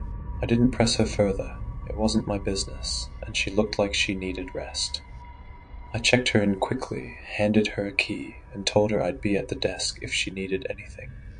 But as she walked down the hall to her room, I noticed her shoes. They left no wet footprints on the floor.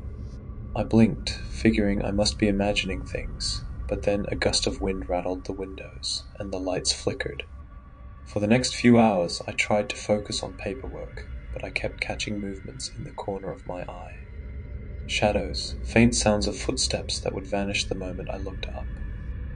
The woman hadn't called down for anything, and by 3 a.m. I was about to go check on her when the phone rang again. "Please," the same woman's voice, but this time lower, frantic. "Please, you have to help me. I'm trapped in my car. I don't know if I'll make it." I froze, staring at the guest register, seeing her name scrawled there in my handwriting. "You're here. You checked in an hour ago. Are you all right?"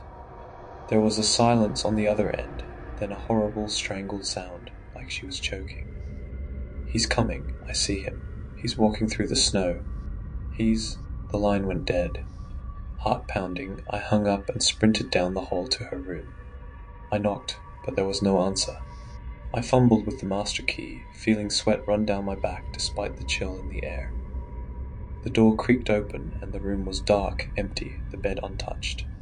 I backed away, my mind racing, trying to make sense of what was happening. Then I heard footsteps behind me. I spun around and saw her standing at the end of the hall, eyes hollow, face twisted in a terrified expression, as if she was looking at something right behind me. I couldn't move, couldn't even breathe. Her lips moved silently, forming one word: "Run." Then I felt a hand on my shoulder, ice cold, pressing down with an impossible weight. The air around me was filled with a smell, sharp and metallic, like old rusted iron. I turned my head slowly, and in the darkness of the empty hallway, I saw a face. It was nothing human, just a dark, twisted grin under hollow, bottomless eyes, his face graying and cracked like ice. I tore away, stumbling and running for the lobby, my skin crawling as I felt that icy presence following close behind. I didn't look back until I'd burst out into the snow, the wind slicing through me, almost comforting after the suffocating cold that had filled the lodge. I stared back at the building, panting, watching as the windows flickered with a sickly, pale light. And just for a moment, I saw her face there, pressed against the window, mouthing that single desperate word: "Run." I never went back. And every winter since, I've heard stories about Pine Hollow Lodge, about the woman who appears in snowstorms, begging for help from the side of the road. They say if you stop, she'll vanish, but her warning will echo in your mind long after you've driven away.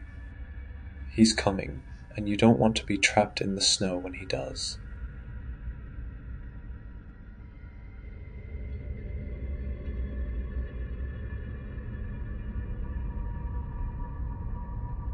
I had been homeless for 2 years when I found the Shady Acre Apartments complex. Before that, I had been sleeping under roadways and behind dumpsters, which were some of the lowest points in my life. Having found the mostly completed apartments being abandoned before they were officially completed was like hitting the jackpot for someone like me. Tucked away in a cleared lot nestled against the woods on the slower part of town, the Shady Acres were a complex for newer families and lower-income individuals, but somehow it found itself never being finally completed. The walls were not painted and the flooring were not installed, but aside from the minor features, the place was practically livable.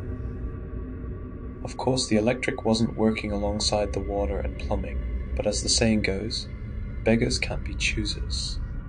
I peeked my head inside as I entered the first floor. Tools, materials, and odds and ends still laid strewn about, as if someone was going to come back to finish the job or at least clean up their mess, but it appeared that no one ever did. I grabbed a sizable pipe laying on the ground, just in case. Homeless people, if startled, can and will turn violent very quickly. I did a brief inspection of the main floor, peeking my head inside of ways to confirm that I was alone in a substantially sized building, but sure enough, I couldn't find anyone else. As I inspected the main floor, I found a stairway. A metal door once stood in the way, but now laid on the ground. It was clear that someone damaged it with some type of tool in order to keep it open. I went to the stairway and looked inside. The natural light provided by the sun, aided by the many open windows, could only spill over so much. Inside was a set of stairs going both upwards and down below. I didn't have a flashlight, but what little natural sun entered the stairway was just enough to give me the courage to explore upwards. Giving off just enough light to give me courage to see the second floor. I went up the metal stairs quietly so as to not alarm anyone else to my presence here. The second floor was nearly identical to the first. I walked down the halls gripping the pipe, ready to defend myself from an unknown attacker.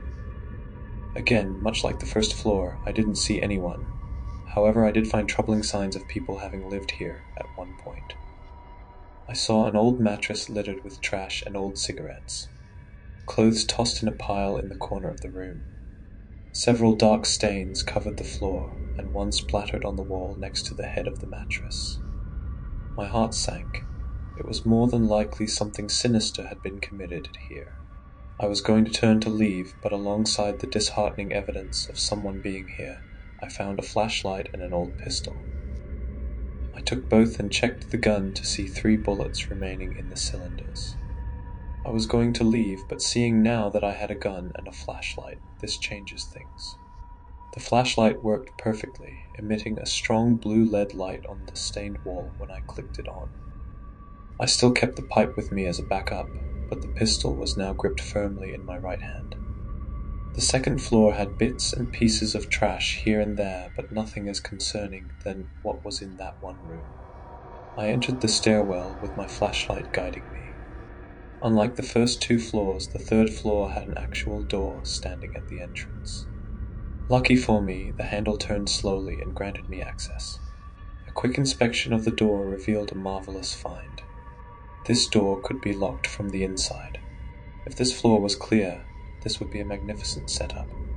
I could lock the door and prevent any vagrants, much like myself, coming up here and killing me in my sleep. All I would have to do is verify that the floor was clear and I would be all set. The third floor had varied greatly from the first 2. No bits of drywall on the floor or discarded nails laying haphazardly. There still wasn't electricity, but nothing my new flashlight couldn't handle. The floor was unfinished, but oddly clean, as if it was getting prepped for carpet or new flooring before this place shut down. I cleared each room slowly, making sure to check every closet and cupboard before finally letting my guard down. I went back to the stairway and locked the door to prevent anyone else from coming up. I picked a room facing the parking lot that way I could look out and see if anyone was coming. I spent the rest of the day in my new-found home. The flashlight and gun were an amazing find, but that unsettling sight of the blood-stained floor and walls was something that still concerned me. Maybe it was something else. Perhaps someone spilled something and it just looked bad. I thought to myself, trying to not freak myself out so much. The thought also crept into my mind about how I yet to inspected the basement and what horrors lurked down there. For being homeless, I was fairly paranoid. I made myself a game plan for tomorrow that I would go out and find cheap furniture and food to fill my bare-bone apartment. It would take several trips, but well worth the effort. Nighttime boredom eventually found me. I sat in the corner of the room trying to get comfortable and let sleep carry me into tomorrow, but it was difficult. Sure enough, I managed to fall asleep, but staying asleep was another story. I woke up in the middle of the night. I didn't have anything to check the time with, but it was several hours before the sun would be rising. I got up feeling the urge to go to the bathroom. This complex didn't have running water, so I would have to go outside to relieve myself. I grabbed the gun and flashlight and walked over to the stairway and unlocked the door. I went down the 2 flights of stairs and walked out back to go to the bathroom. The back of the complex was as neglected as the complex itself. Tall weeds filled the field that stretched out to the dark trees. Moonlight was scarce, and a cool chill breezed over me as I went to the bathroom. I glanced at the complex as I did my business. Anxiety had yet to find me as I was still sleepy. I could hear cars off in the distance from the nearby highway, but no animal life could be heard. It was probably too cold for them, I thought as I pulled my pants up and made my way inside. I entered the hollow shell of the first floor. Stealth was not my main concern, seeing as that sleep was my only goal. I entered the stairway, ready to ascend back up to my room of safety when I stopped. For the briefest of moments, I could have sworn I heard what sounded like mumbling down below. My flashlight was on, but I didn't dare shine it down into the basement. In fact, a moment curiosity washed over me as I turned my light off and listened in the stairway. I gripped the gun as I stepped over to the stairs that led downwards. My suspicions were confirmed as I felt my way down a step or two to hear more clearly the rambling of someone down here. I paused for a moment, unsure of what to do. Whoever was down here sounded as if they were speaking, and no one else was responding. Perhaps a mentally ill person took shelter down here. I walked back up the stairs silently as the soft mumblings of whoever was down there slowly faded beneath the stairs. I was fairly fit and mentally strong, so having an interaction with anyone would be more likely in my favor. I made it to the 3rd floor, and the sound was no longer existent. It was clear that the distance between us had enough cushion to drown out the sounds from either of us, which was relieving. I made sure to lock the door to the stairway before heading back to my room. Although the realization I wasn't alone in this building was brief and honestly quite harmless, it made finding sleep all the more difficult. I don't know if I slept much that night, but I woke up feeling very tired. I got up and glanced out the window to see the complex parking lot empty and the sun beaming over the distant trees. I unlocked the stairway door and went down the stairs and outside. I spent the day in town getting things ready for my new place. The local thrift store had a cheap air mattress that I purchased, but it didn't come with a pump. I loaded up with other essentials like huge gallon-sized jugs of water and food that was easy to make or didn't require power. After making a trip or two back to the empty complex, my room was decent enough for me to not have to worry about it for a week or so. The only thing I wasn't able to work out was the bathroom situation, which would require me to go down the sets of stairs and out back facing the woods. I was going to go in the basement later that day, but got caught up doing other things, and by the time I was available, the sun had set. This wouldn't affect the actual lighting of the basement, obviously, but I didn't want to face whatever was down there and come up to a pitch-black night. Besides, whoever was down there didn't seem aware of me or my setup, and that was enough comfort for me to leave that problem to another day. I made sure to use the bathroom around back before going back up to my room. I didn't want to have to make the hike in the middle of the night again. While I was using the restroom, I peered out into the woods several hundred yards away. I wasn't sure how long I would be able to keep up the abandoned apartment situation, so I briefly considered checking out the woods as a backup if I were to be found out. Again, that would be another task that I would save for daylight. The woods seemed just as terrifying as the dark basement below. I went back inside, flashlight in hand. As I approached the stairwell, I noticed that on the ground, dark streaks of a mysterious liquid leading down the stairs. The stains mixed with the unfinished floor looked ominous. It was hard to tell what exactly it was, but didn't like what I was seeing. I turned my light off as I entered the stairway as to not alert who was below. I made sure to be quiet, but my pace was quicker than what it probably should have been. I opened the third floor door and locked it behind me. I did a quick inspection of the third floor as a safety precaution, but everything looked how I left it. I was tired from all the walking. Mainly having to carry all my stuff around and setting up my room took all my energy. I laid on my air mattress and closed my eyes, trying not to think about anything as sleep began to grab hold of my consciousness when a faint noise jarred me awake. It was subtle, but my mind being on high alert was able to detect movement down below. Normally, I wouldn't have heard whatever was down beneath rummaging around, but since the complex didn't have windows to insulate the noise, I could clearly hear the sound of someone walking around. The shuffling wasn't terribly loud, but whatever it was clearly working its way up the complex. What concerned me wasn't the noise itself, but rather how things sounded. There was a hint of stealth in the movements, like whoever it was didn't want to be detected. I followed the sounds beneath me as I laid in darkness. I lost track of where they had went when they were over near the stairwell. I sat up on my mattress and looked in the direction of the stairwell. Did I lock the door to the stairs? I thought. I had been so busy that day that it was very likely I forgot. I got up slowly, doing my best to keep my sound low. In my hurry, I only brought my flashlight to guide me through the dark halls. I quickly made it to the stairway door and tugged on the handle. I had remembered. I breathed a sigh of relief and turned my light off. I sat by the door, my nerves slowly getting worked up. I need to stop overthinking, I whispered as I sat in silence after spending 15 minutes trying to locate the sound beneath me. I was ready to get up and head back to my bed when a jostling of the door handle startled me. Someone was outside of the door. A brief rustling on the handle shocked my anxiety as I sat in darkness. I could hear someone talking to themselves, but the handle had stopped shaking. Whoever was on the other side had stopped their attempt to gain entry, but still stood outside the door. I stared at the door, petrified of what would happen if the door lock no longer held. Would it be just another person like me, seeking refuge and wanting to spend the night with a roof over their head, or was this something else? The person on the other side of the door left the door almost immediately, but still stayed within the complex. Fear gripped me to that door, not allowing me to move. It was clear that this building had another uninvited guest, but that wouldn't last.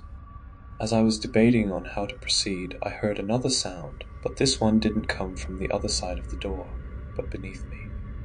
The piercing sound of a shriek filled the complex. Whoever had the misfortune of finding themselves on the lower levels began to shuffle around. They tried to get to the first floor, but I could hear a struggle, then more screaming coming from the stairway. The sound of commotion erupted. Screams of pain and terror echoed up the stairwell, but not for long. The screams quickly died, and the sound of something being dragged slowly faded down into the basement below. I couldn't be sure, but it sounded as if I just heard a murder take place. I sat by the stairway all night. Eyes wide, I couldn't bring myself to calm down enough to enjoy the luxury of sleep. When the sun finally rose, I found the courage to get up and head to my room. I didn't go outside that day, despite having the urgent need of using the bathroom. I ended up using an empty room and designated that as my bathroom area until I figured out how to get out of this place. I had enough food and water to last me a couple of days, so I had time to figure out what I wanted to do. During the day, sleep finally overcame me and I drifted to a realm of peace, but that wouldn't last. I woke up later in the day. The sun was completely smothered behind rain clouds and loud rumblings of thunder rolled in the distance. I could hear a few droplets hit the roof and windowsill, a prelude of what was to come. The complex was much darker now.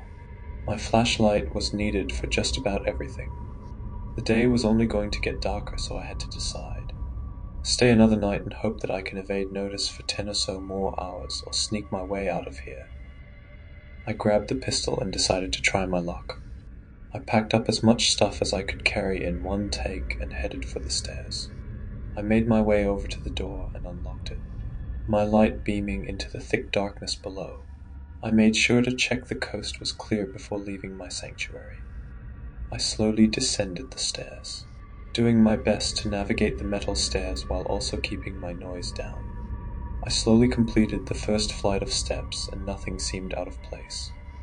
On the second floor, my fears had been confirmed.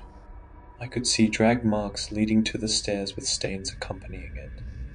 I wanted to check the second floor, but my nerves wouldn't allow it. The drag marks continued down the step, leaving thick stain of blood and bits and pieces of guts. This wasn't just a killing, this was a mutilation. Whoever had done this was disturbed, and the last person I wanted to encounter in this dark stairway. I needed to leave. The rain had really begun to come down now. I would get soaked the second I stepped foot outside, but I had to do it. I was frustrated by those new developments, since I would not be able to hear as well if something was heading towards my direction. I worked my way down to the first floor, but halfway down, my light reached something at the bottom of the stairs that stopped me cold in my tracks. Standing in the corner of the stairway next to the exit stood an absolute horrid creature, stood hunched facing the corner. My light only caught the lower half of the figure before I turned off my light, but it was enough for me to piece it together. The brief moment of horror revealed something blocking my exit. Had it not been standing, I would have that it was rotted corpse. Flesh peeled from what limbs I could see, and bone appeared to jet out of the lower spine. I didn't get to see the rest of it, and I'm kind of glad I didn't. I held my breath as my heart began to race. I was immersed in darkness with whatever this thing was about a dozen or so feet away from me. Rain and thunder continued outside, now thankfully concealing my sound. I couldn't see anything, but what little I could hear, it didn't sound like it had moved. I stood petrified on the stairs, knowing fully well I wasn't going to make it out of here this way, at least in one piece. In moments like this, you don't really think clearly. You can only think of survival and nothing else. I had never seen anything like this before. I wasn't sure what kind of gun I had, or if it would even affect this creature in any meaningful way, but I wasn't going to test it. I began to back step up the stairs awkwardly. My hands were full and my heavy pack made the unnatural backpedaling even more difficult. I went for another step back when my shoe didn't clear the step and I fell backwards. Out of reaction, I dropped my gun and flashlight to brace myself, reaching out for non-existent handle rails to catch my fall. The thud of the heavy flashlight on the metal stairs clamored loudly as it fell down the stairs, echoing in the stairwell. I gasped. A shock of anxiety and dread flooded my system. Without a doubt, I had gained the attention of whatever lurked just beneath me. I dropped my backpack to lighten my load and felt around for the gun. Shrieks filled the complex as an odd twist of event. It would appear that I had startled whatever was down there. I could hear shuffling beneath me. Its attention focused briefly on the flashlight that came to a stop, buying me precious time to find my only weapon to defend myself. I felt around, my hands patting the ground, feeling the still wet stains of the drag marks from earlier. I was so focused on finding the gun I hadn't noticed. The creature was no longer interested in the flashlight and had begun ascending the stairs. Finally, I felt something solid and gripped it tightly. It took me a few moments to orient myself with the weapon, but before I could, I was tackled on the ground.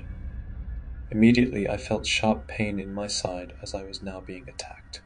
I could feel claws begin to slash on my outer coat and heavy pressure on my chest. I pressed the barrel in the direction I heard shrieking and felt something solid.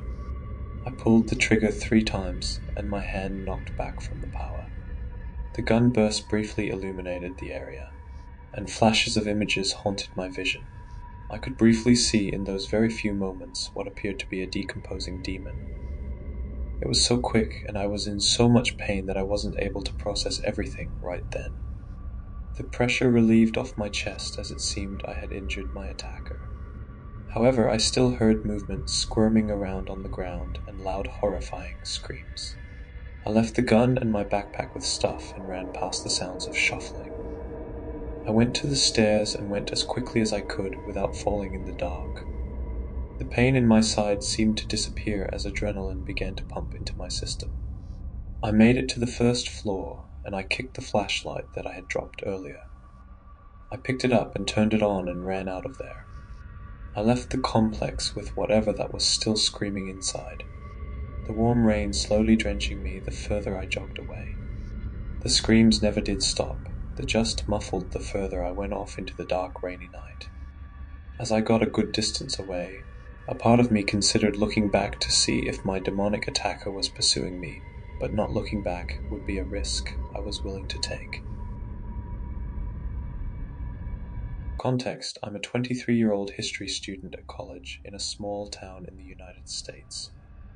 I love learning about history, specifically wars. My grandfather passed away recently after a long battle with stage-paved leukemia. He and I were very close. He would tell me stories about his combat experiences in Vietnam. A few days later, I received a package from his estate.